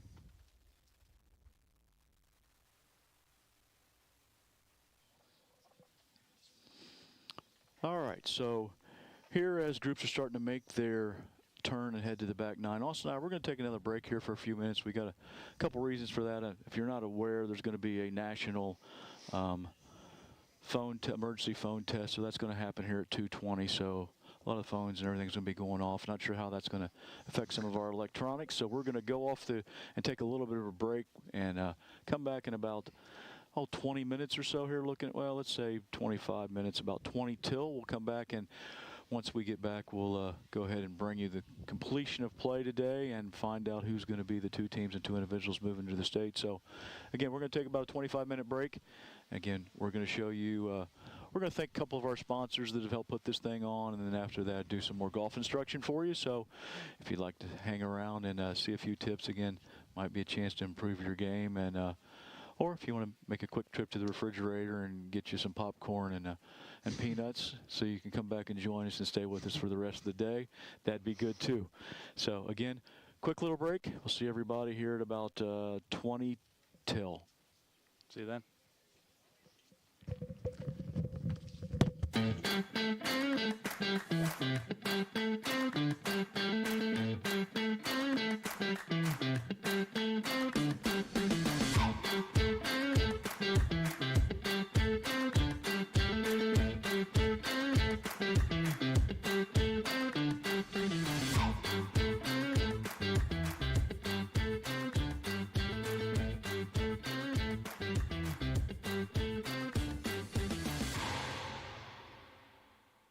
Weibel Energy Systems is a full-service mechanical contractor and building services company focused on making buildings work better.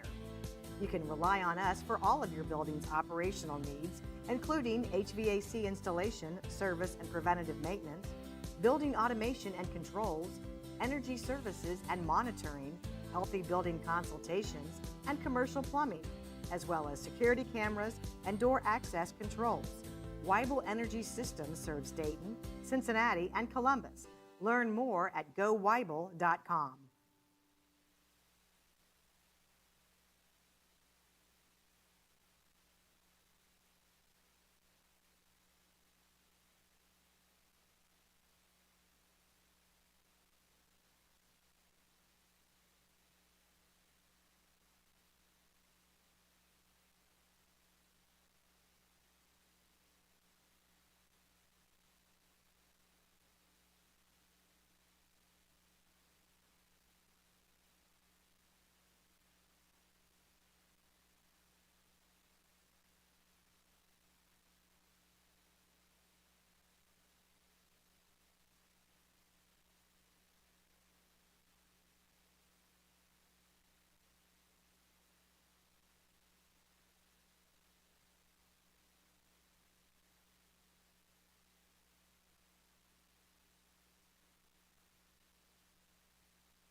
Brad Smith here, Director of Instruction at Heatherwood. I'm glad you came back to watch how you chip. Some of the problems that I see is the weight transfer. People are still trying to lift it, whether they flip their hands or falling backwards. Trying to lift. Don't want to ever lift, because what happens, I hit behind it. So we're always trying to stay forward. So the best tip I can give you to try to learn how to stay forward is put this left foot back. You're standing on one leg basically. So hopefully you have pretty good distance, but you can see I'm bottoming out in the front here. So we're gonna set up, so that ball is gonna be a little bit more forward. You can see all my weight went to the left side, put my foot back, and then use the left side. Not bad for one leg. So this is how we do it. This is how you're gonna get better at chipping here at Heatherwood.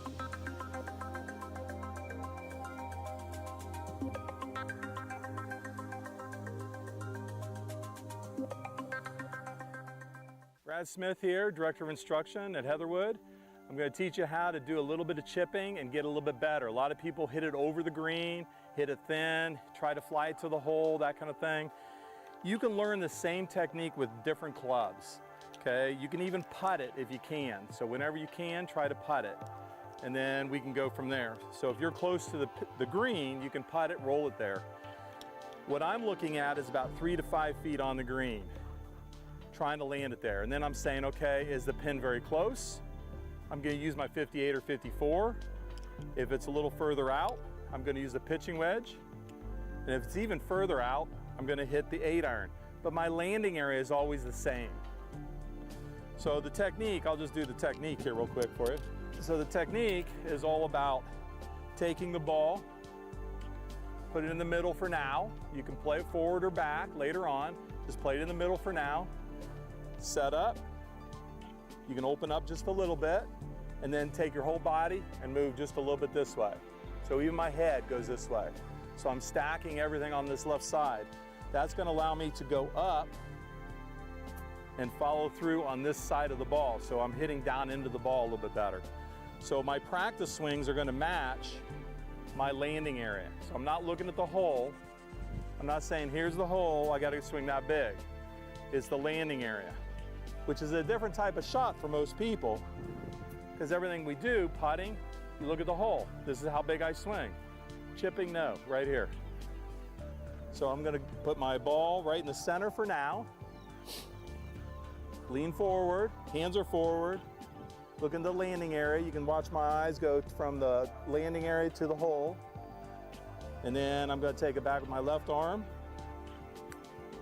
and follow through with the body. A little long. I have my 54. It should be a 58 for me. So that's kind of how we do chipping. If you knock it close, then you're going to be putting one putt, the most, maybe a 2 putt. So 2 putt or better. The worst you're going to get is a bogey. So that's how we do it. to become a golf professional and would you become a really good player.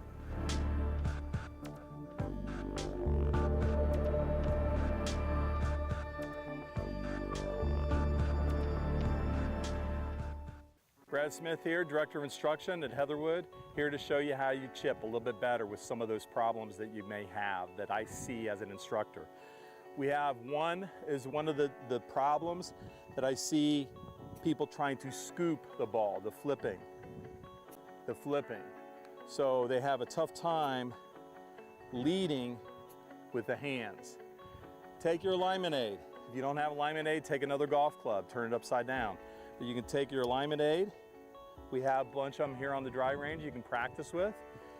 Just put your alignment aid here, hold on to it, feels kind of weird. Put the alignment aid on the side, and all you're doing is working on not hitting you on the side. Pain is the quickest way of learning, okay? You start getting a nice bruise, you'll figure it out. So weight on the left side, lead with the hands, weight on the left side, lead with the hands. You can see that never touched the side. And that's how you start chipping things in.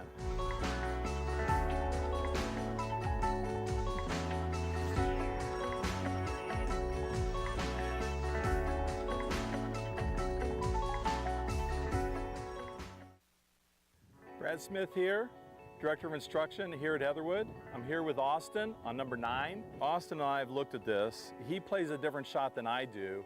I play a draw, so I'm going to tee up on, I teed up on this side, on the left side, and I know the wind's coming from 9 o'clock. If I'm at 12 o'clock here, I'm saying the wind is coming from west, northwest, which is over here, and so it's at 9 o'clock, and that's to my left here. So when I play a draw, the wind's going to hold it, so I don't have to worry about a big hook or anything like this. I think Austin, what do you do here, Austin? So with the driver, I play a fade. So with that, keeping that in mind, it's going to move my ball more left to right. So I might shift my start line a little bit further left, just to allow for that wind just to move it just a little bit more. Perfect. So there's a lot of things involved, not only strategies on angles, but you're looking at wind. You're looking on lie. We talked about that my ball is going to finally roll out because it's hitting downhill and it's rolling out. Of course, he flies over the hill as far as he hits it, and it's way down there, so I don't have to worry about that. So we're going to let him hit a shot here, and he's going to angle where he wants to hit. And like I said, I hit from the left side, and I play my draw. I play my shot that I play, my pattern all day long. He's got patterns with his driver. And I think his 3-wood plays a draw mostly, and everything else you play what? I tend to fade it, yeah, a little bit, yeah. Okay, so he's got some shots in his bag that he can switch back and forth with different clubs. So let's go ahead and let you hit there. Yeah, so with my fade, I'll tee up a little bit closer to the right side of the box.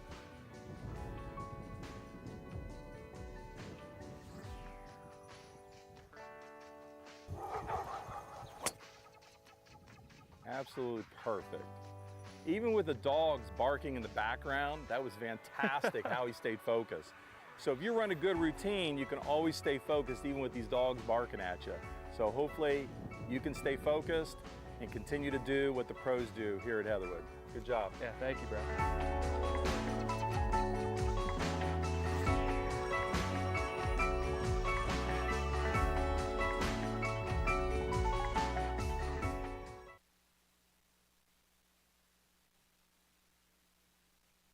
Brad Smith here, Director of Instruction at Heatherwood. I'm here to lower your scores. You've heard the expression, drive for show, putt for dough. This is where it's at. This is where we lower the scores. This is where you win.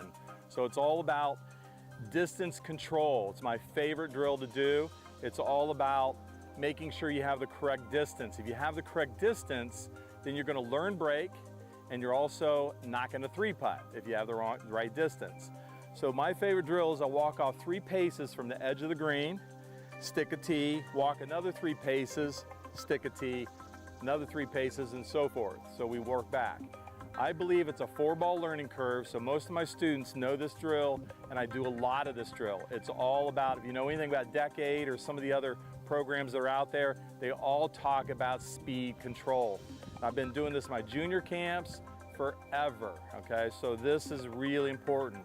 But you have to learn brake, and you have to have the right speed. You learn brake because of speed. So it's a 4-ball learning curve. So every putt you do, you're just trying to get it barely on the fringe. So you're gonna take a practice swing, what you think is right. That's definitely not right for that little putt. It's a small putt. I don't worry about my stroke. It's all about distance, and you're gonna learn from it. That's all you're gonna do. So after I've done that, I set up, try to run your routine. After you get set up, you're gonna putt. If it's too long, which I feel like that's a little long, so I'm gonna back off on it, and I'm gonna take a little practice swing right afterwards. So that's a little smaller. So now I start all over again. Practice swing. That's the one I think. Get set up. And that's a little shorter. And you would do that for 4 balls. Then you would go back. I'm just gonna take the 2 balls and move back. I'm gonna skip the 6 steps. I'm gonna go to the 9. But normally you would go to the 6 and then go to the 9 and keep going back. So I do the same thing here with 4 balls again. Practice swing to the edge. Don't have to worry about making a putt. It's just all about speed.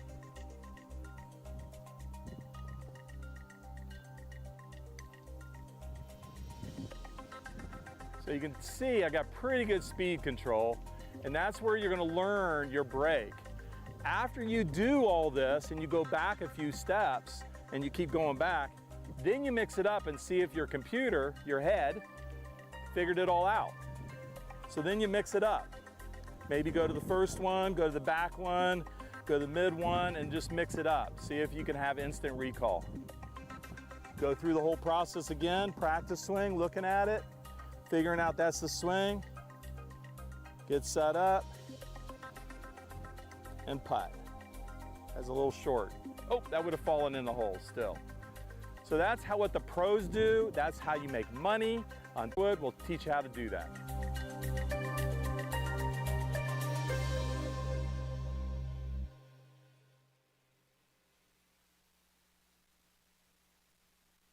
Brad Smith here at Heatherwood, Director of Instruction.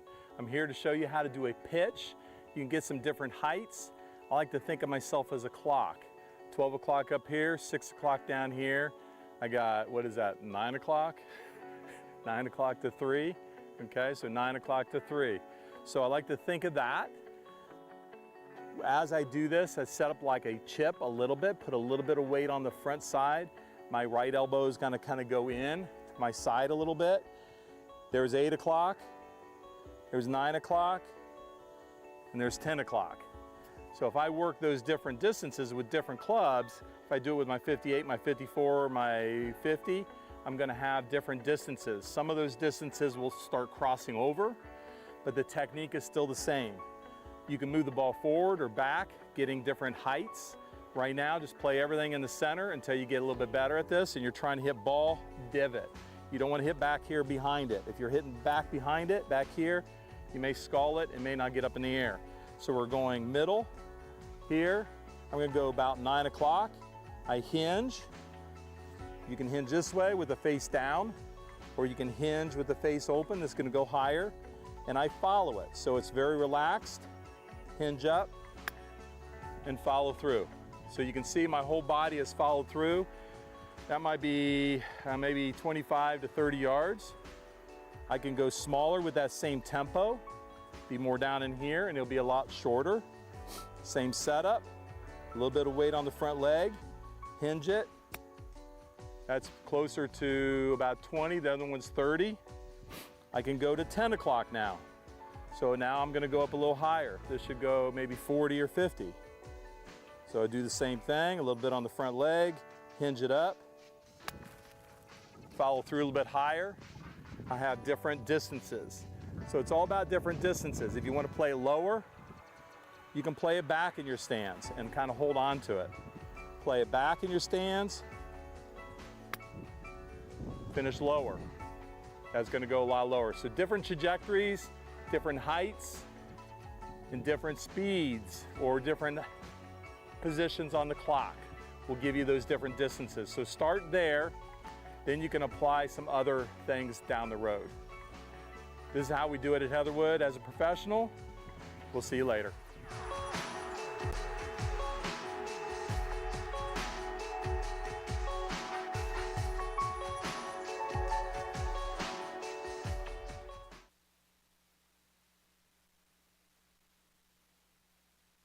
Brad Smith here from Heatherwood, Director of Instruction. I'm here to show you how to putt even better, okay? Not only we had a speed drill, we have making sure you hit it on the line. And the line is this thing I made for a couple pennies, 2 pencils, a string. You don't have to have the colors. I think I had an old Halloween pencil and some red string. You can do whatever you have to do. The whole key is to get this ball so the string is intersecting the ball. So then what you're doing is you're trying to roll this ball on a straight line. So you got to find a straight line. I guess you can do downhill, but I like to go uphill. And all I'm trying to do is understand if I'm pulling or pushing. So this is where we make sure the ball is rolling down that imaginary line. In this case, we don't have the imaginary line, it's the real line. And I can get my putter that has a line here, and I can line it up to the red line. So this line here is I'm gonna set that up to the red line. So you can still run your process, your routine if you want, and it's all about taking that ball down the line. And you can see I had good face control. It rolled down the line very, very well. If I push it, you'll see, so it could be swing path or face angle. So my face angle is going to be a little off. And you can see I pushed it. Plus I hit it too hard. Speed control is pretty important. So this one I'm going to pull it to go in the hole. You will not lose a ball on the putting green, so no reason to look up. Ball, you can put some lines on the ball that you would have when you don't have. So now I can line the lineup of the ball with the putter. Again, the putter line. So if I didn't have this line here, I would line all that up if I'm out playing on the golf course, and now I can roll that ball, hit a little too hard, okay? And I did push it a little bit. So that's why you shouldn't practice what you're not pushing and the pulling, okay? What I don't want to do, okay? But at least I can line that putter up. If you have good speed, at a foot, learning how to hit it like the pros.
All right, so this would be Grace Monin coming up the hill again. Expecting that to break a little bit more. Started that out a little farther right than she didn't quite get it to the hole. So left herself with a uphill putt. Looks like about 3 feet or so there left.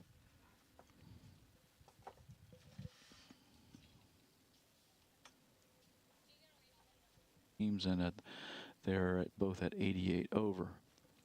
As far as individually goes, electronic scoring is correct, so we'll get a better idea. They'll correct electronic scoring in the scoring area, and then we'll know for sure once we see the final score posted that that's what those young ladies have shot for the day.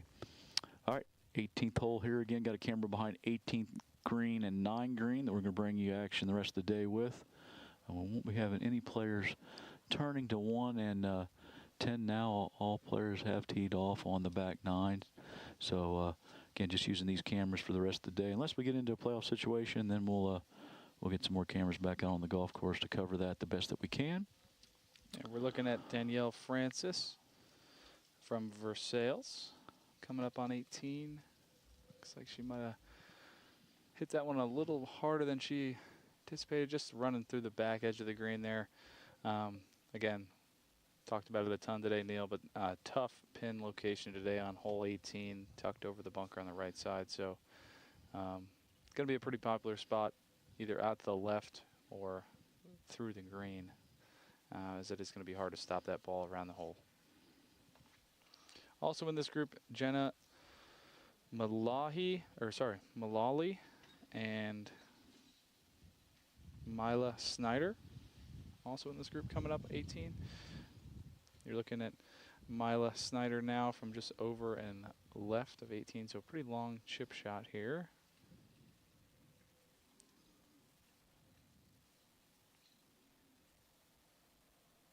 Again, as you just mentioned, Austin, seen I don't want to say all the players, but majority of the players struggling with this pin location on 18. Again, difficult pin, protected by a bunker in front. And again, I think a lot of the players are choosing to do what we've talked to, kind of run it up on the right side of the green, but in doing so, leaving themselves with a very difficult approach putt, long approach putt down the hill to something that runs away from them. So lots of struggles here on 18, and let's see if some of these young ladies can't figure it out here as we get a little bit farther along in the afternoon.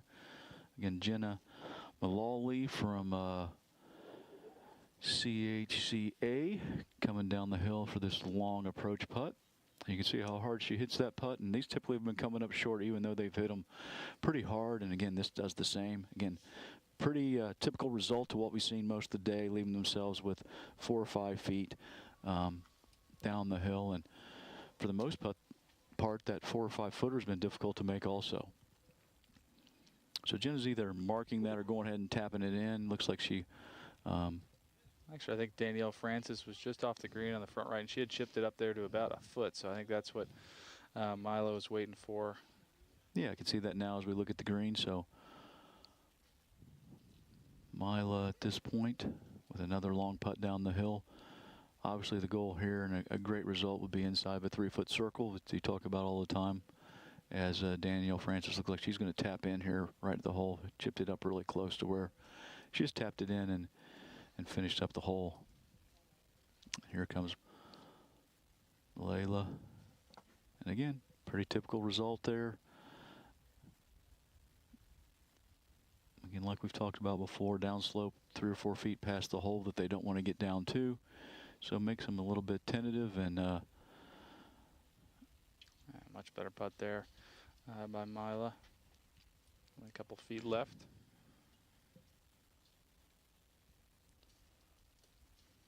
As she concludes play. And she's only a sophomore, so she'll have a couple more opportunities to get here in the districts.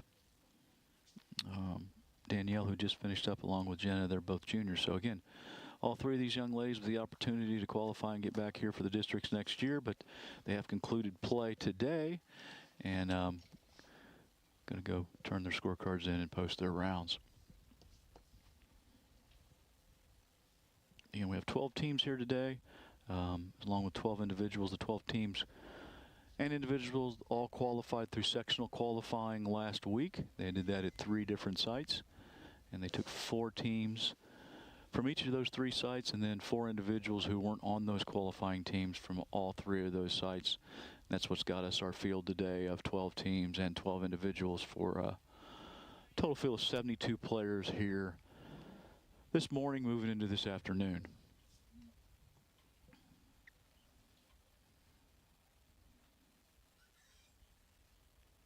So as we took our break a little bit, and Austin and I were talking about things we'd like to improve on and things to make things a little bit better for us here, Austin. And I think we've come to the determination that we need to find us a furniture sponsor, whether it be Furniture Fair or Morris Furniture or someone like that would like to jump on board and provide us with a couple of really nice, comfortable chairs here at the Broadcast location, right?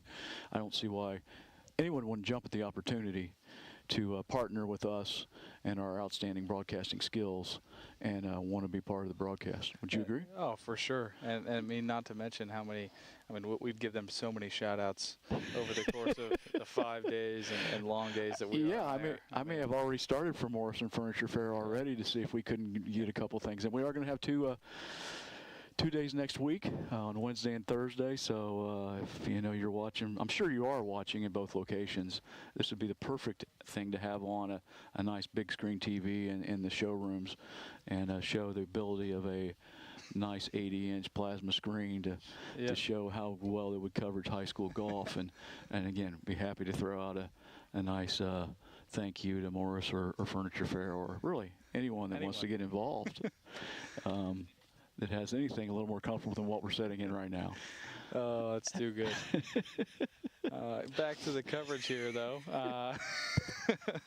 Looking up 18 fairway here, we've got Anna Mullally, Gabby Dews, and Riley Champ. They're just making their way up hole 18 now. And quickly, as I'm thinking about that, and then we'll move on from that, but we've got our person to help us out at the broadcast table, our statisticians, as you said, Tim Tavella here. And Tim, I think Tim's buddies with Anthony Munoz, Furniture Fair. That's a quick phone call from you can make that happen. Yeah. I'll make a few calls. Appreciate that, Tim. All right, let's get back to golf.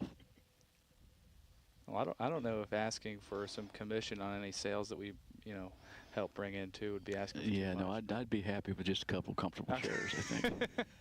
I don't want to, sell ourselves too short here. Yeah. No, I'm just kidding. A couple nice chairs. Let's just start small and move our way forward, right? Before we get on the national ad campaign. That's true. That's true. Yeah. Anyways, again, looking at Gabby Dews there in the center of the fairway, it looks like we've got Riley Champ just right of the screen there. You can see her ball sitting just off to her bag there. She's getting ready to play her shot into the green. Again, these players in this group are playing in the number 3 position for their teams. So again, 5-player teams, going to take the 4 low scores of those 5 to get their team score for today's event. And again, so 2 players from this team have already finished play. And again, this will be the 3rd person to finish play. And this is the first wave of teams. So we got 2 waves of teams that teed off at 10 this morning, and they went 10 minutes apart, starting at 10, going to the 5 times, and the second wave started after that. So again, when you're looking at the scoreboard and you see that you have got some people farther along than the others as team-wise goes, that's because of the way we started things this morning. Again, a couple ways for you to see the leaderboard as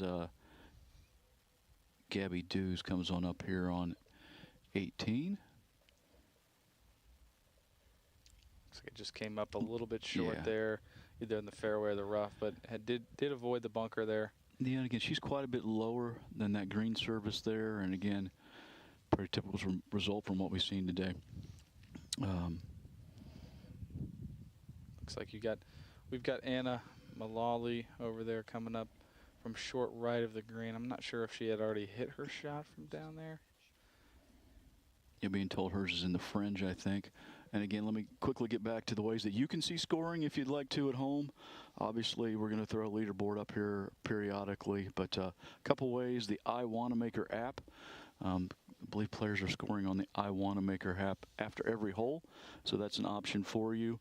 Also, if you wanted to jump on the Golf Genius app, we're getting scoring updated every 3 holes there, so maybe not as accurate, but you can jump on the Golf Genius app, download that onto your phone, and enter the GGID of D as in dog, the number 3, G as in good, M as in Mary, V as in Victor, and G as in good. So D3GMVG will give you access to a leaderboard on the Golf Genius app. Again, I think there's a little drop down in the upper left-hand corner. If you click on that and then click leaderboard, you're going to be able to kind of follow them on your own. As we see some shots come up there on number 18. I believe that was, this is going to be Anna Mullally here, just short coming up, choosing to go with putter. Looking good. Ooh. Oh, very well done there. As her purple ball, or it looks purple, maybe pink, matching her outfit. Mm-hmm. And she goes ahead and taps in there to finish her round. we've got Riley Champ there from Northwestern. Saw her ball from just short, chipped it to there. Just a couple feet left for her 2-putt.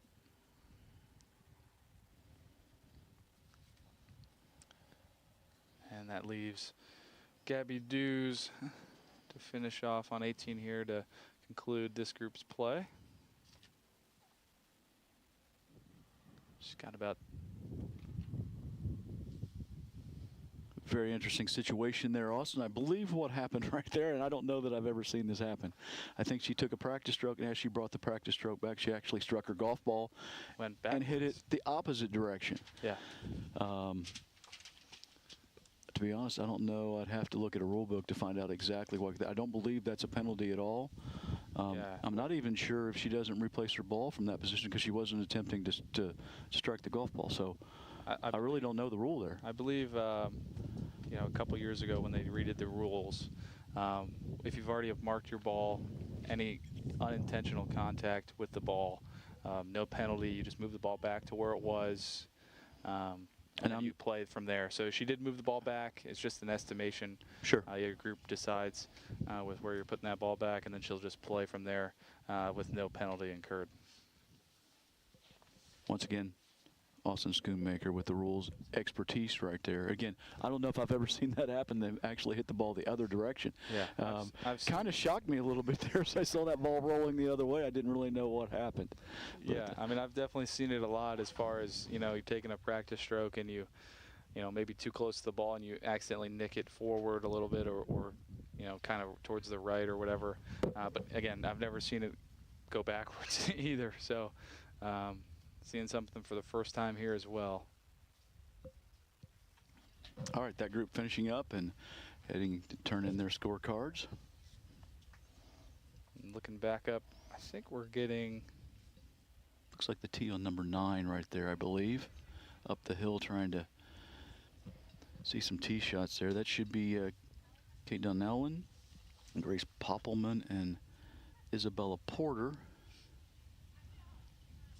I believe that that's going to be Isabella Porter. It's kind of tough to tell if she's wearing black shorts there or navy shorts, but those look black from this angle. And again, that's how Austin and I are trying to determine which player's which is here by what they're wearing. And only about 450 yards away from where she's hitting, so it is going to be a little hard to tell. But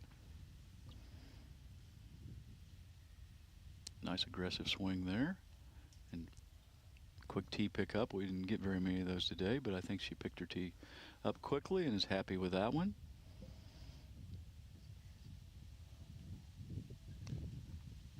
Yeah, looking over there, I believe that's Kate Donnellan there. I'm really a little confused. I guess those two are back over there already from the tee and already hit their tee balls, so everything's coming down the hill there. Could have, you know, made their way off the tee box and ended up having one that, you know, we're told that it was out of bounds or something like that. And yeah, definitely. And then she wanted back up. Maybe had to have gone back to the tee and re-hit. So, because it did look like Grace and Kate were already kind of making their way down the fairway when Isabel was hitting. So, certainly could be a possibility. You know, the other, we won't really know, but yeah. Again, the other thing I noticed right there, which is kind of unusual, but most of these young ladies are using push carts today. But I think Isabella was she was carrying her golf bag. Was she? She was, and I think she might be the first person I've noticed doing that today, because some of the push carts that they have are so nice now that you know, just as you can see her on the left side of the screen there with her. Yeah, she's definitely carrying her bag. Yeah, she's probably. I mean, she probably is the only one today carrying. I definitely didn't see anyone else. Again, this is Kate Donnellan for Madeira.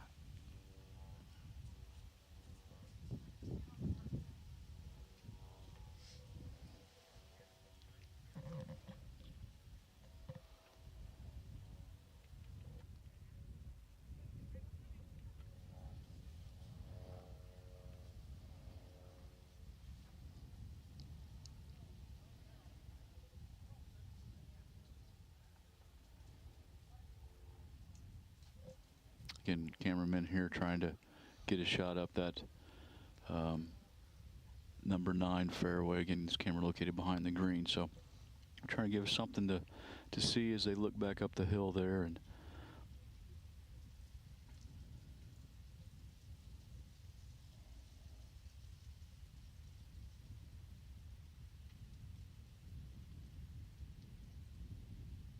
again, that looks like that's probably Isabella's coach there.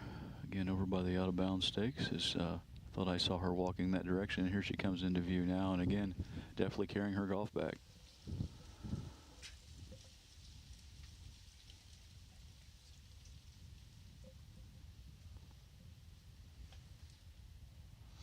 Looks like Grace Poppelman is going to be playing next from the fairway there. Probably over 230 yards. So just looking to advance something down there closer to the green and keep it in the short grass. You can see it coming down there. Definitely hit it straight toward the 150 post. Don't know how well it was struck, but I could see the ball flight.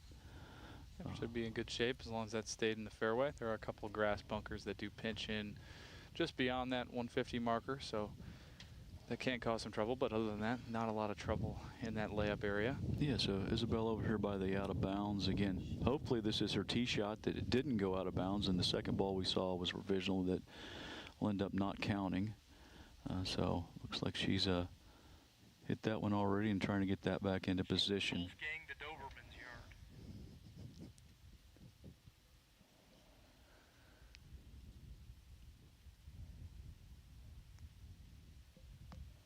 And she might be getting barked at over there because that fence there, there's a dog that likes to bark at the players here at Heatherwood if you get close to that fence. So she could have been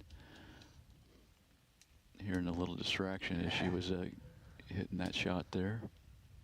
Nothing that she's not prepared for now, playing in front of 4 cameras today. That's exactly right. That might be the most comfortable she's been today.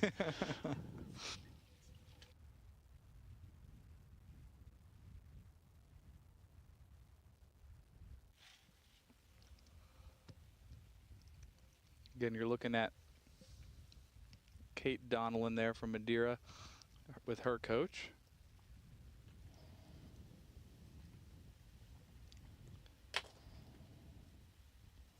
You can see Isabel Porter might have been a little constricted there over by the fence and by the dog. So was able to get it out right here. Still looking at about 180 or so, maybe a little bit longer, 200 yards into number 9 green.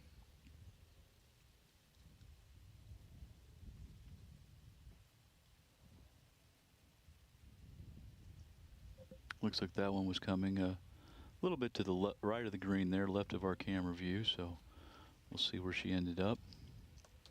Isabella Jr. along with Grace, we see in the camera view there, also a junior, and this is going to be Kate Donnellan. She's a senior.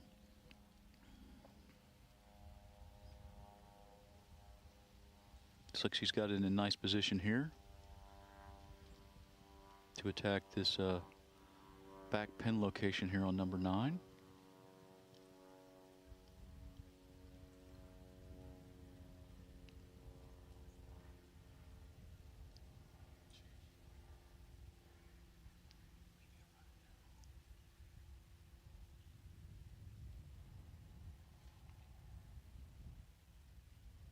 And finally, Grace Poppelman here with her approach on number 9.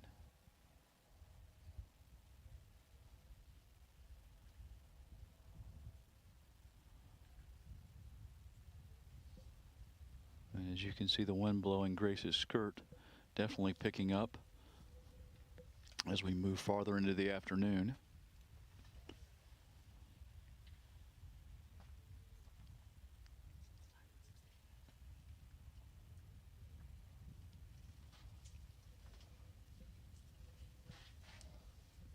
Taking a quick peek at the leaderboard, it looks like Lauren Miller from Alter has made a few birdies to start her back 9 and has got it to 1 under for her round individually.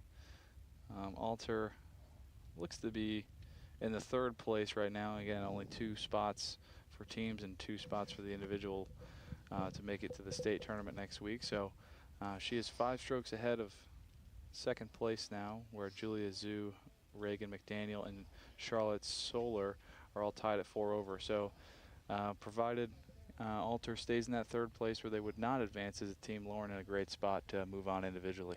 And a great round she's got going.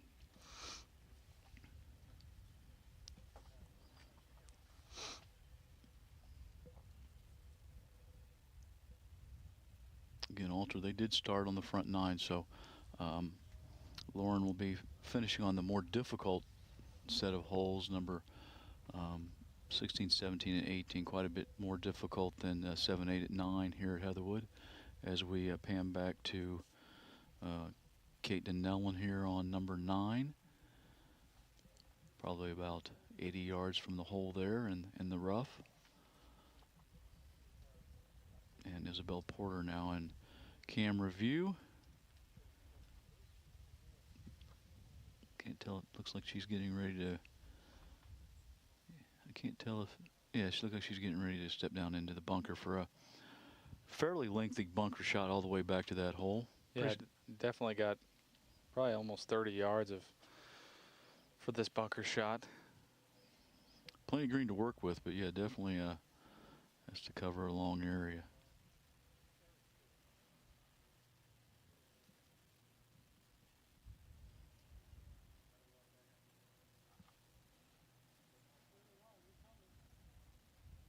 Can't really see that result there, but looks like she's got it out. You can see there Kate Donnellan over in the other greenside bunker, short left, I believe. Either that or on the bank in the rough. Still a much more difficult shot here, a little bit shorter. Looks like she see a little bit of sand splash, but that's very well played there.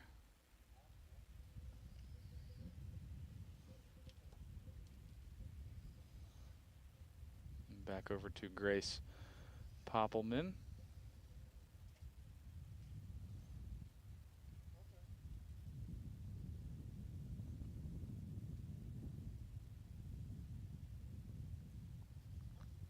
Looks pretty good for Grace there. Got it inside 15 feet or so from short of the green there.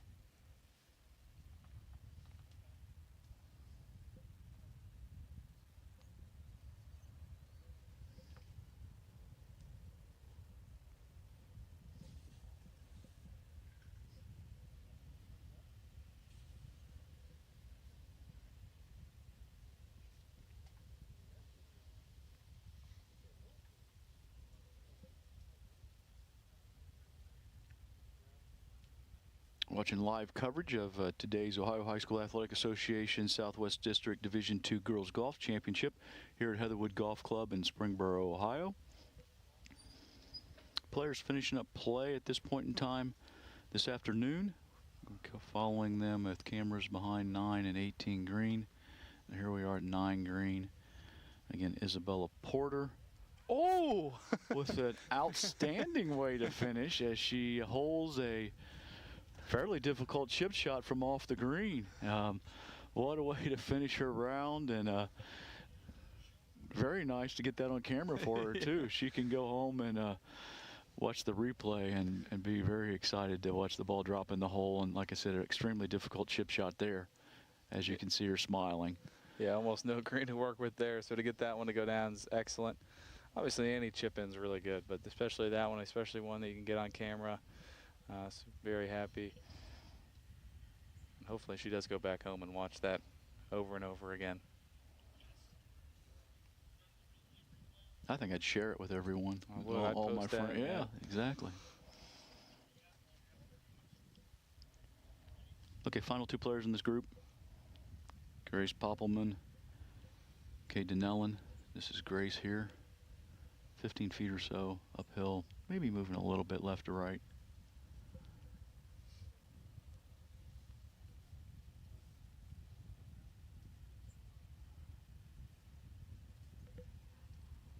Snuck by that right side. Yeah, aggressive stroke there.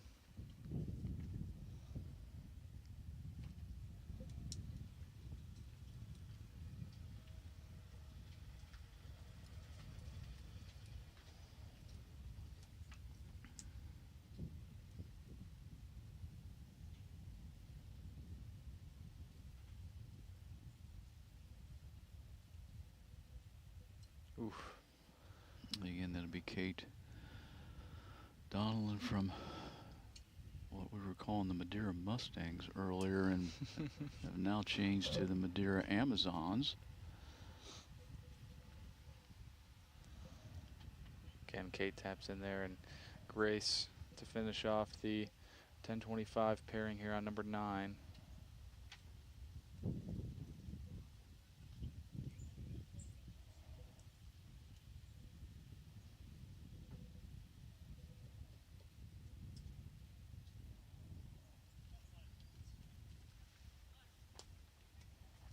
All right, the 10-25 group finishing play on number 9. All right, for those of you who happen to catch our coverage of yesterday's event and Monday's event, you know that once we get some players who've concluded play, we're going to bring Maureen Russell Hodgson in. Going to do a couple interviews and talk to some young ladies this afternoon and kind of see how their experience went and how they enjoyed their day. So we do have someone lined up with Maureen right now, so we're going to bring Maureen in for the first time. Welcome to the broadcast this afternoon, Maureen. Who you got with you? Okay, hi, we're glad to be back today, and we've got, for our first interview, 2 students from Rushi, and why don't you go ahead and introduce yourself and tell me what year you are in school. I'm Josie Bergman, and I'm a junior. I'm Grace Monin, I'm a junior. Okay, and how did you play today? Okay, for me, it was pretty good. I definitely could have done better, but the best of my ability. Not too bad. It's only my second time being here. Our first time it wasn't the best, but at least I did better today. How did you prepare coming into today?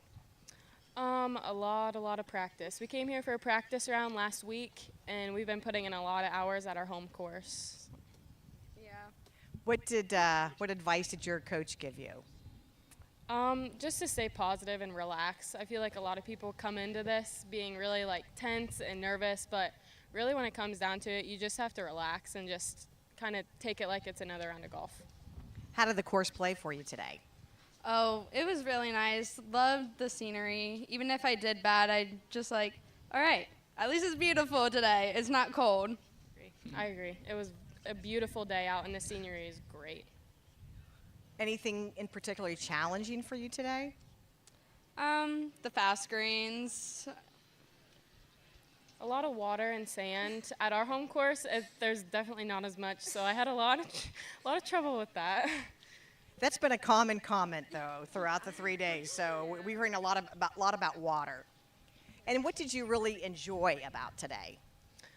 Just playing with the girls I played with were really nice, so I enjoyed playing with them and just getting out and playing golf. Yeah, same. The girls I played with, if we did a bad hole, we're like, all right, next hole, we got this. And we all did it together. And I know you've got some fans watching back at home. What do you want to say to your fans? Thanks for watching. Just thank you for all your support at home and my mom and dad that are both here today. And my grandma. All right, so thanks to, there we go. Shout out to Mom and Grandma. All right, ladies, well, thank you so much. Enjoy the rest of your day. Thank you. Thanks, Maureen. Can never go wrong with giving a shout out to Grandma. No.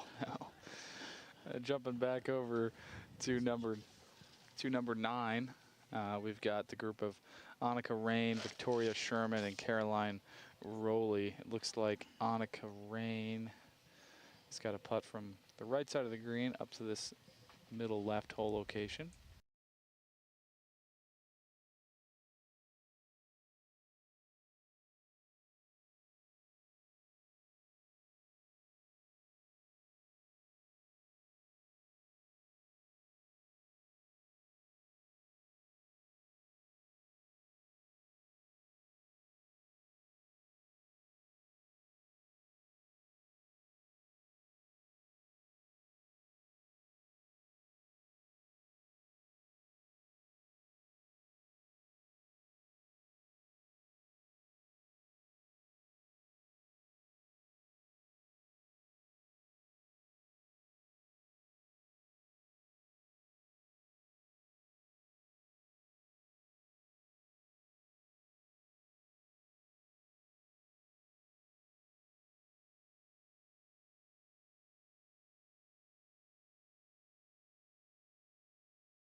So when did you start getting interested in playing golf?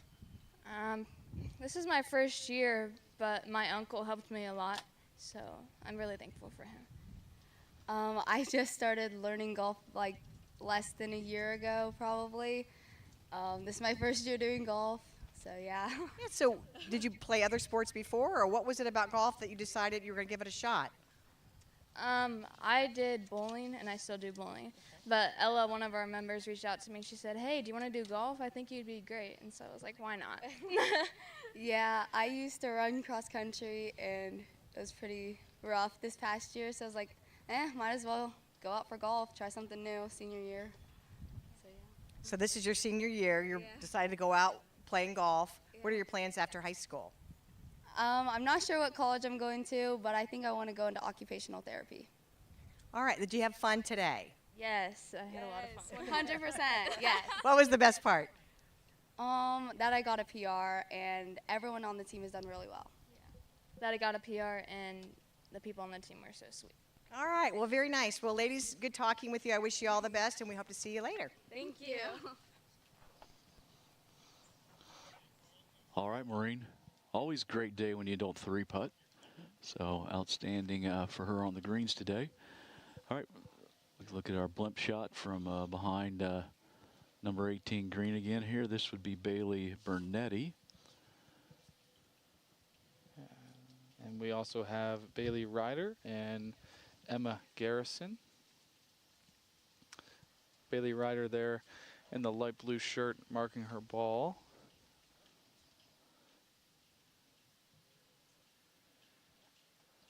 Emma Garrison there in the all black walking. Looks like she's going to be next to play from the fringe. Stand corrected. Bailey Brunetti just chips on from the front right part of the green.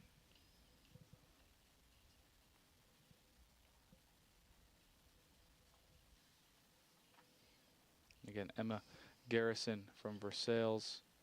Long putt here.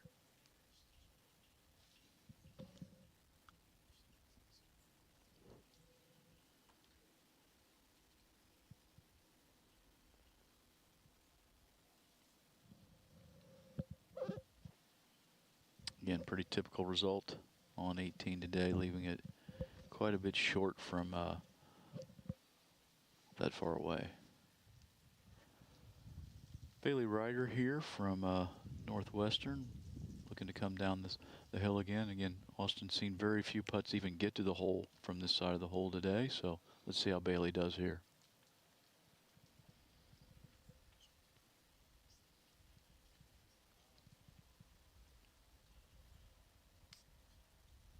Yeah, should be breaking a little bit from her left to right, then slightly downhill at the end. Just burn the right edge. Yeah, there. and That's one, a really like good I said, putt. one of the few to get it to the hole today. So nice job judging the speed there, and left herself with a straight uphill putt there to finish off. Bailey Brunetti next to play. Not on camera at the moment.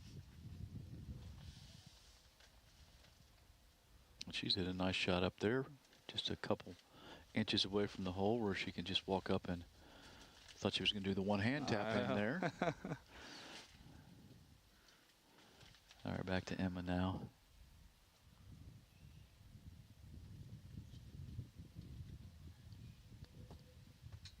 Again, pretty good speed there for Emma. Just leaving an easy tap in there.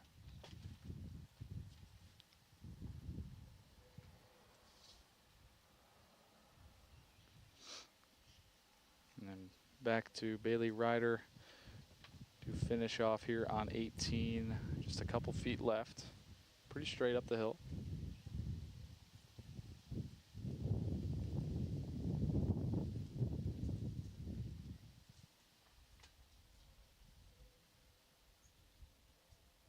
Nice putt. Yeah, good two-putt there by Bailey, and these young ladies finish out their round. And this group playing in the two position for their team, so one more player for each of those teams still left on the golf course to come through and finish their round today. Again, they're going to head to the scoring area, turn in scorecards, and we'll get a first look at some final team scores to give us a number to shoot for the team still out on the golf course. All right, we're going to look back up number 9 fairway now.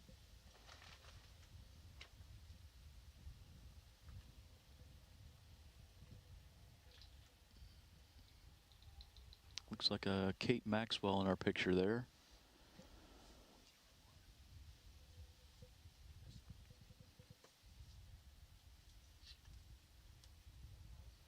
Yeah, also in this group, Lily Fullenkamp and Grace Kellett. It's like one of them coming out from between those trees over there. I believe that would be Grace Kellett.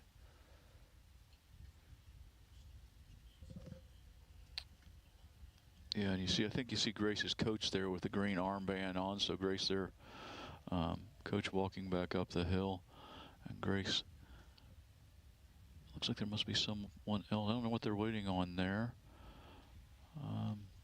Might be looking for a golf ball. Yeah, again, that could be what the coach is doing, walking back up the hill to see if the ball got caught in the rough or something there somewhere. So again, as we look at them from above, we'll just kind of follow them here and see what's going on as far as the next person to play, and if we can figure out what's happened to this point. Now you can also see Lily Fullenkamp there in the blue towards the top of your screen there from Ryushi.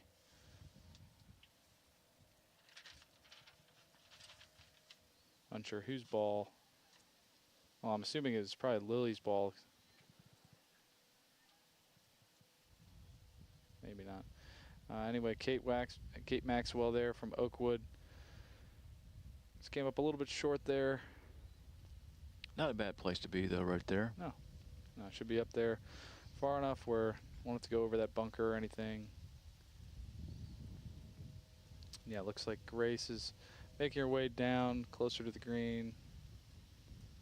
Maybe Lily has found her ball a bit farther back.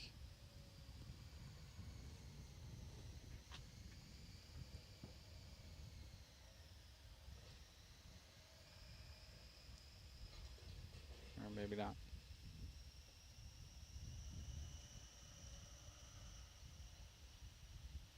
Yeah, not real sure. Maybe they did find a ball there, but it's not Lily's. Looked like she was walking over that way, and then they decided that that's not her ball. Maybe they have just found her ball actually down where she was looking earlier. So she looks to be walking with a little bit more purpose down the hill. So I would guess that's what's happened. Someone has located her golf ball, and she's heading that direction to play it. And while she does walk down the hill, I think Grace Kellett was getting ready to play from the fairway.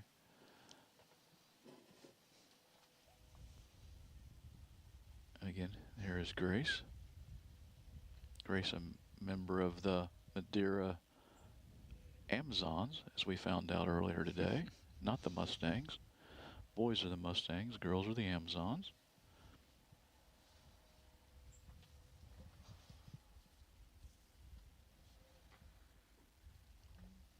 I think I didn't quite catch all of that one, left it a little bit short there, but again, not a terrible position to be in. Straightforward chip from where she's left that just short of the green.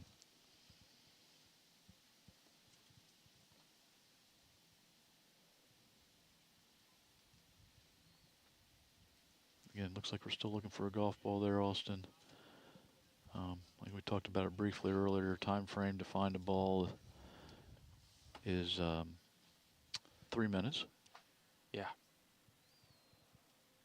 From once you reach the area where you're assuming the ball is located. So she's probably been on camera here for a minute and a half or two here. So probably, I'd say a minute or so before we run out of that time limit. And if she didn't find the ball at that point in time, have to return to the original position and play from there, unless she thought she might have been out of play already and played a provisional. But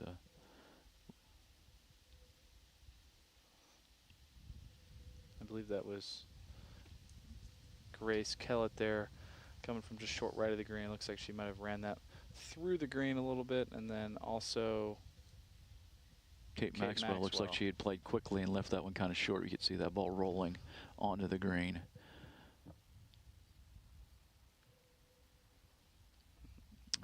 looks like we see Lily all the way back up on the hill up there. So not sure if they did find the ball or if she's returned up the hill to play from her last position. So really won't have any idea exactly how she stands at this point. Showing number 18 fairway now. This is going to be the group of Molly Fessenmeyer, Ella Porter, and Cadence Monroe McCoy. That's going to be Ella Porter there in the all black. That looks to be hitting from just on the left side of the fairway there. Yeah, good angle in, but 165 yards or so probably to that flagstick.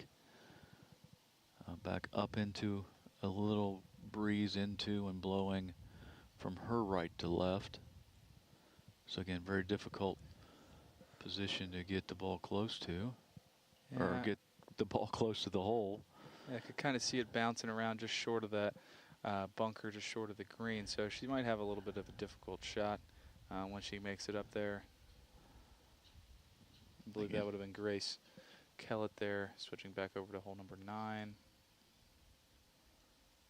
And they're going to, looks like they're going to go ahead and play as Lily works through her issues of lost ball or the situation that she's in. So this is going to be Kate Maxwell coming on up.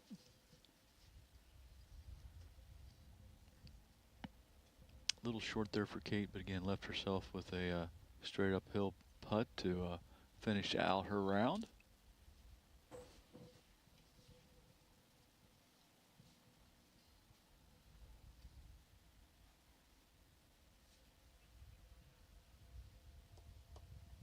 And well hold there.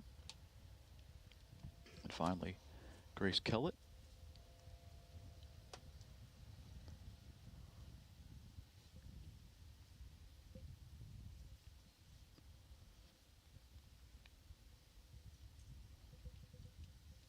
Oof.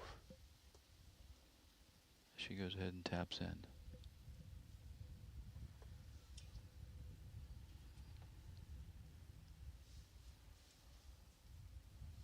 It looks like Lily Folenkamp had some issues with maybe a lost golf ball there, so she's back in the fairway here, still in this group. So again, the young ladies just went ahead and finished out in her group. And again, we've had a lot of golf wandering here on number 9 looking for the ball, so not real sure exactly what's going on. Again, you got 3 minutes to find the ball. Maybe Lily has returned to the tee at this point. Not real sure exactly what's going on as I see golf carts heading back up there. So maybe maybe they never did find her tee ball and she returned back up to hit another tee shot. You kind of see someone up there at the top right of your screen on the tee box. But it did look like she was getting ready to hit a shot from the rough there, so a little unsure. Yeah, and again, seems to be a lot of people still looking for that golf ball. At this point in time, I think it would be irrelevant if they found it.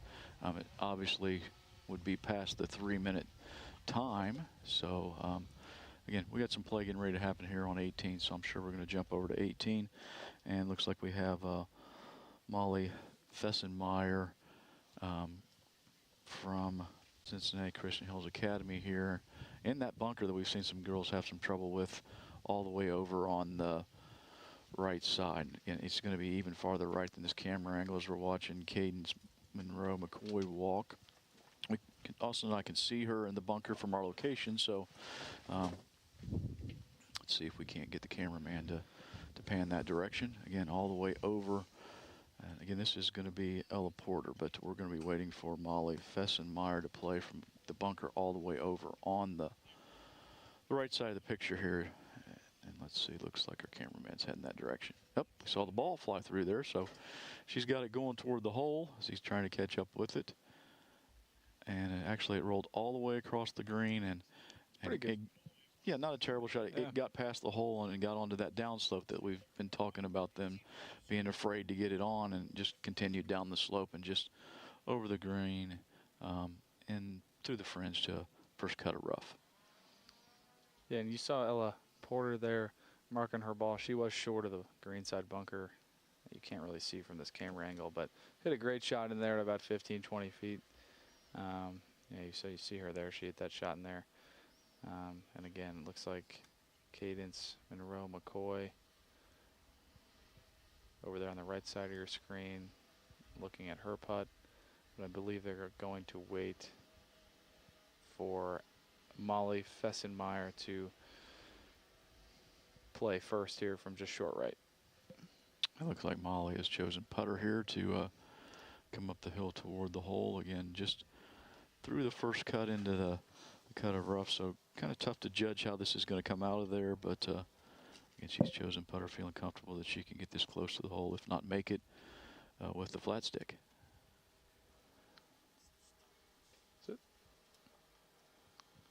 Not too bad. Yeah, a little aggressive there. I'm trying to bang that one home, but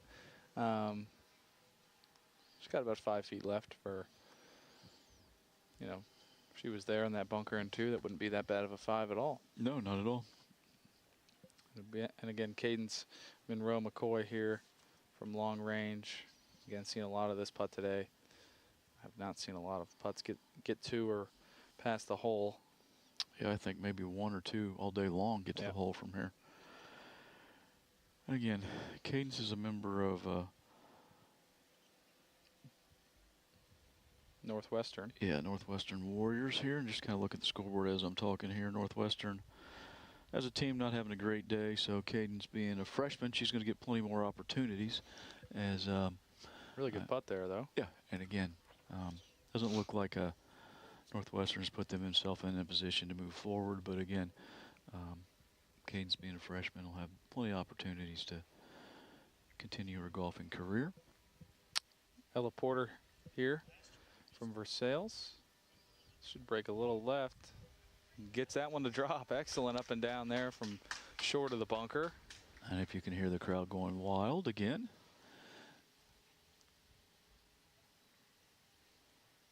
I almost called that one, Austin. You should have. Yeah, now it's easy to say.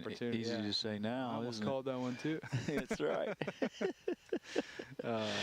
All right. Again, back over to Molly Fessenmeyer here from about 5 feet or so with the soccer ball. And again, Molly's a senior also. Gets that one to drop as well. Well done. All the putts Molly going in on 18 today, for this group at least. So Molly's a member of Cincinnati Hills Christian Academy, and again, they're 105 over par here, and finishing up their team competition. They will be actually the leader, tied with Madeira for the first wave of teams in the clubhouse right now. I still think Fenwick and Seven Hills are in pretty good shape moving forward. Again, anything can happen with the number of holes left to play, but Fenwick at 49 over, Seven Hills at 58 over. And again, scores through 12 and 15 holes there, so they do have 6 holes or so to go. Leading in the 2 team spots. We'll see how it plays out again, but I'd say those teams have got themselves in good position to move forward. And again, as we look at individual scores, Lauren Miller still 1 under, again, through scores that have been posted through hole number 12. Julia Zhu and Reagan McDaniel at 4 over. Again, they're showing scores posted through 12 holes. So Alter at this point would be outside of the 2 teams qualifying, as so would Riverside, which is where Reagan McDaniel's from. Julia Zhu is from Seven Hills, and at this point they would be a qualifying team. So again, quite a bit of golf left to play here, another hour or so before we could get to a point where we could tell you exactly how it's going to play out. But if things ended right now, Fenwick and Seven Hills would be moving forward, and Lauren Miller and Regan McDaniel would be in the 2 individual qualifying spots. Again, a lot of golf left to play, a lot of people close in those individual spots, and a lot of things can change, but that's where things stand right now. Looking at a live drone video here of hole 9. It looks like Lily Fullenkamp from the 1045 group, who we were a little unsure of where her ball was on 9, had to go back and has basically joined up with the 1055 group of Madeline Jordan, Cassie May, and Lydia Caverman. Just to speed up play for the group behind them. I think they're just going to kind of finish together on number 9. I believe that was Lily Fullenkamp. You can see the speed of the greens here today as that ball got on and got running down that slope and didn't stop until it got all the way into the fringe. You can see there, that would be Cassie May there in the blue with no hat. Getting ready to play her shot. And next to her in the white visor, white shirt, Madeline Jordan. Hey Joe, I don't have Tim next to us anymore, so if you get any information as far as birdie putts or such, let's just kind of feed it to him. Okay, I haven't heard anything like that lately, but okay, I will. Going over now, that's Lydia Caverman.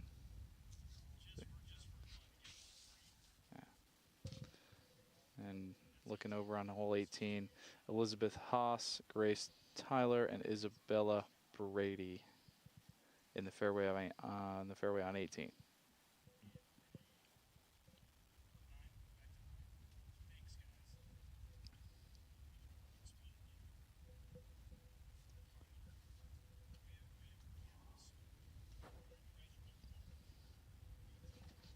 We're going split screen here on the bottom left on number 9. I believe that was Madeline Jordan coming up there, and Casey May now in camera view. Yeah. Well, or Lilia Fullenkamp. Really not sure which one of the. No, I believe that's probably Lily Fullenkamp. Don't you think, Austin? The one in the blue with the hat on number 9 is Lily Fullenkamp. That would be. That should be Casey. Yeah, Casey or Cassie. Yeah, Cassie May there. Looking up on number 18, the top right of your screen, we've got Grace Tyler there in the all black getting ready to play her approach. And then also on the bottom left is Lydia Caverman. Lydia gets it on the green. Leaves herself about 10 feet.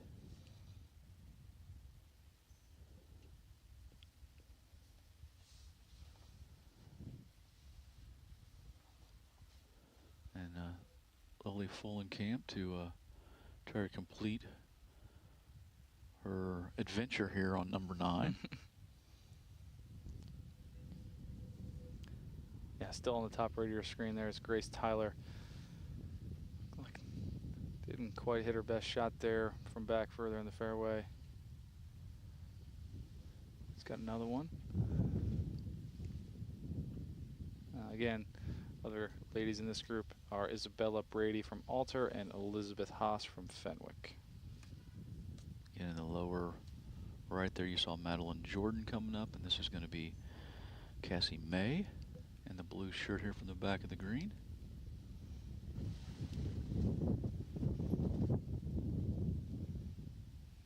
Again, that would be Isabella Brady there from Alter, getting ready to play from short right.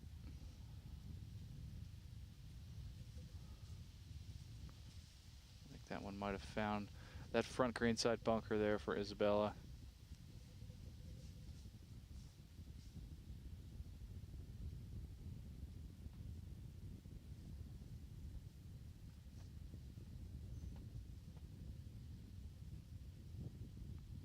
And that was Lily Fullenkamp on the bottom left. Yeah, back to the top right, Grace Tyler there, playing her shot onto the green. She's going to have about 20, 25 feet there. And Lydia Caverman knocks it in there very nicely from 10 feet to finish her round out on the bottom left. And Madeline Jordan here, just about the same putt. So she should have saw the line there and just leaves hers just a little bit short.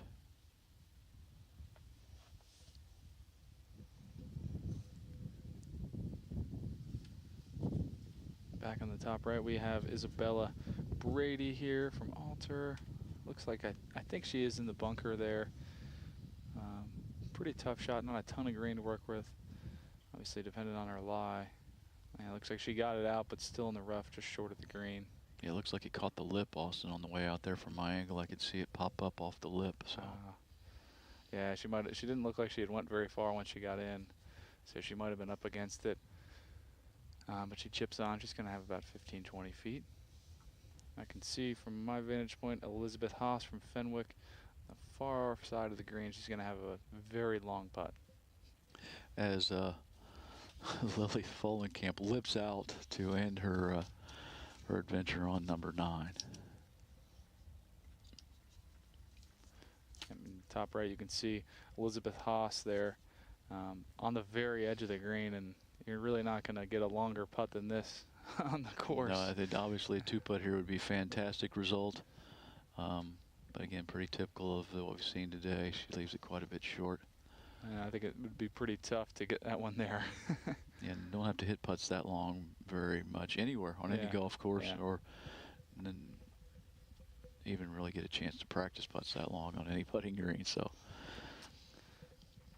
back over top right there, that's Grace Tyler for Graham Local. And the group coming into frame on number 9 is the 1105 group: Fiona O'Driscoll, Zoe Brewster, Armbruster, and Alexis Dornan. This is going to be Fiona O'Driscoll from Seven Hills, getting ready to play in from, looks like just inside of 150. The top right there, Isabella Brady just lipped out on the high side there for her attempt, but taps in to finish her round. And back to Elizabeth Haas, who had that really long putt to start. Would have been a really, really good 2-putt, but you're going to 3-putt that one majority of the time from that distance.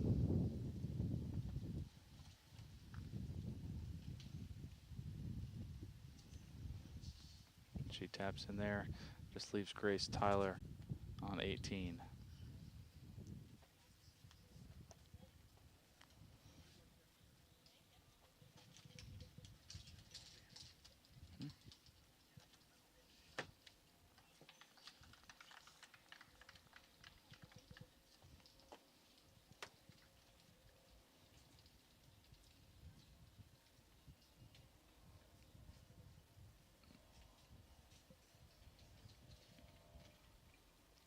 All right, let's get a quick look at the leaderboard here. Austin, kind of same thing we saw earlier. Fenwick and Seven Hills still in the 2 qualifying positions. Individually, still haven't got an update on Lauren Miller's score since she's through 12. So again, she's still 1 under par. We do have a score posted in the clubhouse now. Ella Porter from Versailles shoots 77, which is 6 over here. Par is 71 here at Heatherwood. So Ella finishes 6 over and a leader in the clubhouse as far as scores being turned in.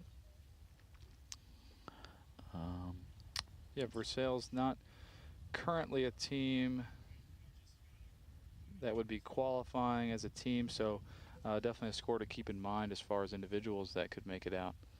Yeah, and here's we look at number 9. Saw Zoe Armbruster, looked like in the greenside bunker or just short there in the rough. Looks like she went a little bit long. And over to,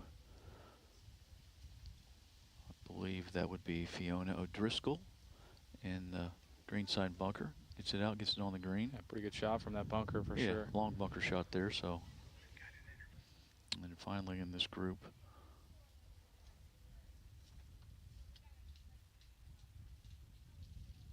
believe that was a little confused here of who's who, but I think Alexis Dornan played from just off the bunker. That was Fiona O'Driscoll who hit out of the bunker. And that would be Alexis Dornan without the hat there. Yep.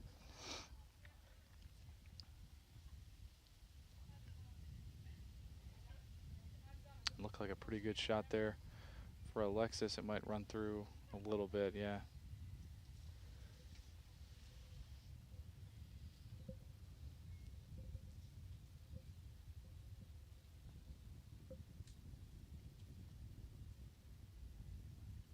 Again, looks like Zoe is looking for a golf ball. So looks like she sees it right there just outside of the bunker. Looks like she might have to stand in the bunker to hit this one, but let's see. Nope, looks like she's going to try to stay standing outside of the bunker and chip this up on the green. Again, difficult shot here.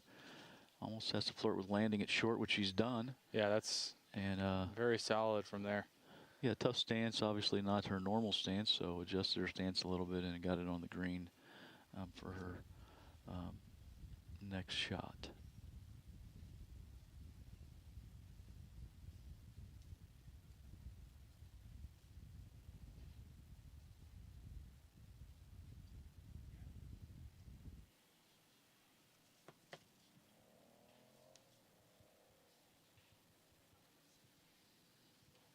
All right, again, looking at the from above here, Zoe Armbruster in the blue, white with a navy skirt here. On the bottom portion of your screen is going to be Fiona O'Driscoll. Looks like she's getting ready to come up here, probably 40 feet or so in that range uphill, maybe a little left or right break. Goal here would be to get this inside a 3-foot circle, and she's run it by a little bit more than what she would have liked, but it was an aggressive stroke, Austin. Yeah, it sure was. Final player in this group would be Alexis Dornan. And again, you can see her from above. Just off the green, a little bit of a rough to carry, so a difficult shot to carry it on the green and get it to stop close. And you can see she did carry it onto the green and it just ran away. Couldn't get enough spin on it to stop it from that distance. Looks like Zoe Armbruster's going to go ahead here.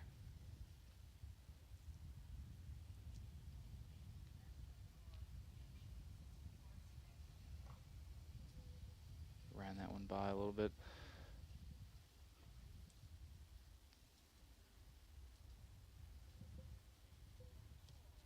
Oh, just leaves her on the lip. Again, stomping on the green there. See if she can't get the earth to move and get that one to drop in.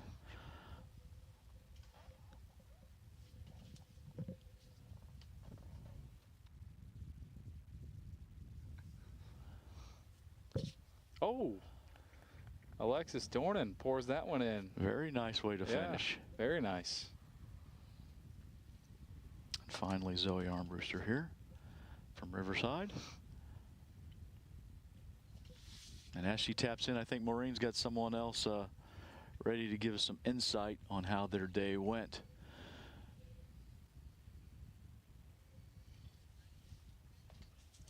Go ahead and take it away, You all Maureen. say your names and introduce yourselves. I'm Alexis Comer from Northwestern. I'm a junior. I'm Riley Champ and I'm a senior. I'm Olivia Dean and I'm a sophomore. I'm Mila Snyder, I'm a sophomore. I'm Bailey Ryder and I'm a freshman. I'm Kaden Spinner McCoy and I'm a freshman. All right, so we've got some one senior, some sophomores, any juniors? And one junior, all right. So how did the course play for you today? You want to take that one? Oh. You want to take that? It was a little more rough than we expected, I think, but I'm pretty sure we were all able to pull through pretty good. What did you find challenging today? Who wants to take that one? She's going to grab that one, all right. Probably just having the beginning of the morning with how wet it was and everything. I guess we weren't expecting how it really turned out in the morning, and then making it dry and when we finished. It was a really nice change through the day. Anybody else have a challenge? What went really well for you? What do you feel really good about? Some of my drives were pretty good, but then it would catch up to the green and it would just all fall apart. So you're our lone senior. You've played golf for 4 years, and you've had your same coach for the last 3 years, right? How important has your coach been to your game? I don't think I would have been where I am at today and making it here without that. She has been a great support system for me. She has helped me get through things.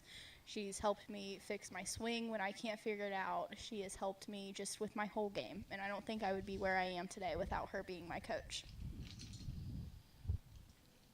Very nicely said. Our coach, she's over here listening, our coach. And So when you talk about your coach, what kind of advice did she give you before you came out today? She always tells me to take a deep breath and think about what I need to do.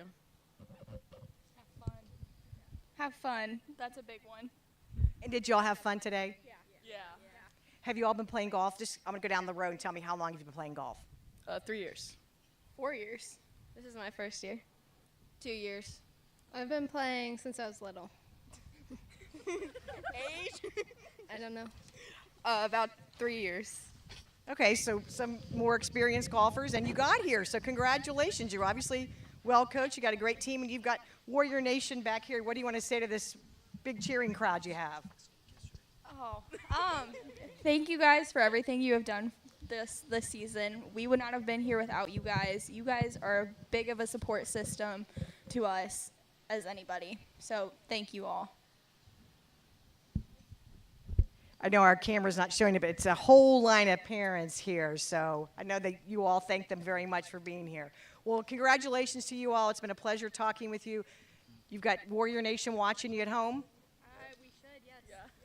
Do you have a certain cheer or call that you want to end up with? What's your cheer, Mila?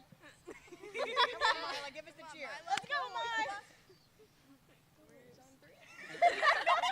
Fine, ready? Warriors on 3. 1, 2, 3, Warriors! All right, thank you. Back to you guys. Thanks, Maureen. A lot of school spirit there with those young ladies. All right, still looking like looks like we've got some players over on number 9 green, so probably going to jump over to them now. Again, on number 9, Lucy Pease, Ava Klingler, Kaylee Billett. This looks like Lucy Pease here from the back of the green. Oh, just got grabbed by the rough there.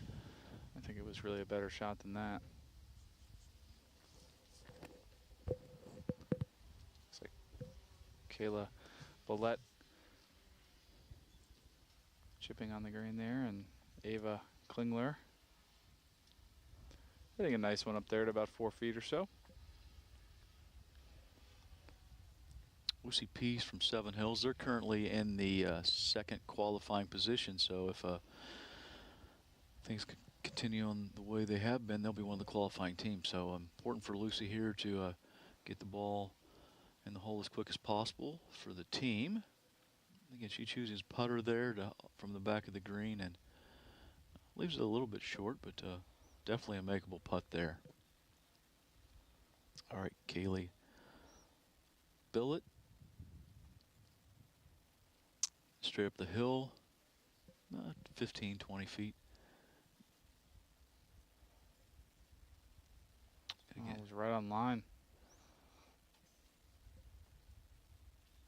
And finally, Ava Klingler from Riverside here with a 5-footer to finish her round off.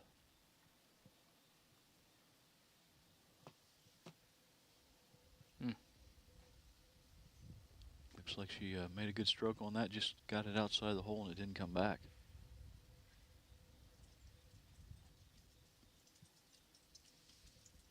All right, Lucy Pease from the Seven Hill Stingers here.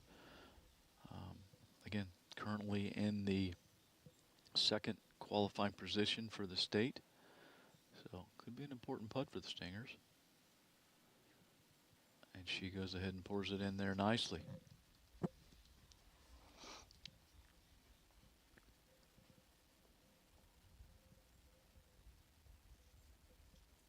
Ava looking to finish up here. Well done. And again, Kaylee, the last person to play in this group.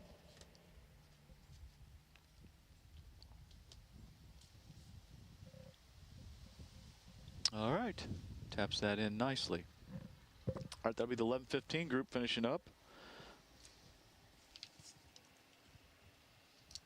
On number 9, heading to the scorers area to turn in scorecards, and once they get the scores turned in, we'll get some updated scores on our leaderboard. Again, getting updates after every 3 holes, so looking at things now, we've got all groups through 15, so starting to look at scores, getting a better idea of how things are going to play out here.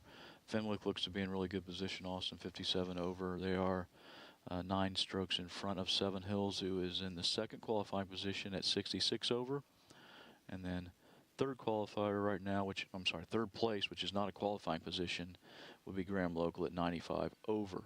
So Fenwick and Seven Hills look to be in really good positions at this point. If we move forward to look at the individuals, looks like Lauren Miller has gone ahead and made another birdie. Got it to 2 under today, so she's playing great and got herself in great position to be the first individual qualifier. So really we're looking at that second individual qualifying spot as we look at the overhead view of 18 here. Right now, Regan McDaniel and Charlotte Soller are both at 5 over par, so they would be tied for that second individual qualifying spot, so we would have a playoff for that spot if it ended the same. But really in a pretty good position. Ella Porter in the clubhouse at 77. I've got to think that she's definitely got a chance to be in a playoff if Regan or Charlotte were to falter just a little bit, or if both of them were to falter. So again, don't think I'd be too disappointed sitting in the clubhouse at 6 over par at this point. Yeah, 2 under. Really solid playing there by Lauren Miller today. Again, 3 holes left, and they are 3 tough holes. But obviously under par through 15 is excellent. Looking up 18 right now, we've got Sophia King, Kaylee Dowdy, and Jordan Thornburg. That would be Sophia King there and Kaylee Dowdy, both on the right side of your screen. Sophia in the lighter yellow there and Kaylee in the black. I believe Jordan Thornburg's over there on the right side of the hole. Looks like she's asking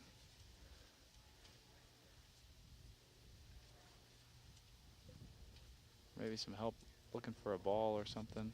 Yeah, there is. We haven't talked much about it, but there is a hazard that runs all the way down the right side of the hole as the players play the hole, as the left side as we look at from the back of the green. So yeah, there's a creek and a tree-lined creek that runs along through there, so there is a hazard along that right side. Possibly they're heading toward the hazard line there, so I don't know. She may have hit her ball in the hazard. But you can see here Kaylee Dowdy from Graham Local over there near number 1 tee box. Honestly, a pretty good angle into this hole location. Not quite sure where she might have ended up, might have left it a little bit short there. Coming out of the rough, who knows, she might have had a tough lie from over there. Now looking at Jordan Thornburg, as you can see, lots of leaves. That's probably what she was asking for, some help to try to identify where her ball was.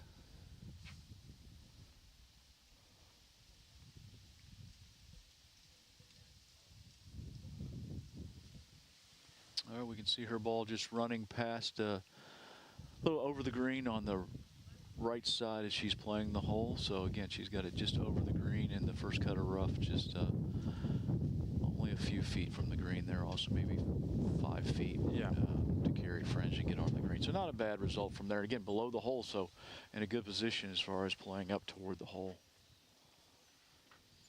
I think we haven't really talked about that hazard there very much. Also, you can see it there from that overhead view, definitely in play. Again, that would be Sophie King. Again, over by number 1 tee. Couldn't really see the result. She didn't look very happy with it. So we'll find out positions here as they head to their next shots. Honestly, we've been covering hole 18 for 3 days now, and they haven't seen anyone need to take a drop. I mean, I know we're only covering by the green, yeah, but that's correct. It certainly comes into play by the green as well. So, you know, maybe some balls that have gone in there back off the tee, but haven't had the need to talk about it, really. Yeah, Haven't that's seen right. anyone. Again, yeah, but it definitely is in play. Oh, I hear somebody, looked like a little celebrating and heel kicking up there for something, and I heard someone say, I heard, so we'll see what's going on there. Sophia, a member of the Fenwick Falcons, so maybe they're jumping ahead a little bit, thinking that they're I mean, got a good chance, maybe. She may be doing a little bit of premature celebration, even though I think they're in great position to move forward. Again here, Jordan Thornburg. A pretty good shot there from just over the green.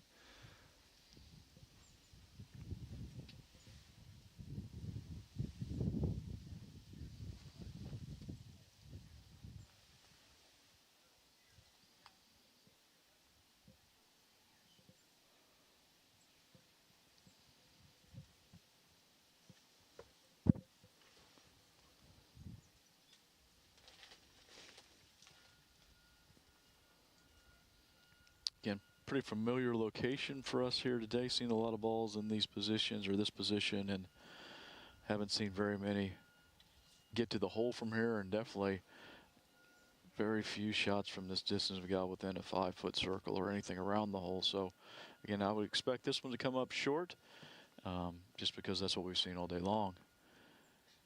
And for whatever reason, tough putt to judge the speed on, obviously. Yeah, I mean, you're definitely coming up a little bit of a slope there, and maybe they're seeing, you know, from the upslope a back down slope and thinking it's going to be a little bit quicker than it actually is. Kaylee Dowdy again, a little bit better, but still same result, quite a bit short.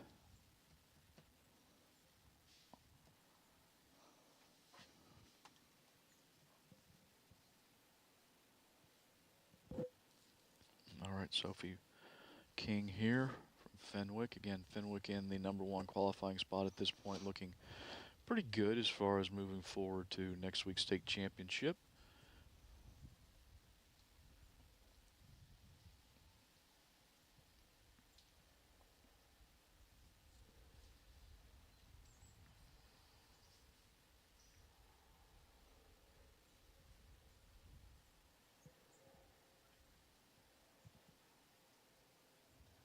Pretty good speed there by Sophia that time. Left it off a little bit to the right.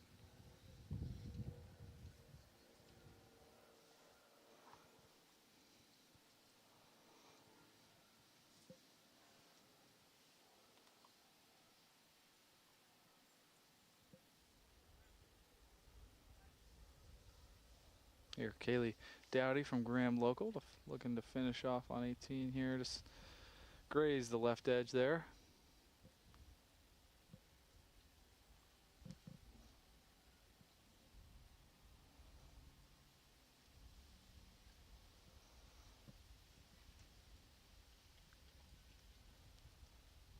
Jordan Thornburg from about 6 feet.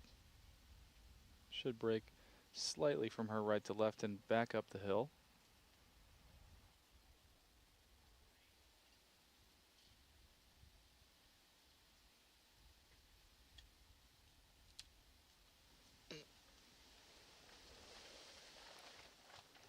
Got that one to go. Yeah, use a little body lane to help that one get into the hole. Yeah, will that one in there.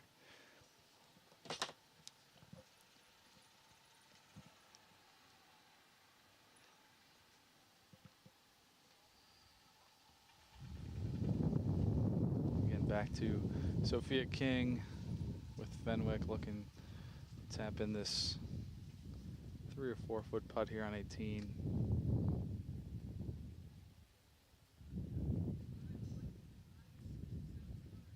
Nice putt. And just leaves Kaylee Dowdy to finish off this 11 o'clock pairing.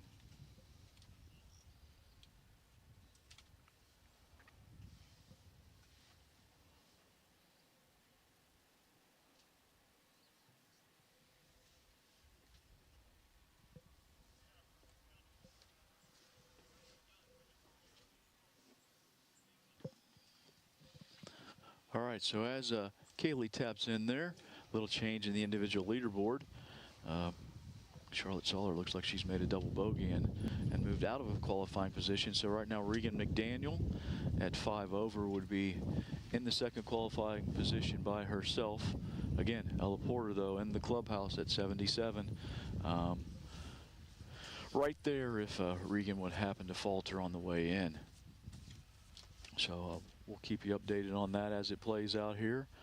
Again, looking at team competition, Fenwick and Seven Hills appear to be in great position to move forward unless something happens here that we wouldn't expect, I think, Austin, if you'd agree with that. Oh, completely agree. Taking a peek back over at number 9, that would be Lainey Bonifay from Southeastern. Also in this group, Emma Saylor and Maggie Mach. I believe that would be Emma Saylor there in the blue. I think she's probably headed down either into that bunker or just on the edge of the bunker. Maybe she's already played her shot. Definitely looks like Yeah, that looks was the like case. she was just going and taking her club back to Yeah. her bag. And looks like we have Maggie Mach from just off the green there. Yeah, looks like she's got it on the green now. Just a little bit past the hole, 10, 12 feet or so coming back. Maybe. There you can see Emma Saylor from the other side of the green now.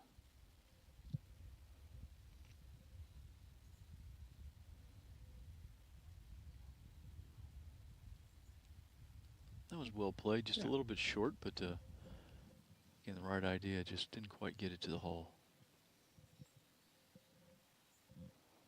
Pretty deceptive camera angle there. As you see her marker ball is quite a bit shorter than I thought. Yeah, I from thought she had about 3 or 4 Yeah, feet. that's what I thought too. All right. Lainey Bonifay here from Southeastern to come up the hill toward the pin location here on number 9.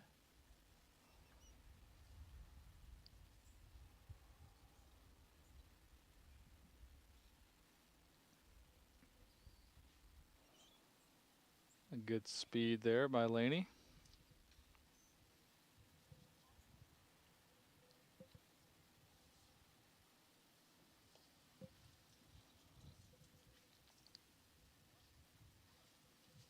And Maggie Mach next to play. Again, Seven Hills Stingers in the second qualifying position at this point. So every stroke does matter at this point for them, but they do have a little bit of a cushion here where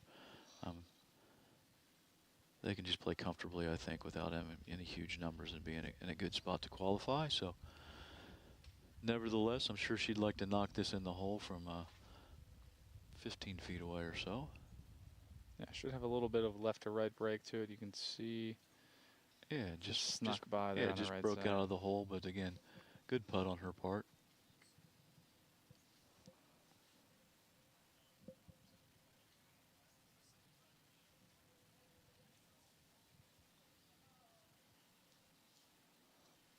Here we got Emma Saylor.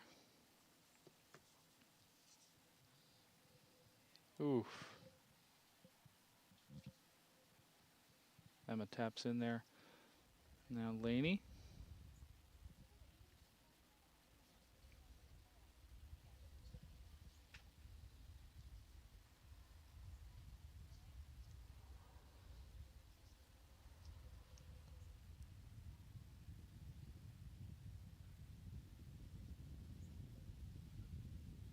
Looks like she's adjusting the line on the ball a little bit there. Help her get it started on the target line she's looking for. A lot of players do that, use a line on the ball to help them get lined up to what they think their target line is, or hopefully what their target line is. Maggie Mach there. Finishes off. Sorry, I thought Lainey was going to go. I think Maggie may have been a little bit closer, but I think Lainey may have been standing in her line, Austin, so I think they probably just played because they keep her from standing in their line. That would make sense. All right. 1125 group finishing up on number 9. Just leaves one more group from the teams of Seven Hills, Riverside, and Southeastern coming in on hole 9. Then 2 more groups of individuals. We've got a couple more groups left to play on the back 9. We've got 3 more from Fenwick, Graham Local, and Alter, and then the 2 individual groups coming in on 18. So play moving a little bit slower, I guess, on the back 9. Yeah, just a little bit. Looking back up the fairway on 9, that would be Julia Zhu from Seven Hills.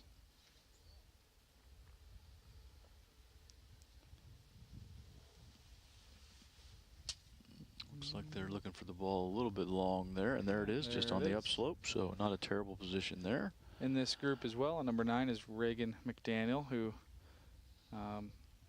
second place right now, individual leaderboard. So yeah, important for Reagan here. Again, as we've talked about a little bit, Austin, she is in that second individual qualifying spot, but only in that second individual qualifying spot by 1 stroke. Yep. And with Ella Porter, I said that a couple times today. Ella Porter already in the clubhouse at 6 over. I guess we'll see how that all plays out here, at least with Reagan in the next couple minutes. Sure, no room for error is what I would say for Reagan, right? So for sure. Already know what the score to beat is, or at least a tie to get into a playoff. I'm looking back up the fairway on 18. That would be Avery Roethlisberger from Fenwick that just played her shot. It looked like she had lost that one a little bit left. Not sure if it caught the front edge of the green or if it was just a little bit short. But also in that group, Madison Murphy from Graham Local and Heaven Conyers from Alter. Back over to 9. This is Reagan McDaniel here. Again, for Reagan, probably thinking that that's going to be just in front of that green in 2, so on the green in 3, hopefully, and give herself a birdie putt. Yep. Could be a huge birdie putt for her. Yeah, that's really well played shot from there. Hard to go any more left than that with probably having to go over a little bit of the corner of that bunker. You don't want to play too aggressive, especially in the position that she's in. Yeah, tough shot to get overly aggressive with. Again, we don't know what she did on 7 or 8, but if she is 5 over at this point, she's going to be happy with the par there. So obviously get it on the green, give yourself a birdie putt, and try to get it up and in the hole and make your par. Looking on 18 now, that's Madison Murphy from Graham Local. Madison, a junior. Do now see a ball up there on 18. I don't know if that was hers. Well, it looks like Avery is right there again. Right side of our camera angle, left side of the hole. Again, with this shot that we've seen all day coming down the ridge and players not getting it to the hole. I think Heaven looks like she's short, maybe in the bunker here protecting. I think she's in the grass bunker there. Just short, so yeah, that would be Madison's ball on the green. Pretty good shot for Madison there from the left rough on the side slope there. Really good to get it up there 25, 30 feet or so away. All right, here comes Avery. Trying to determine which one's going to play next. Looks like they've chosen Avery to play.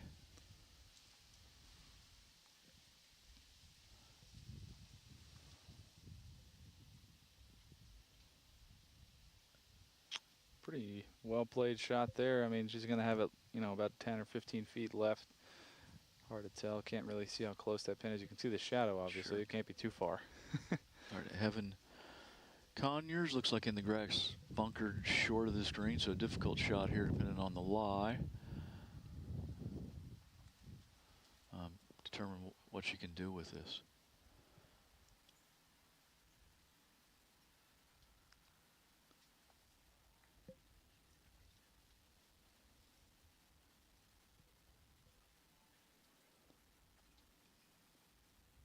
All right, lifted that one up and again missed the green a little bit to the right side. Let's look at number 9 here again.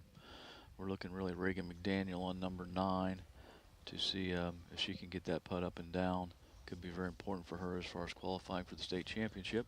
Other 2 players in that group, Julia Zhu, you see there on camera, and Brooklyn Weller walking, looks like up to mark her ball at this point from her approach shot, or her pitch shot, should I say. And now here's Regan. Again, Regan, we think this is a birdie putt for Regan.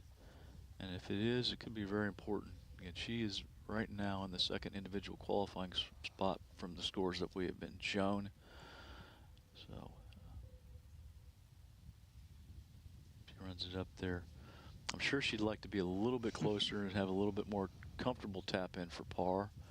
But she's got herself below the hole about 4 feet. And again, maybe just a little bit of break from left to right there, Austin. Yeah, it should go a little bit from left to right for all these girls' putts now at this point. Maybe even a little bit more for, oh, a good putt there by Julia Zhu. But I would think that the more towards the front of the green, the more it might break, honestly. Yeah, I'd agree. Again, this is going to be Brooklyn Weller. Looks like she's going to be next to play. Top right of your screen, Heather Conyers getting ready to play from just on the fringe there.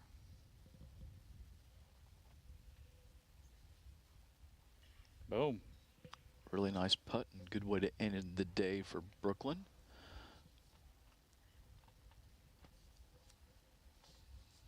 Again, not exactly sure where Reagan McDaniel stands, but it could be a huge putt for her. We believe for par, and who knows, maybe to qualify for the state championship next week. Top right, we have Avery Roethlisberger. Regan calmly pours her 4-footer in, so we'll wait for her scores to get posted and see how she finished up.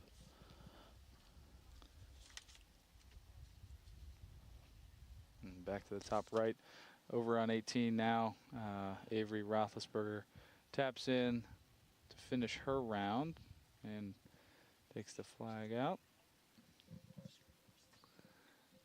Looks like they're maybe they'll try to putt at the same time.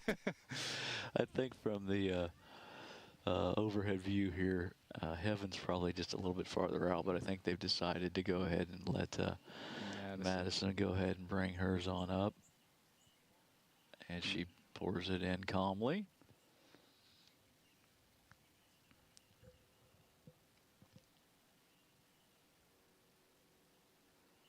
And pretty straight putt here for Heaven. Maybe playing it just inside the right edge. Should be a little uphill, so can definitely be an aggressive stroke on this one. Ooh.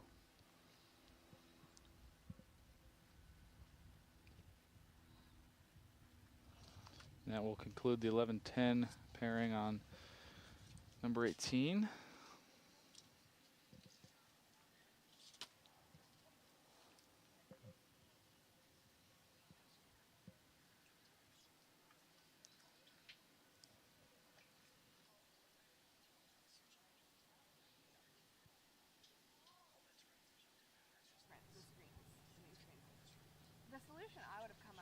All right, quick look at the leaderboard here again. Fenwick and Seven Hills both look to be in pretty good position at this point to qualify in the 2 team spots to move forward to next week's state championship. And they're going to be playing that on Friday and Saturday at the Ohio State University Golf Club. These young ladies will be playing the gray course there on those dates that qualify. Individually, Lauren Miller played great today. She's got a 200 par through 15. She's right now our leader. And what we're showing here again, getting score updates every 3 holes. So through 15 holes, Regan McDaniel is +5. Again, she has finished her round, so we're going to find out exactly how she finished up once she gets into the scoring area and her scores get posted. So again, she's at +5. Ella Porter's already finished her round in the clubhouse at +6. So right now, I would say it's either going to be Regan or Ella as far as qualifying goes. And looks like Austin's getting a quicker update on his phone than I am. It looks like Regan has posted a score and it is updated, and she has finished at +6. So depending on how Lauren Miller finishes, looks like we might have a playoff between Ella and Regan for the second qualifying individual spot at this point in time. Yeah, and again, those are unofficial scores there. So obviously might not be perfect, but I mean, we're assuming that that is correct. So Yeah, I think they're trying to, once they get the card, update these scores in their Austin. So I think these scores, once they go final, should be correct. Okay. Okay. Then again, I think that's what they're trying to do in there, right? Until they go final, they could be, not be adjusted correctly. But once they get in there and they check them and check cards, I think they're making adjustments if there were some errors at that point. So, again, looks like we might have another playoff.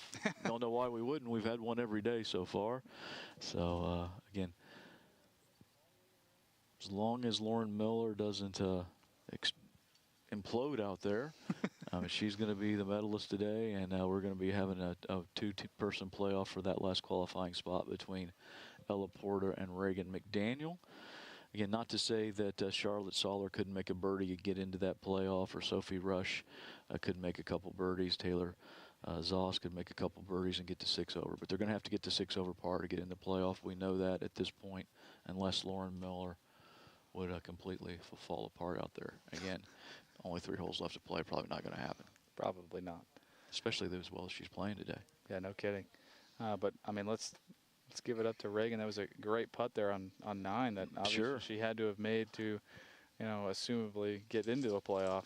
Yeah. I mean, that was no gimme putt. I mean, it was definitely outside of 4 or 5 feet, so, 6 feet or so. So, excellent putt there by Reagan. Makes you wonder if she was watching the scoreboard and knew what that meant, or if she was one of the players that just likes to play and not know what the scoreboard looks like. But it was, as you're saying, a huge putt for her to continue the opportunity to play next week. Reagan, just a sophomore.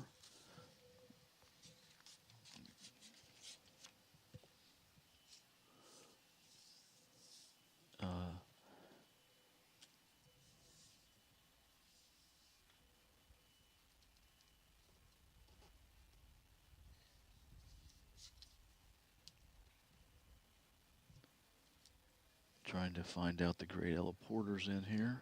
She finished on 18 right here. She's a junior. Yeah, she's a junior. So Reagan a sophomore, Ella a junior, Lauren Miller.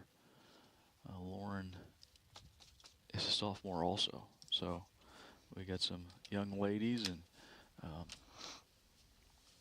playing great today.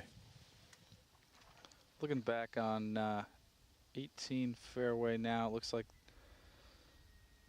maybe Bella Odell is getting a ruling there. She's in the black. I believe that is a rules official there. Behind her with her coach, Bella, a senior for Graham Local, coming up 18. Also in this group, Emma Lohman from Fenwick and Anna Sommers from Alter.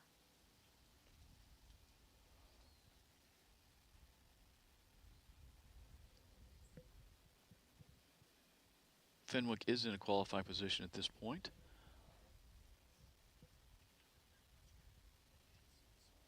Again, top 2 teams qualifying, top 2 individuals not on those qualifying teams moving forward to next week's state championship.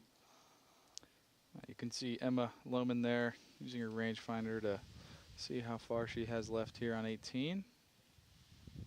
Definitely inside 150 yards, probably only 110 or so. 120.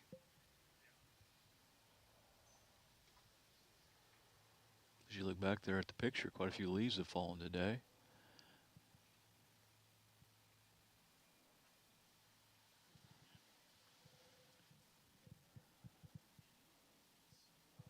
Looks like that ball has found its way on the left side of the green. We can kind of see, yeah, we can kind of see it now. It's going to be pretty far away, obviously. Again, the ladies that have found the green in regulation today, they've all been playing away from that bunker short of the flag. So lots of long birdie putts, we'll call them. Yeah, I don't mind the play. In fact, I think that might be the play that they should be doing. But again, having trouble getting that putt up and down, and 2 putts with the difficulty running down the hill there on that green. Yeah, you can see now there Anna Sommers from Alter. Assuming she's already played her second shot, this would be one heck of a drive to get it all the way up here. So it would be. Playing her third from also a very popular spot today, short left of the screen. Probably has 40 or so yards. I don't think she has to come over that bunker. Definitely not if she plays it all out to the left. So she's bumped it into the fringe there, and looks like it's come up a little bit short. And now looking at Bella Odell from Graham Local. She's going to be about 30 or so yards short of the green in the rough.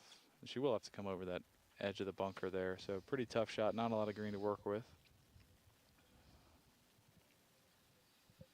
The only chance she's got to get this to stop on the green, Austin, would be to hit a high elevated shot, drop it down just on the front edge.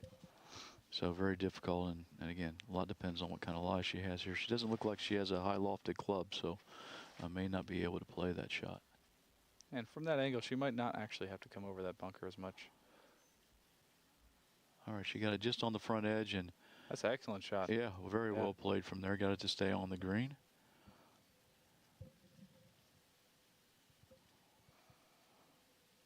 Again, this is the ladies playing in the 2 positions for their team. So one more group for team play after these ladies finish out. I believe we're done with team play coming in on hole 9 today. Just individual groups left.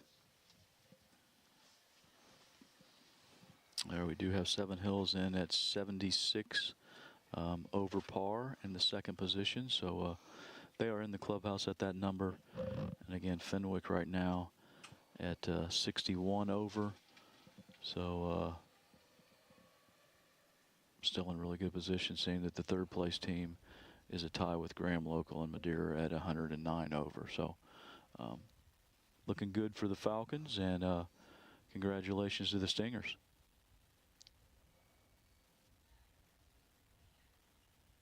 Yeah, definitely looking like both the men's and the women's Stingers are going to be making their appearances at the state tournament next week. Obviously, the men have already qualified, and I mean, with this score already in, I mean, they've definitely qualified as well. Yeah. The ladies.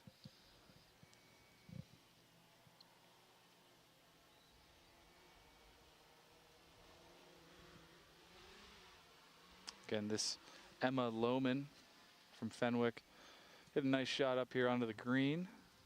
She's got a long birdie attempt here.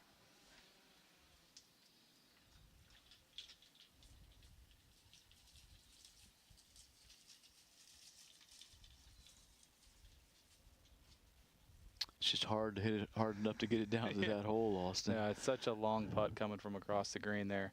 You almost have to make a full shoulder turn to get it down there. I'm starting to think they might need to chip them.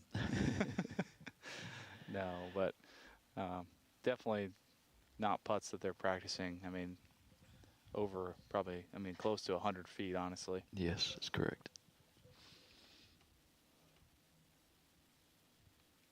Again, I would think the longest putt they've had all day by quite a bit. Yeah.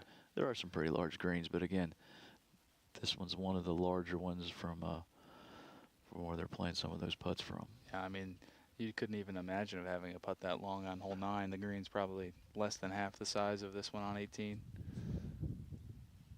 Again here, Emma Lohman giving that one a run. Just going to have a couple feet coming back. Sure, and Fenwick's got quite a bit of a cushion, so again, I'm sure she'd like to make the best score she can on this hole. And again, body language is there, is pretty disappointed with it, but she just needs to regroup and go ahead and knock that next one in back straight up the hill. Again, not knowing what's happened here today, just about everybody from her position has 3-putted that, or 4-putted even. Yeah. Again, this is Bella Odell, who had a wonderful shot in there from about 30 yards short right of the screen. So this would be a wonderful up and down if she got this one to go.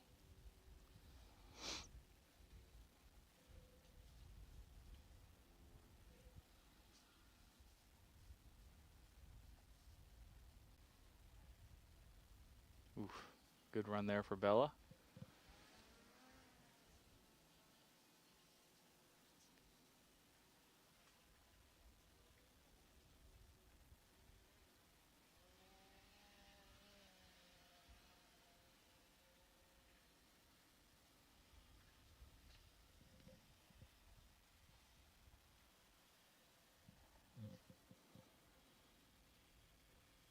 here. Anna Sommers from Alter.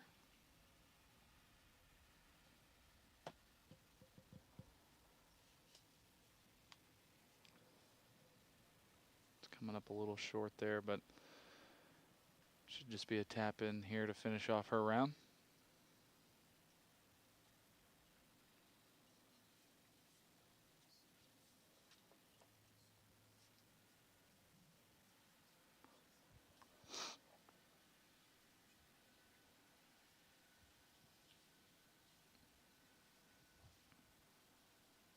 And back to Emma Lohman. Pours that one in.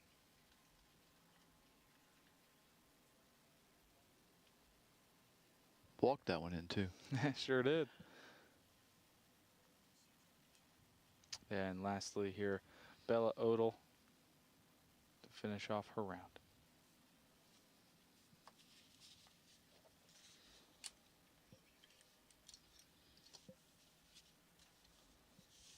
Or as they finish up over on 18, looks like we got a group on number 9 green. This will be Carissa Meyer, Taylor Zoss, and Morgan Richards. Let's see who we've got next to play here. Looks like we maybe get a ruling here for Taylor Zoss. Maybe a sprinkler head or something there she's getting relief from, looks like.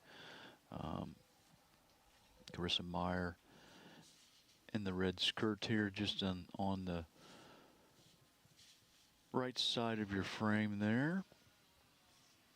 Again, looks like there's a sprinkler head or something there that she's taking a free drop from.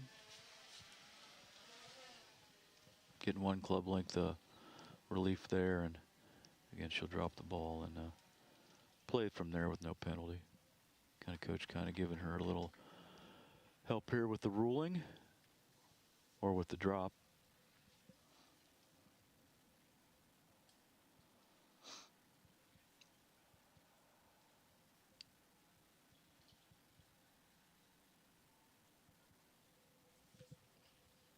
Again, she'll be dropping ball now from knee height, so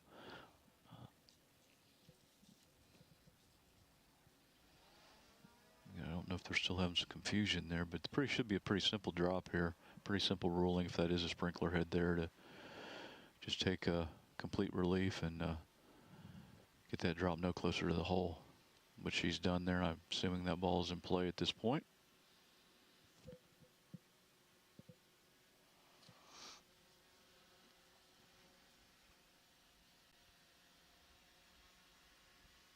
And again, pretty straightforward pitch shot from here. Just take a club out. You can bump it onto the green and run it all the way back to the hole.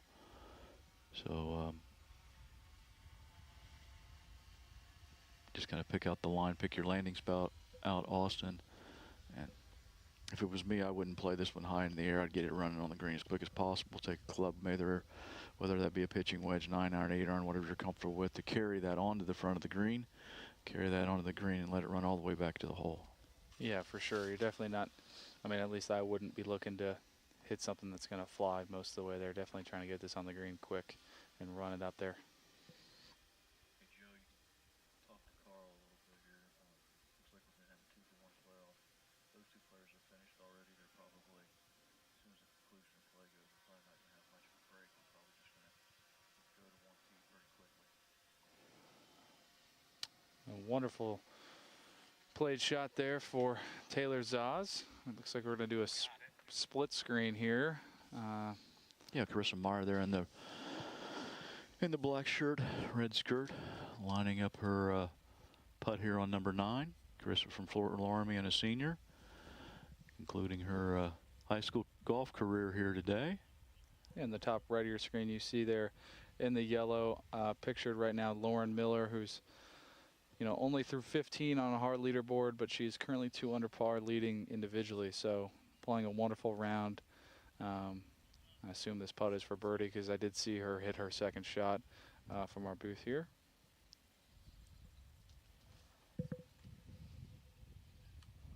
Again, pictured now is Zoe Merritt from Graham Local.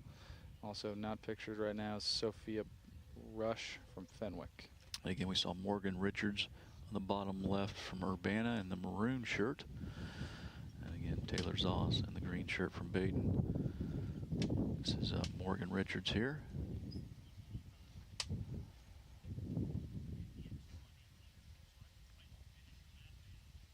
And she leaves it a little short, but just goes ahead and taps in.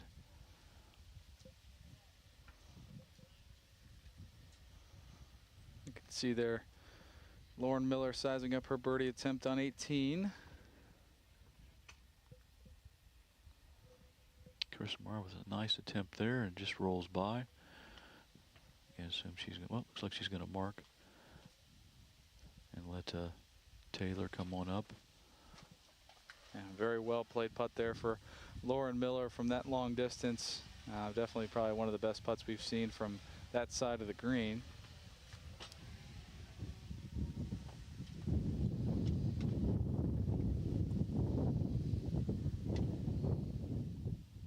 And a very nice putt to finish her day for Taylor Zoss. Again, Taylor just a freshman, so a few more opportunities for her to get back to the district championship and make a run at the state championship as Carissa Meyer finishes out. Top right there we have Zoe Merritt coming up on 18 with her putt.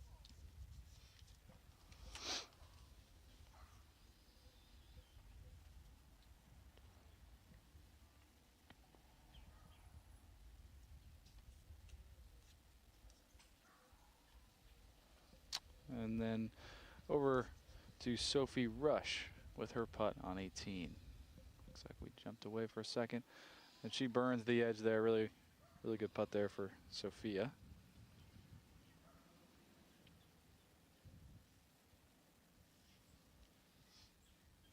Sophia taps in.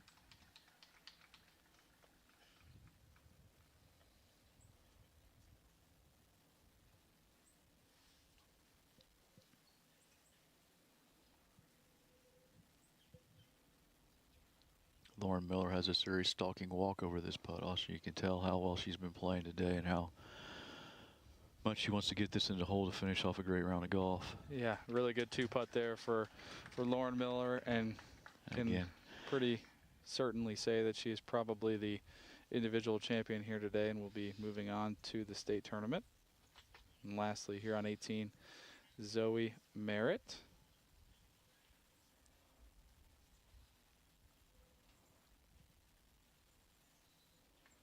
And well hold there. I would like to give a shout out to Mindy Wilson. I'm hearing it is her birthday today, Neil, one of the moms for the Southeastern Trojans. All right. Special shout out to Mindy Wilson. All right, for happy her birthday, Mindy.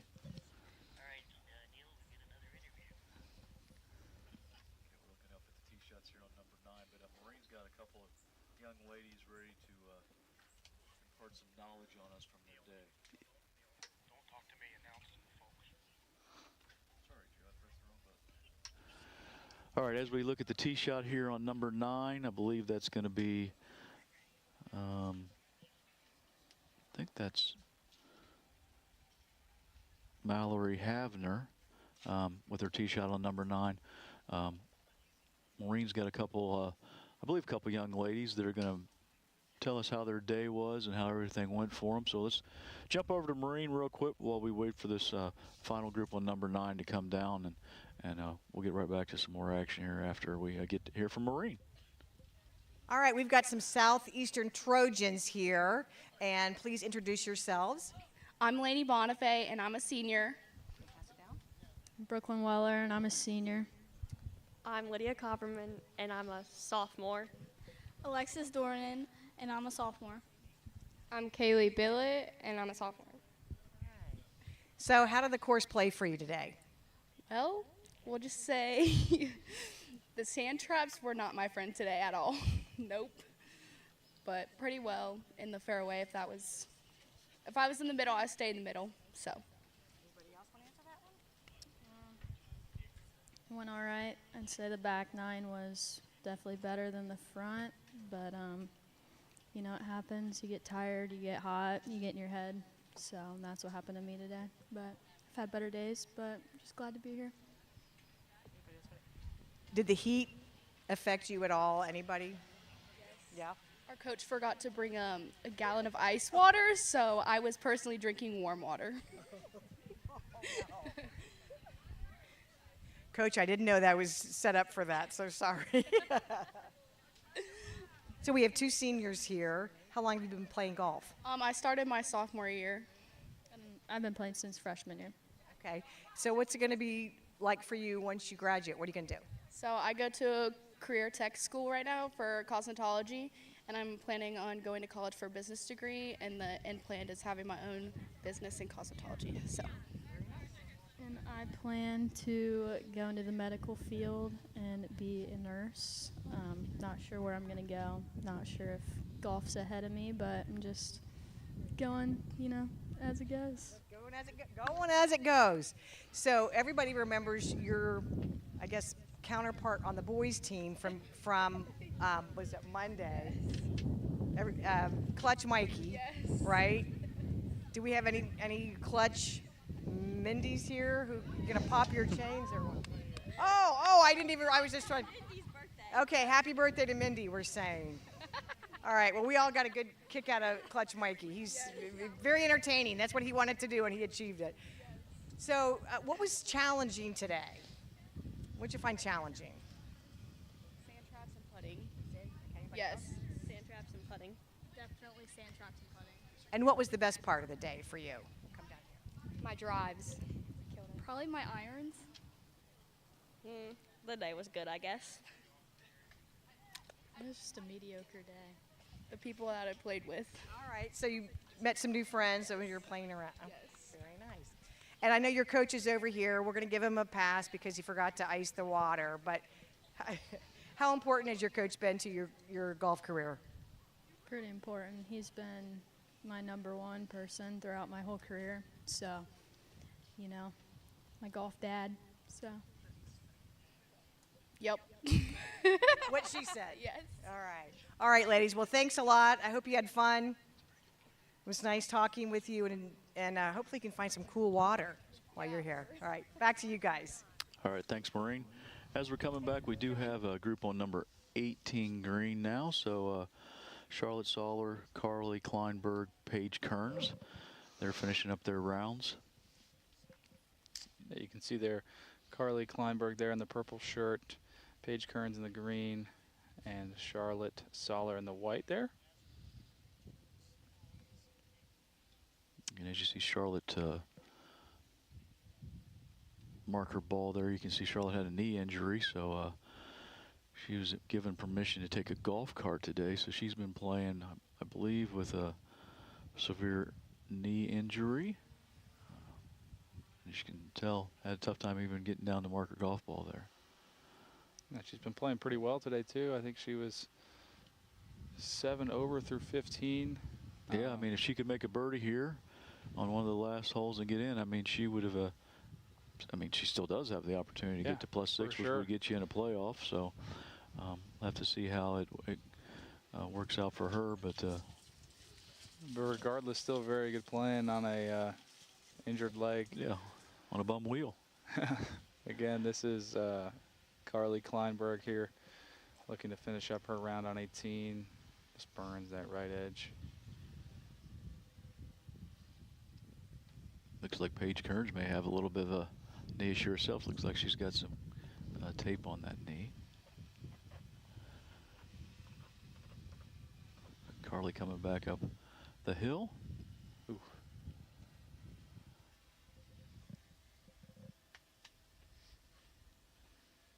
All right, Carly finishes out. And looks like these young ladies are done. All right, quick leaderboard update. Really, the only thing that could change the leaderboard right now if Charlotte Soller was happen to play the last 3 holes in 1 under par, which, is possible. So I don't want to count her out of it altogether. But if she's done that, she would be in a playoff with Ella Porter and Regan McDaniel for the final spot. Looks like the team competition has been determined. Fenwick is going to finish first and take a team spot along with Seven Hills. So those 2 teams have qualified for next week's state championship. A fantastic round of golf today by Lauren Miller. She shoots 2 under par 69 to qualify as the medalist and move forward to next week's state championship. And looks like we're going to have a playoff with Ella Porter and Regan McDaniel for that final spot. And again, if Charlotte Soller was happen to play the last 3 holes in 1 under par, she could get into that playoff. So we'll find out about Charlotte here as she heads to turn in her official scorecard, how she finished up, and but definitely going to have a playoff to determine who is going to be going to Columbus in the final individual position. And we still have our 2 last groups on the course here, one on 9, one on 18. One pictured on 9 right now. You can see Mallory Havener, Grace Boone, and Emma Schaefer. Looks like that's going to be Mallory there leading the way there in the white shirt, and then Emma Schaefer in the yellow and Grace Boone in the blue, a little bit further back there.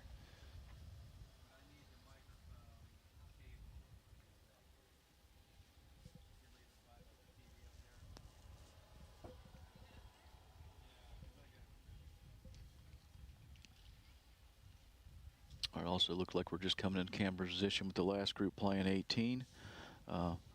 Mallory Havner, Grace Boone, Emma Schaefer. I'm sorry, that's the group on 9. Group on 18 is Lily Billups, Reagan Brewer, and Selina Mendez.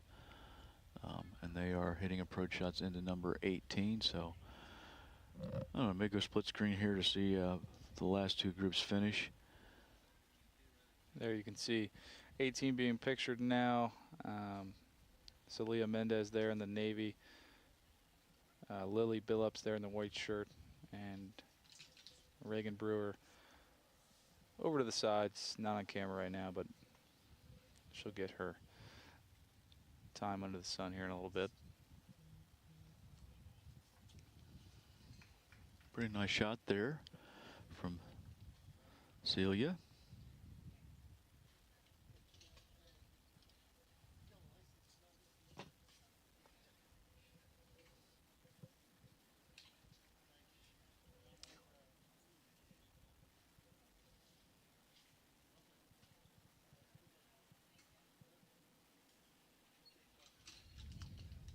Here we are.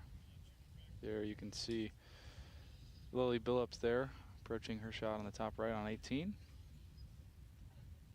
Mallory Havner here for her pitch shot on number 9. Number 9, we've got 2 short chips for eagle. Neil. Okay, this is being told this is an eagle chip for Mallory. And there you can see Reagan Brewer on the top right of your screen waiting for her turn to go. Also being told Grace Boone here in the blue shirt and red skirt's got an eagle chip herself. So a couple eagle chips here on number 9. And Lily Billups there, her chip shot from short left of the 18th greens. Pretty solid there, got it inside 10 or 15 feet. Grace taking a good look at this chip shot. Looks like she's going to give it a good run for a 3 there on number 9. As well she should. And another good shot in there on 18 from Reagan Brewer. Got it inside 10 feet or so, so really well done from short left in the fairway. Again, pretty straightforward chip for Grace here for eagle, straight up the hill. Just needs to get this on the green and get it rolling and try to get it on the right line, and let's see how she does.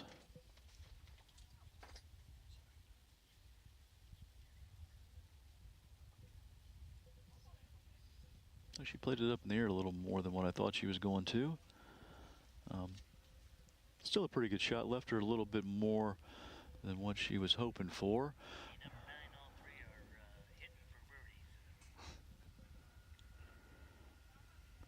Top right of your screen there on 18, we've got Celia Mendez. Ooh, really close there. Emma Schaefer from Kenton Ridge here on number 9 with a birdie putt. Be a great way to finish her round.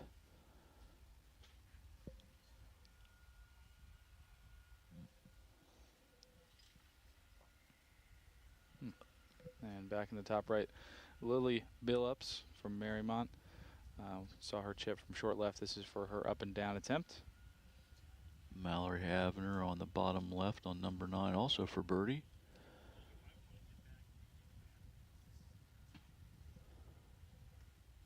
Ooh. Good runs at both those 2 birdie putts there on number 9. Mallory will tap in and, being a senior, complete her high school career. And back in the top right, Reagan Brewer for what would be a very nice up and down as well. Just outside of 6 or 8 feet. Just left that a little short. On bottom left, we have Grace Boone lining up her birdie attempt. About 5 feet, I would say. Kind of tough sometimes on the camera angle to get an exact distance, but again, straight up the hill for the most part from here. And that concludes the 11:50 tee time there on 18. Lily Billups, Reagan Brewer, and Cecilia Mendez. Oof. Grace Boone just snuck that one by the right edge. She'll tap in for her par.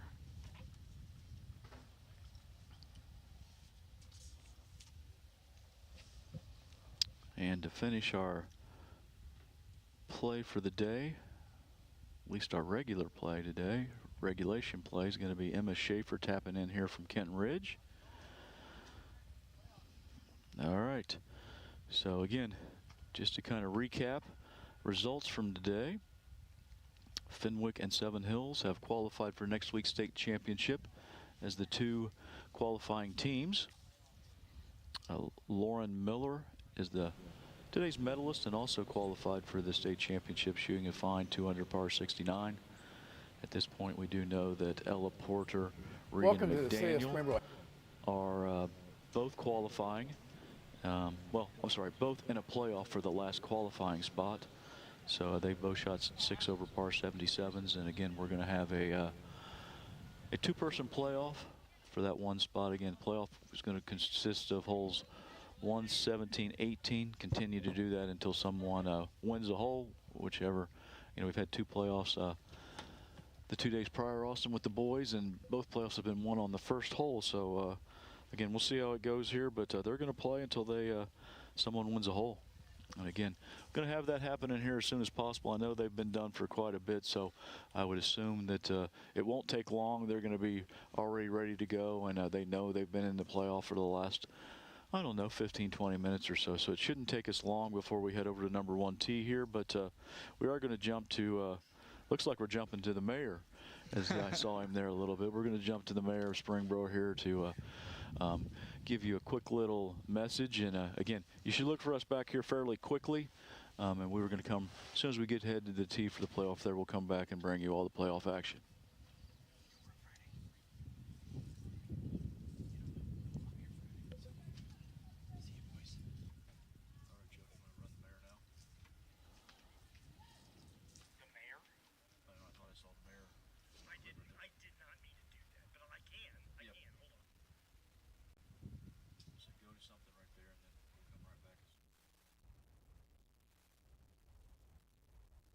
Welcome to the City of Springboro Heatherwoods Golf Club.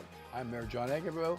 We are so happy that the Ohio High School Athletic Association Southwest Regional Golf Tournament is going to be hosted right here in Springboro. Welcome. We are so glad to have you. We wish you nothing but success throughout the whole tournament. If there's anything at all we can do in Springboro to make this tournament even better, please let us know. We'll see you around the golf course.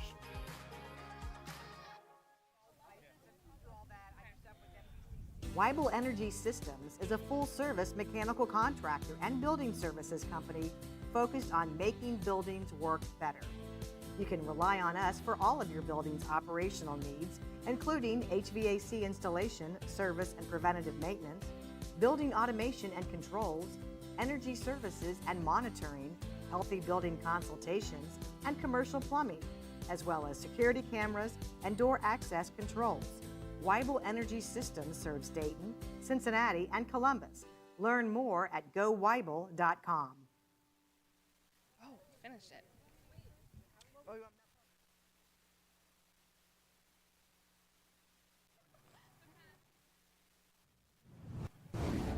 The 398-yard par 4 opening hole at Heatherwood is a downhill dogleg right. The tee shot is blind. Out of bounds lurks around the right corner of the dogleg, while water on the left may collect long drives that roll through the fairway. For those who find the short grass, only a downhill short iron will be left for the approach to a large two-tiered green.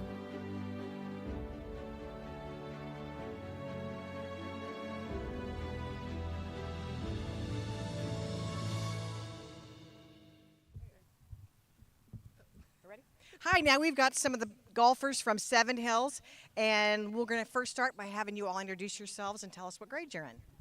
Hi, I'm Maggie Mach, and I am a senior. I'm Julia Zhu, and I'm a senior. I'm Lucy Pease, and I'm a junior. I'm Fiona O'Driscoll. I'm a junior. I'm Madeline Jordan. I'm a sophomore. So how'd it go today? It went pretty well. I mean, I went in the water once.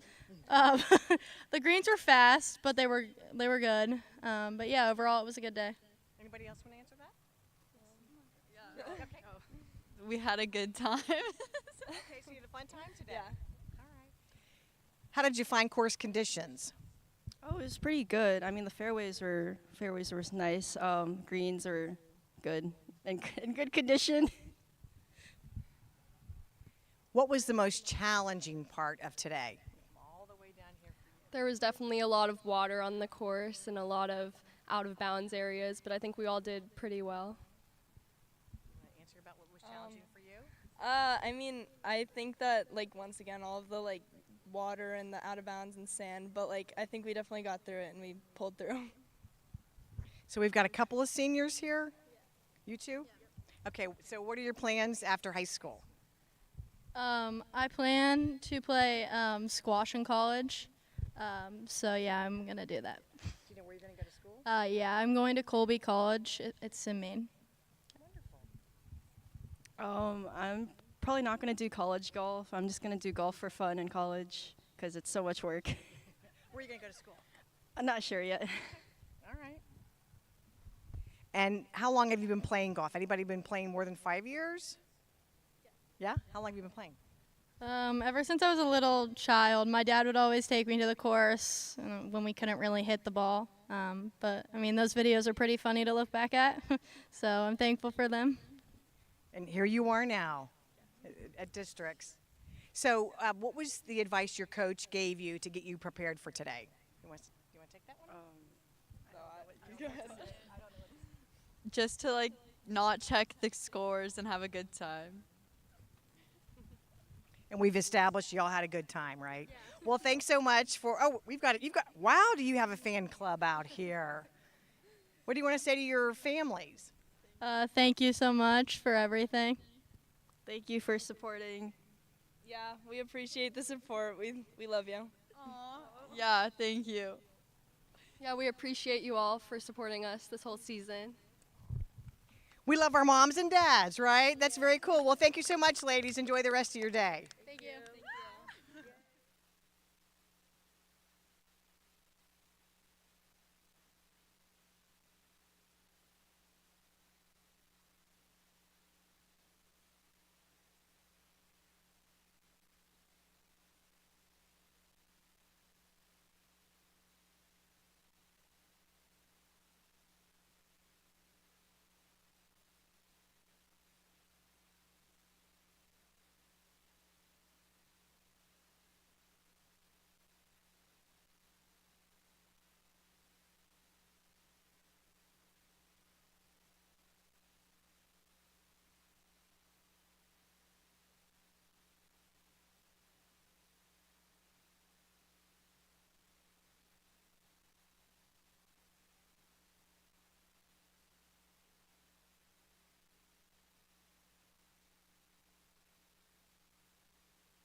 Yeah, I'm ready.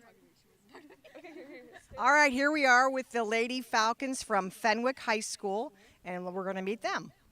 I'm Sophie Rush. Oh, I'm a junior. I'm Libby Haas, and I'm a sophomore. I'm Emma Lohman, and I'm a sophomore. I'm Sophie King, and I'm a sophomore. I'm Avery Roethlisberger, and I'm a junior. How'd it go today? It was really fun. I had a great time. It was relaxing. It's nice. I played really well, so I was happy. Okay, so let's talk about that. You Oh, great. Okay, so tell us about how it went for you today. I was playing really well. I shot my best by like 6 strokes, so I was really happy with that. Yeah. Nice. Anybody else want to talk about how? We all did pretty well. I mean, it wasn't all of our best today, but We powered through. we did power through, and our back 9 was really good, and we fought through our back 9. Is that something that your coach kind of told you, fight through it? Yes, definitely. That's what we work on, probably some of the most mental game-wise. Oh, she's ready to say something. He told me that we needed to do that on the ride to hole number 10. He was like, you guys all have to fight through. And I was like, I got you. So what does your coach mean to you? He's got you. Oh, we love Dalton. He's like the best coach we could ever have. He's so supportive, and he's like the good between like being supportive but like pushing us, you know? And Definitely. Yeah, I don't know. He's awesome. I've had him for 3 years now, and he's great. What's your oh, everybody loves Dalton. Where is Dalton? Oh, he's got a big wave over there. All right. What is your pregame ritual? What do you do before you come to a match? Oh, this is good. Okay. So we drink a lot of water the day before so we don't get dehydrated. And we all listen to hype songs in the car. Hype songs are like the best.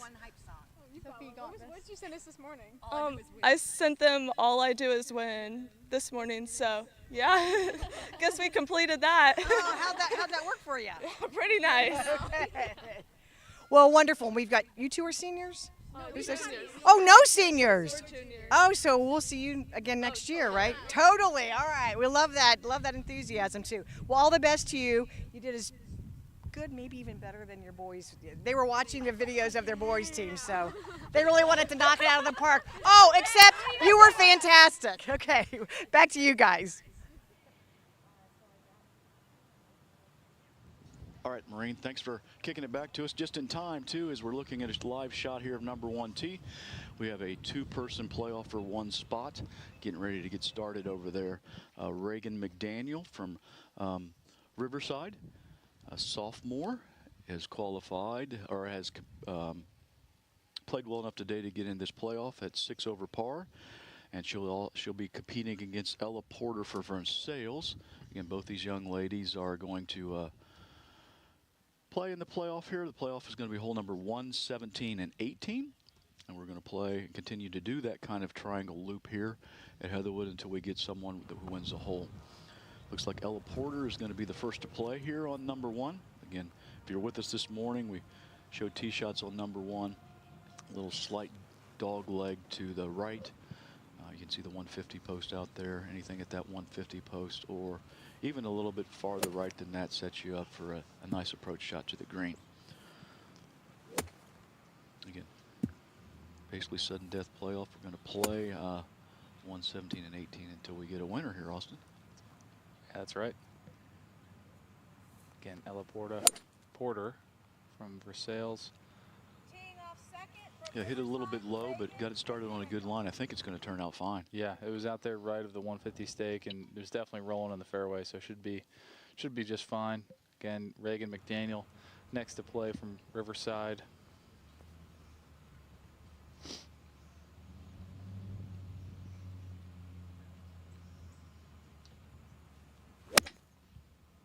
She's going with iron off the tee here, and looks like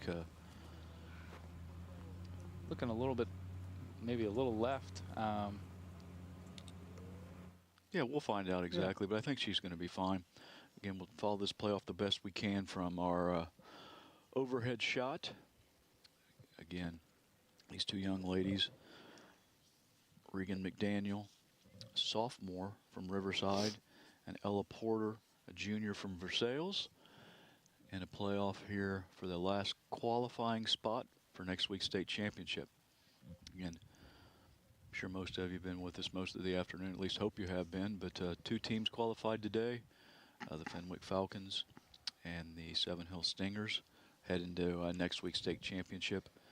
And also Lauren Miller from Alter has qualified in one of the two individual spots that's going to be moving forward. These two young ladies you see on your screen are going to be playing to determine who's going to take that second individual spot. I was kind of talking to someone real quick in the break, Austin. I guess these two young ladies know each other fairly well. They play a lot of golf in the summer together, so familiar with each other's game. So sometimes that can be a good thing.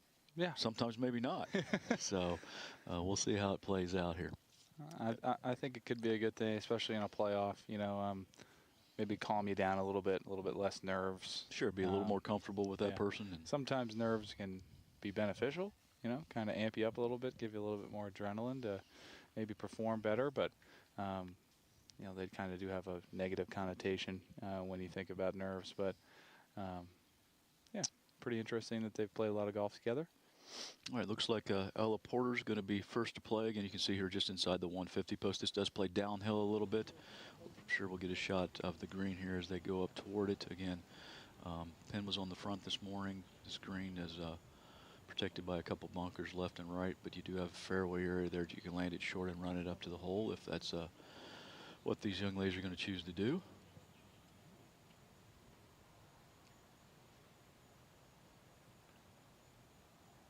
And we see Ella's played and watching her shot. It looked pleased. Yeah. Again, Regan got it down there a little bit farther than Ella. Again, Ella caught her tee shot a little bit thin and ran it down there into that position. Looks like Regan hit hers a little more solid, probably I don't know, 110 yards or something down there to the hole. Yeah, probably 20, 30 yards shorter.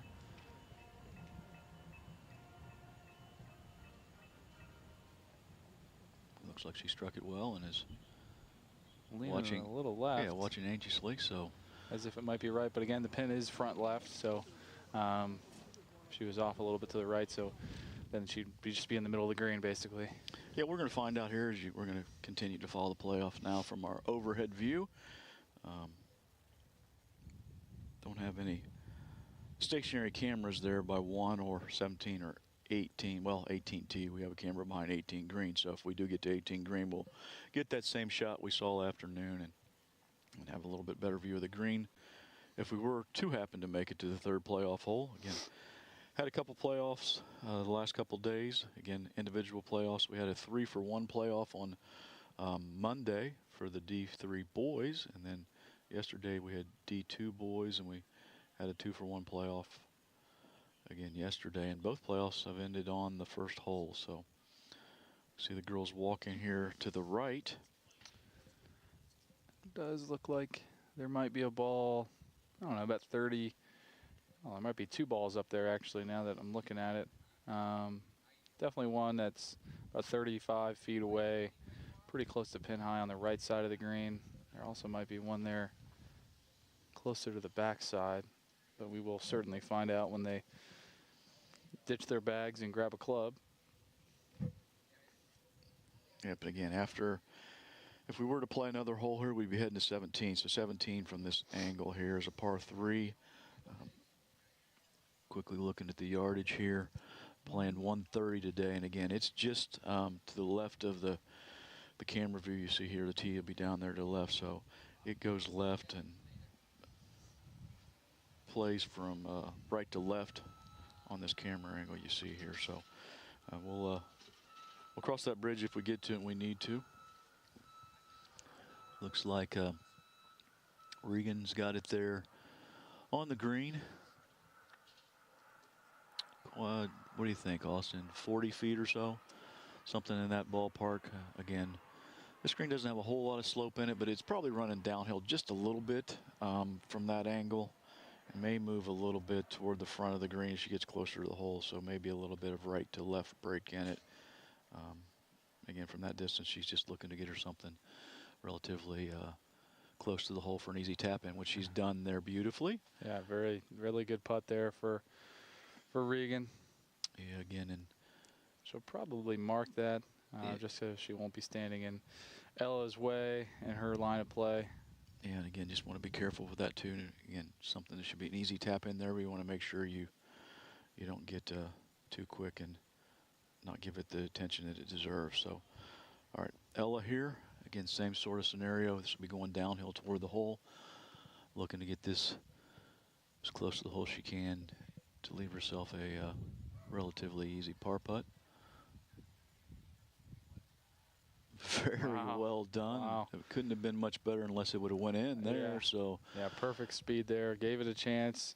Got it past the hole, but only by a couple inches or so. So really good run there by Ella. Again, easy tap in. Just make sure you take your time and knock it in the hole. So she's in with a 4. Regan with a short putt here to extend the playoff to the next hole.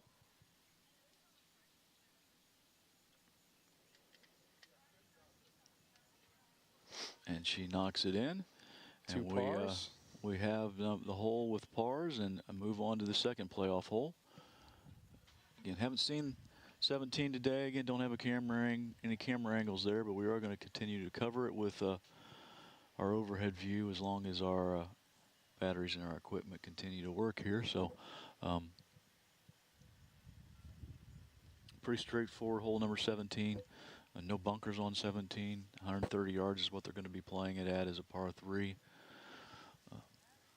We'll get a view of it here. There is a hazard off to the right side of 17 and along the back. 130 yards though, and with these young ladies playing as well as they are today, hazard really doesn't come into play unless you hit a really bad shot.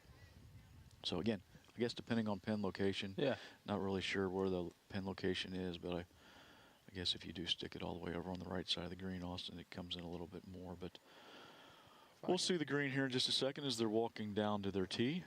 I could be mistaken, but I feel like when they were zooming in back on shots down 18, I feel like the pin was probably closer to that left side just because I saw some girls putting out. So, and like you said, unless that pin's far on the right side, a decent shot's really not going to find that hazard. And if the pin's back left, that hazard's a good 30, 40 yards away from the pin. And you see the tee markers on the tee they're going to play. Again, 16, 17, 18, very tough finishing holes there if you want to get on the back tee. Far back tee here, this plays at 235.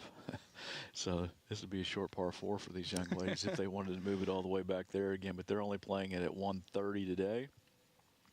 You just looking at the tee box and haven't really got a shot of the green yet. I don't know if we maybe can get the cameraman to pan toward the green here or pull back a little bit so we can kind of see where the pin location is. I don't know if the blimp moves like that, Neil. Yeah.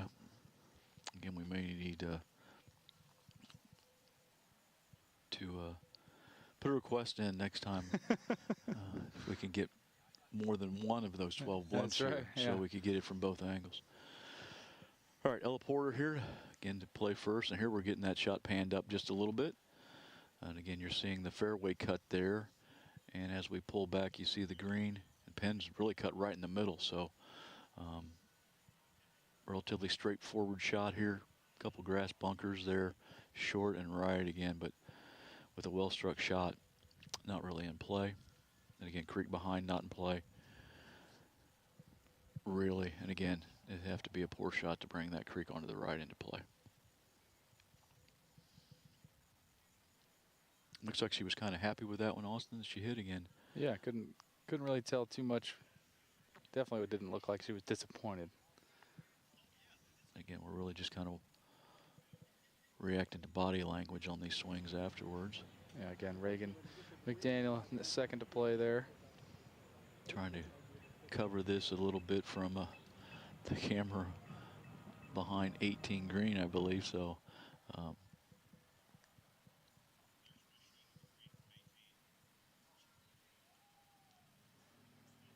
all right, so we're going to find out here shortly where those tee shots ended up. Again, we are in a playoff with Ella Porter from Versailles and Reagan McDaniel from Riverside. These two young ladies are vying for the final individual qualifying spot for next week's state championship on Friday and Saturday at the Ohio State University Golf Club. And the ladies will be playing the gray course there next week, and D3 boys on Friday and Saturday will be playing the scarlet course. I think D2 boys were going to be, their state championship's going to be on Friday and Saturday also, but it's going to be at the North Star Golf Club in the Columbus area.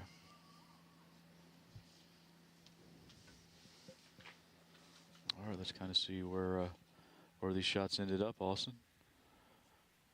These girls are very conscious of making sure they don't get their push carts too close to the green. So, again, kind of hard to tell. They're going to push their carts over there and make sure they don't get them too close to the green, and then head to where their positions are. I think, as funny as it is, I think their balls are right next to each other.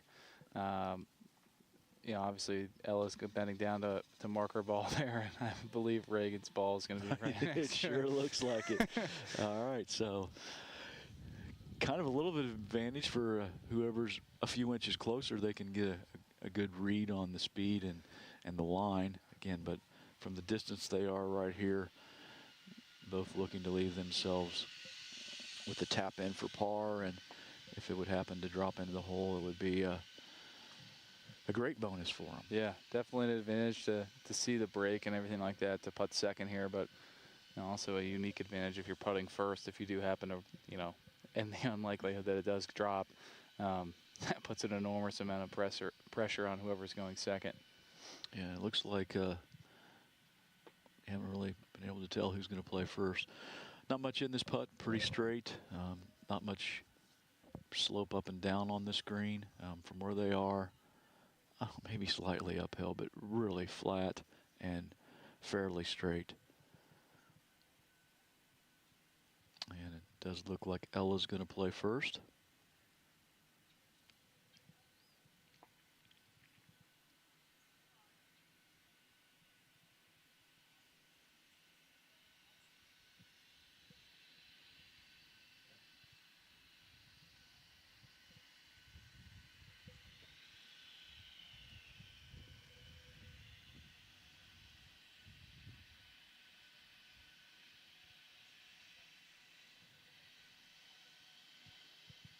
And pretty good putt there. Left it maybe 2 feet, maybe 3 feet short. You're having a little issue with our streaming quality there, but Yeah. it almost like we had a shot tracer as that ball was going up there toward the hole. Yeah, I think our blimp might be getting a little bit too far away from our our tent here. But again, that was Ella Porter putting first. This is going to be Reagan McDaniel going second. Looks like she's left that and almost you identically. guessed it. Yeah, the identical position. So these ladies are following each other around here on hole 17 on the second playoff hole. Again, both of them left themselves just a little bit, probably more than what they would like to. Again, important here to pick out your line and make aggressive stroke on that line and give it the just due that it deserves. And I think everyone's missed a putt from this distance, and hopefully both of these ladies knock it in. It would be really disappointing to see someone miss this one.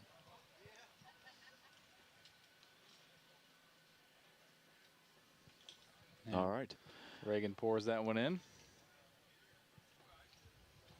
And again, almost same distance and same putt here for Ella.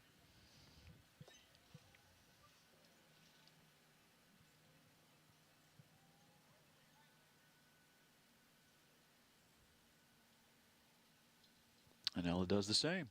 So another Couple pars here on the second playoff hole. So first playoff hole tied with pars, second playoff hole tied with pars, and on to the third, which is going to be the 18th here at Heatherwood. And again, 18th. Obviously, they played these holes today, the same pin positions. So be playing 18 again coming up the hill. If you've been with us today, you've seen it a 330-yard par 4 with a very difficult pin location. It's going to be really interesting here, Austin, to see how they play this hole again. If they do choose to play out to the left as they're coming up the hill and leave themselves with that putt that we've seen people struggle with to two-putt. Maybe they each one did that themselves, and see if they've learned anything, at least from watching their playing partners today, and see how this plays all out. That's right, and not that what they did in regulation really means anything. Ella did make par on 18 in regulation, and Reagan did make a bogey 5. But again, you know, they've already played the hole, so sure, that can be definitely an advantage, obviously, to know exactly where the pin is and maybe have a putt that they've already had on that hole. But definitely this pin, much more difficult than the pins on the prior 2 playoff holes. So could lead to some more excitement here. Not that this hasn't been exciting. No, it has been exciting, I think. And again, we're going to continue to follow them here as long as we can. And again, I think the overhead blimp cam has just landed next to us, probably to refuel. I think that's what we're hoping for here. And we're going to see Ella's tee shot from the camera behind number 18 green here.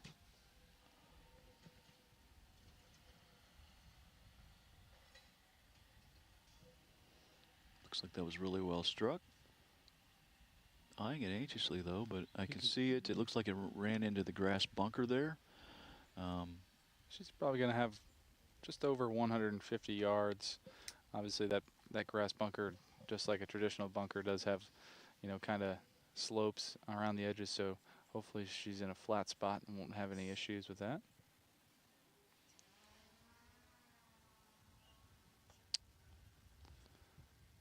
All right, looks like Regan got that started going a little bit farther left, right from our vantage point, but from her vantage point, looks like that was a little bit farther away. Maybe not struck as well. Looked like it was a little lower ball flight than Ellis. So let's kind of see where we're heading here. Yeah, I do think I heard the blimp take back off, so quick refuel, quick pit stop for the blimp. So we should get some overhead shots here again shortly.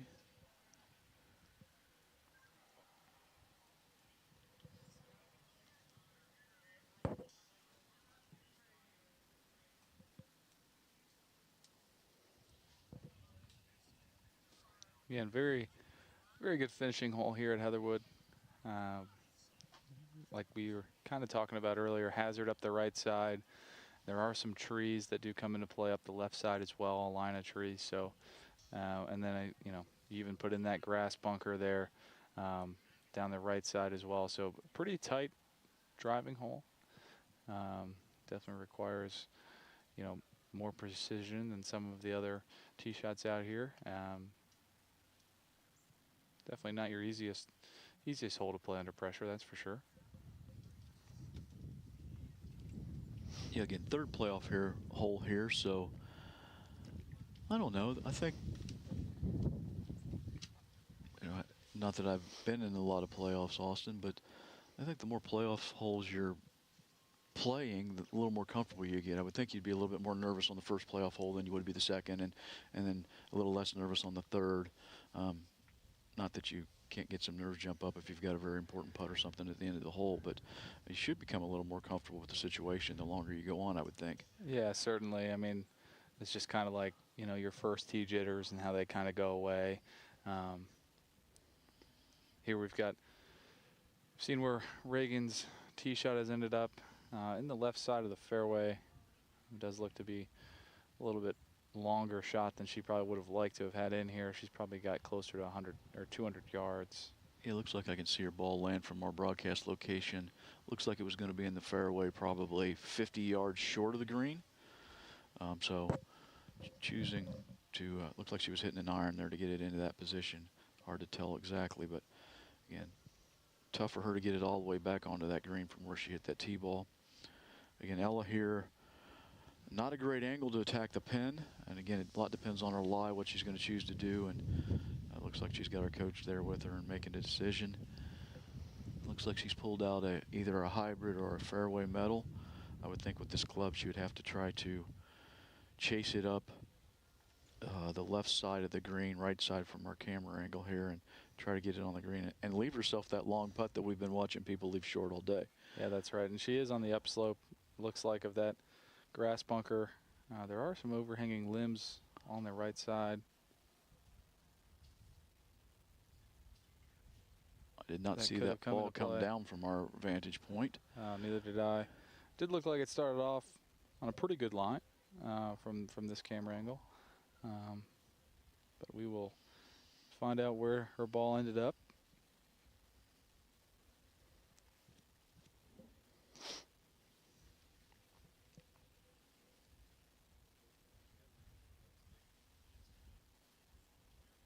Again, watching live coverage of the third playoff hole here at the Ohio High School Athletic Association Southwest District's Division II Girls Golf Championships. Regan Daniel, Ella Porter in a playoff to determine the final individual qualifier for next week's state championship. Nice view here of the hole. You can see that bunker that Austin and I have been talking about all day, how it's guarding the pin there. Looks like Reagan, I was going to say, I thought Reagan's ball was a little bit closer to that, but let's see where we are here. Looks like Ella might be actually further away. She's going to have about 60 yards or so from the right side of this fairway. And again, not the best angle to be coming in from. Yeah, let's see if she attacks the pin here or if she's going to play it out a little bit farther to her left.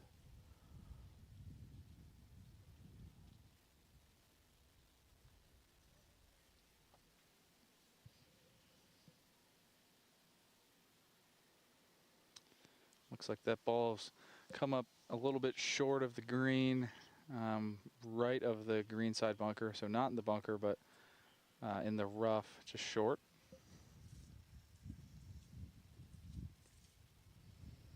As we see Regan go to her ball, maybe that didn't end up in the fairway. It could have just gotten to that finger of rough there. Yeah, it should be in that first cut of rough. So nothing as thick as, you know, maybe if she got a couple more yards in. Yeah, it looks like it just barely trickled into the rough. And again, not an easy shot to get close.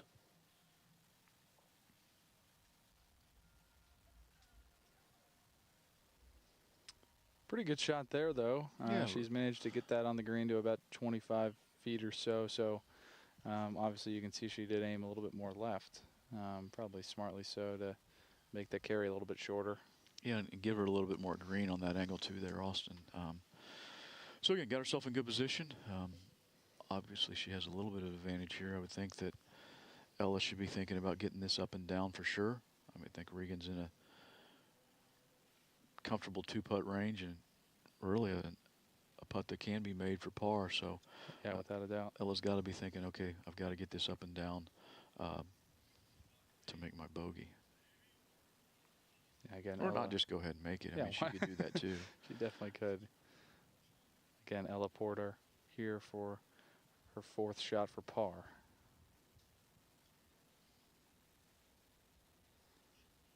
Pretty well played there. Again, I think she'd like to carry it a little bit farther, but she's left herself about 5 feet, maybe 6 feet for her bogey. Regan McDaniel's got about 15, 20 feet left here for her par. Again, haven't seen very many putts made on this green today, so probably only 2 or 3 all day long from any significant distance. Again, this is going to be downhill slightly a little bit, moving from Reagan's left to right slightly. And she wants to give herself a good chance to make this, but also wants to leave herself a nice tap in for bogey, seeing that Ella's got a 5-footer for. Ooh. Oh. And again, you can see what we talk about there, and one of the reasons that people were leaving that short as that ball got by the hole, continued to roll out a little bit, and I'm sure that's a little farther away than what Regan would have liked. Again, can't really see who's next to play, but they both are in similar distances, I think, Austin. Yeah. Like you said, Neil, definitely Regan would have liked to have probably left herself a little less work there for her bogey attempt. But again, in a position where if Ella were to make this, definitely puts a lot of pressure back on, Yes, it does. on Regan. All right, again, Ella Porter here for bogey. Again, this putt's going to move a little bit from her left to right. Yeah, and really beautifully good putt there. stroked there. All right, so like you were saying, Austin, this throws all the pressure back on Regan. This is a must-make if Regan would like to continue in the playoff here. Again, about the same distance, right about 4 or 5 feet. More up the hill, probably a little bit straighter putt, but I think it still will have a little bit of movement from left to right in it. Yeah, she's definitely probably a little bit closer to that straight putt fall line. And she pours it in as well. Both of them with nerves of steel here. Just roll those in to continue the playoff. All right, so we're heading back to number 1 at this point. So we're going to continue to do this until we get a winner, Austin. That's right. I mean, or it gets dark. One of the two. We've got it's a little past 5:30 here in the Springboro area. So we got another 2 hours. Yeah, we got another 2 hours to play golf here if we'd have to. So I'm comfortable sitting right here. You know, it'd be nice if we had Furniture Fair Morris with some more comfortable chairs to, you know, donate a couple things to us. But with what we got and the situation, it's pretty good gig we got going on here this afternoon.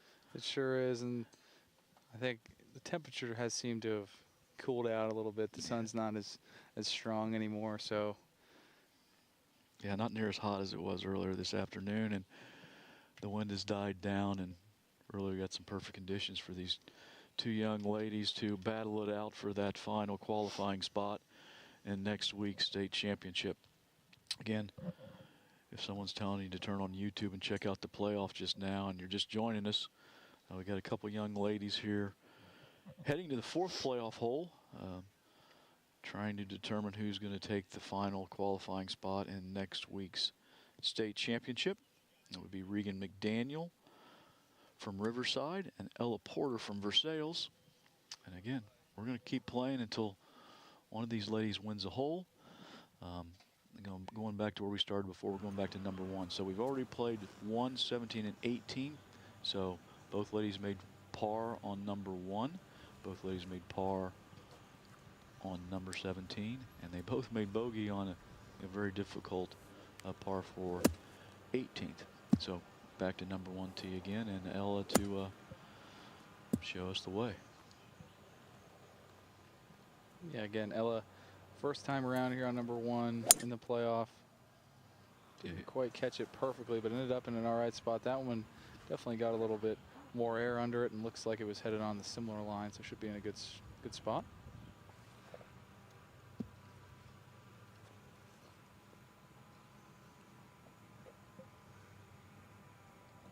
Regan going with iron here again, as she did the first time through.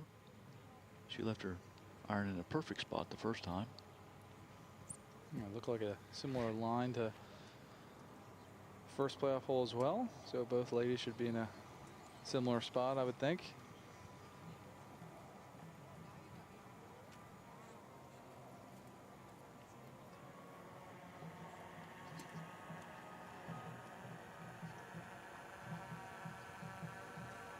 As we watch these two young ladies head down to hit their second shots into number 1. Again, 4th playoff hole for them. Looking to advance to next week's state championship. Kind of recap a little bit of the day here. This is the Division II district championships. Division II is the smaller school girls. Again, only 2 divisions in golf, so anything from 230 girls in a class all the way down to, you know, the smallest number they have. So again, just looking at school sizes for Versailles and Riverside, Versailles has 153 girls and Riverside has 85. So Riverside, a little smaller school. Again, but when you're talking about golf and an individual game, school size doesn't matter as much. So earlier today, we did have 2 teams qualify to move to next week's state championship. That was the Bishop Fenwick Falcons and the Seven Hill Stingers. So they've qualified. Their 5 members are going to be going and playing the team competition next week. And then we had 1 individual already qualify. That would have been Lauren Miller from Alter High School. So she shot a beautiful 2 under par 69 here today. As we look at Reagan getting ready to hit her second shot into number 1. Yeah, it looks like from here she's a little bit shorter than she was earlier. Maybe a touch more right, so she looked like she might have found the rough.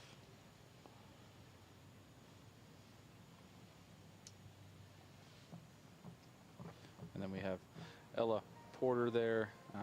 Definitely found the fairway.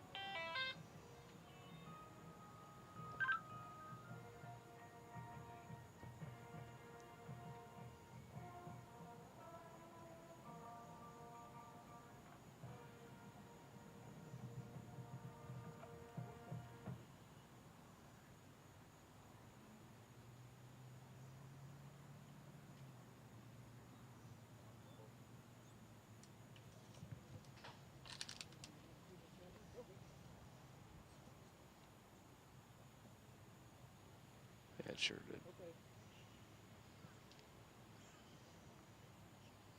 All right, so Ella's played her ball in now, and if we can get the blimp back up in the air, we'll bring you some more action again. Have to see if that's going to be possible for us here.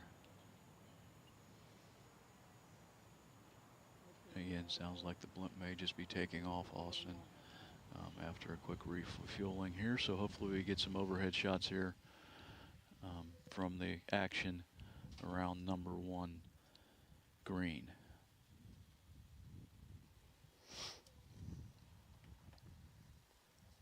There we go. There we are. All right, let's see if we can't make out where the second shots have landed as we see. Looks like we have Ella Porter there walking a little bit left of the green. Now that might not mean anything, but there was a rules official there standing a little bit short of the green. I think he usually is up there trying to determine who's first to play. Again, Ella could just be taking her bag over there in case she has to head to the next tee at this point, but we'll find out here shortly. It looks like Regan may be going down, or at least looking into that front bunker there. Looks like she might have grabbed the rake, so yeah, she's definitely walking in the bunker now. And again, looks like maybe Ella is far left of the green there in the rough. So I think from what we see right now, we'd say neither one of them has hit the green here on this 4th playoff hole. Yeah, we can kind of see Ella's ball there now. I don't know, about 10 yards or so off the green's edge. And definitely not a lot of green to work with. And what slope is there on this green? It does slope away from her kind of severely for this green towards that flag. So definitely going to be a pretty difficult shot for Ella, and obviously pretty long bunker shot for Reagan as well. So both going to have some work to do to try to get in for 4. Again, you can see that she just played that onto the green and it ran all the way across. So, and kind of a tough break there for Regan. Looked like she was right up against the lip, and really only thing she could do was kind of give it a whack and see what the result was. And it looked like it may have actually caught the lip there as it came out and went straight to the left. So her ball not on the green yet in the rough, just to the right of what she's raking there.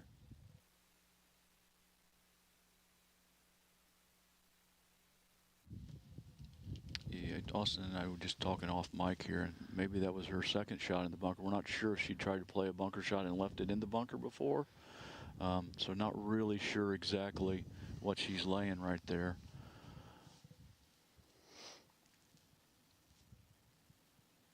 Again, I didn't really see her take a swing, Austin, but I did feel like she was farther away than Ella. I did see her take one swing at least in the bunker from the middle. So, all right, so possibly, you know, she hit her second shot into the bunker, left her third shot into the bunker, fourth shot out, and has come on the green now for her fifth shot. And then she's hit that shot quite a bit past the hole. I think we're very comfortable in saying that this is a par putt for Ella. And again, maybe in a position where a two-putt moves her on here. Again, very similar position from where Reagan played earlier. Yeah, we're being told the two-putt does win this hole at this point. Yeah, so it does appear that Reagan had left her first bunker shot in the bunker. Oh, wow.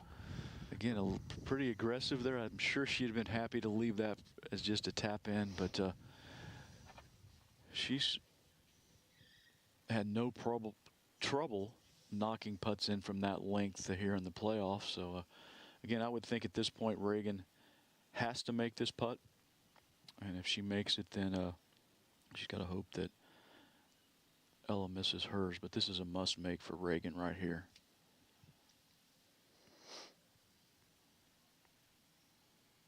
Oh. As it catches the lip and moves by. So, again, looks like that Reagan will go ahead and tap it in. And I think that's a 7, Austin. And that would leave Ella 2 putts to qualify for next week's state championship.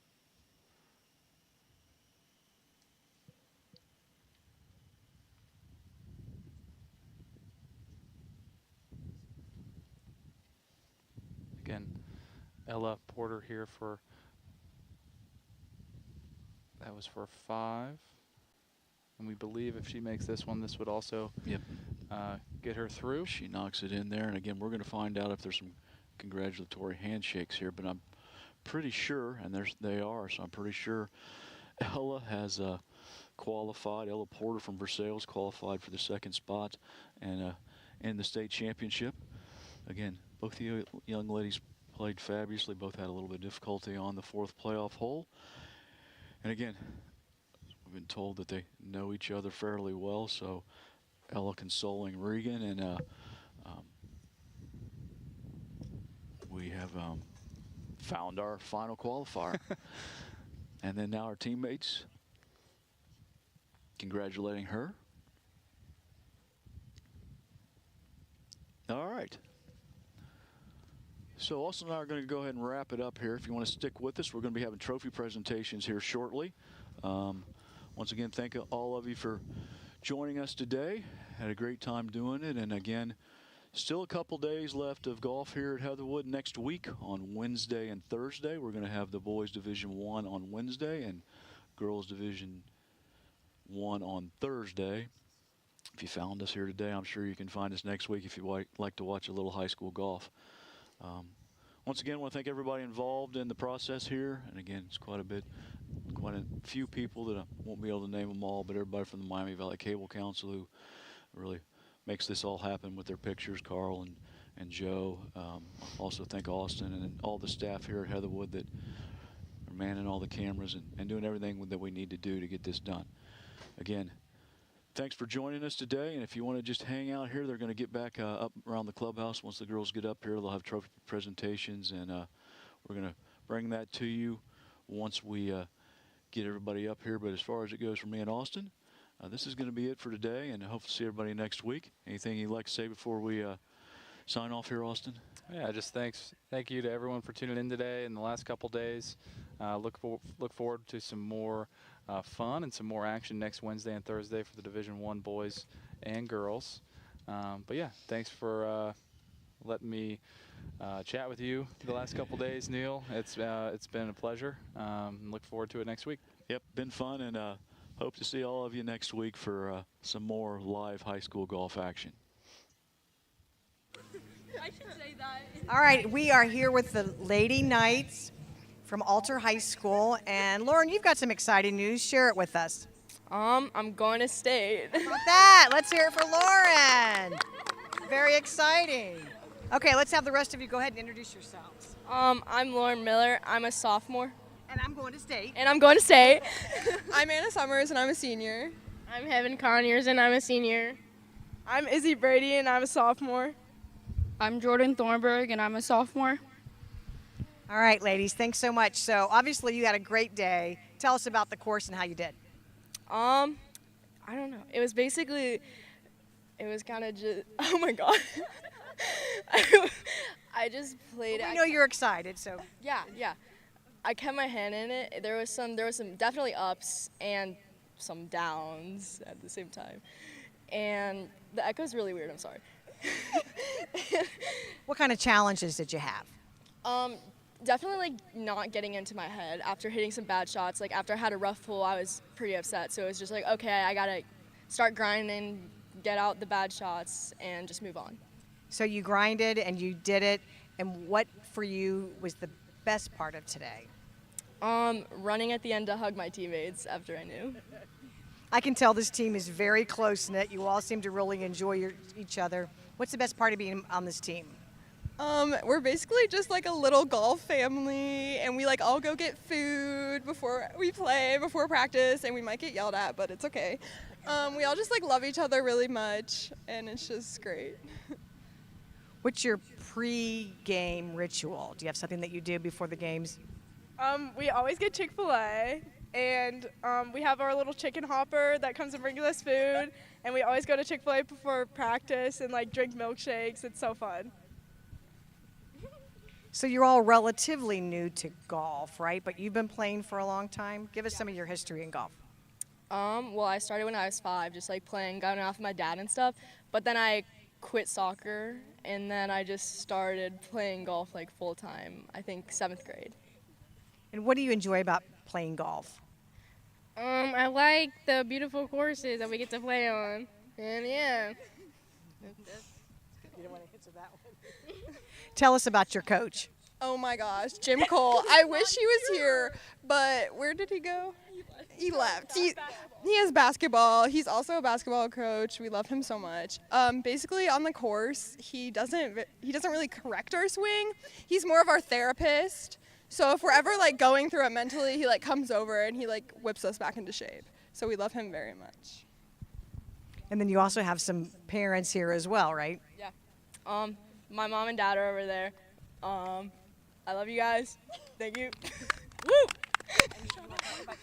Well, my parents are not here, but my dad was here. It's great. We have Michael Scheinman in the building. Oh yeah! Woo! We love Michael Scheinman. I take him to school every day. He's coming out in support. My dad is here. He comes to like almost all of my games, and I'm very grateful for him. He always supports me. Thank you, Dad. My mom's over there. She's a teacher at Alter, and she made her way over here to come support the team. And my dad was here earlier, and they both really calm me down when they're there. And like just them like lifting me up and making sure I'm positive really helped me. And yeah, I love them. And then I'm also grateful for my parents, but I don't really like when people watch me play, so gonna tell them not to come. So Lauren, what is your strategy for next week? Just keep my head in it. Just move on. You're never out of it. Just calm down and play. Have fun. She's a sophomore, and she played last year. Tell us how that went. It was okay. Like, it wasn't the best, but it wasn't the worst. So you've learned some lessons, and you're ready to go. I've definitely learned a lot of lessons. I'm prepared, and I'm going to go out and do the best I can. Bring home a victory. Wonderful. All right, ladies, thank you so much. We'll go over to see the award ceremony.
Good afternoon.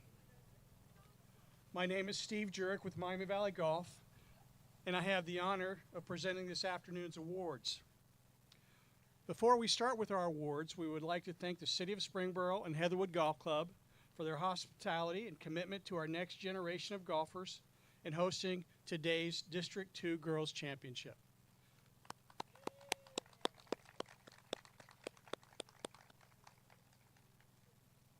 We would also like to recognize all of you, our players, coaches, volunteers, and just as importantly, those supporting our teams, individuals, for all their efforts and energy supporting our next generation. Thanks, Mom and Dad.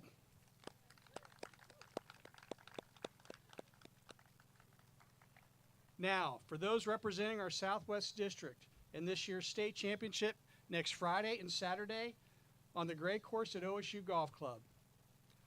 Our two low individuals not on qualifying teams.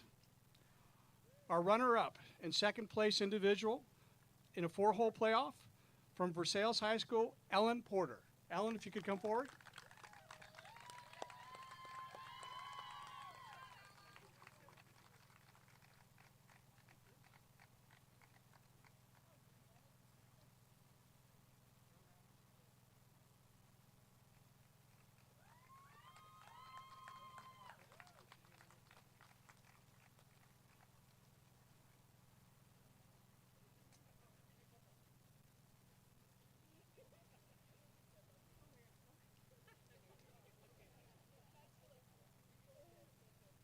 I'll be back to get your picture in a second.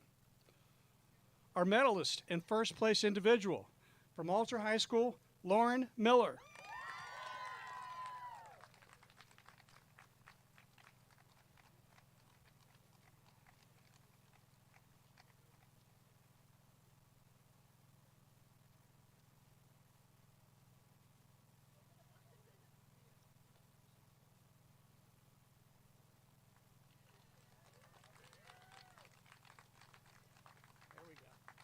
Looking good.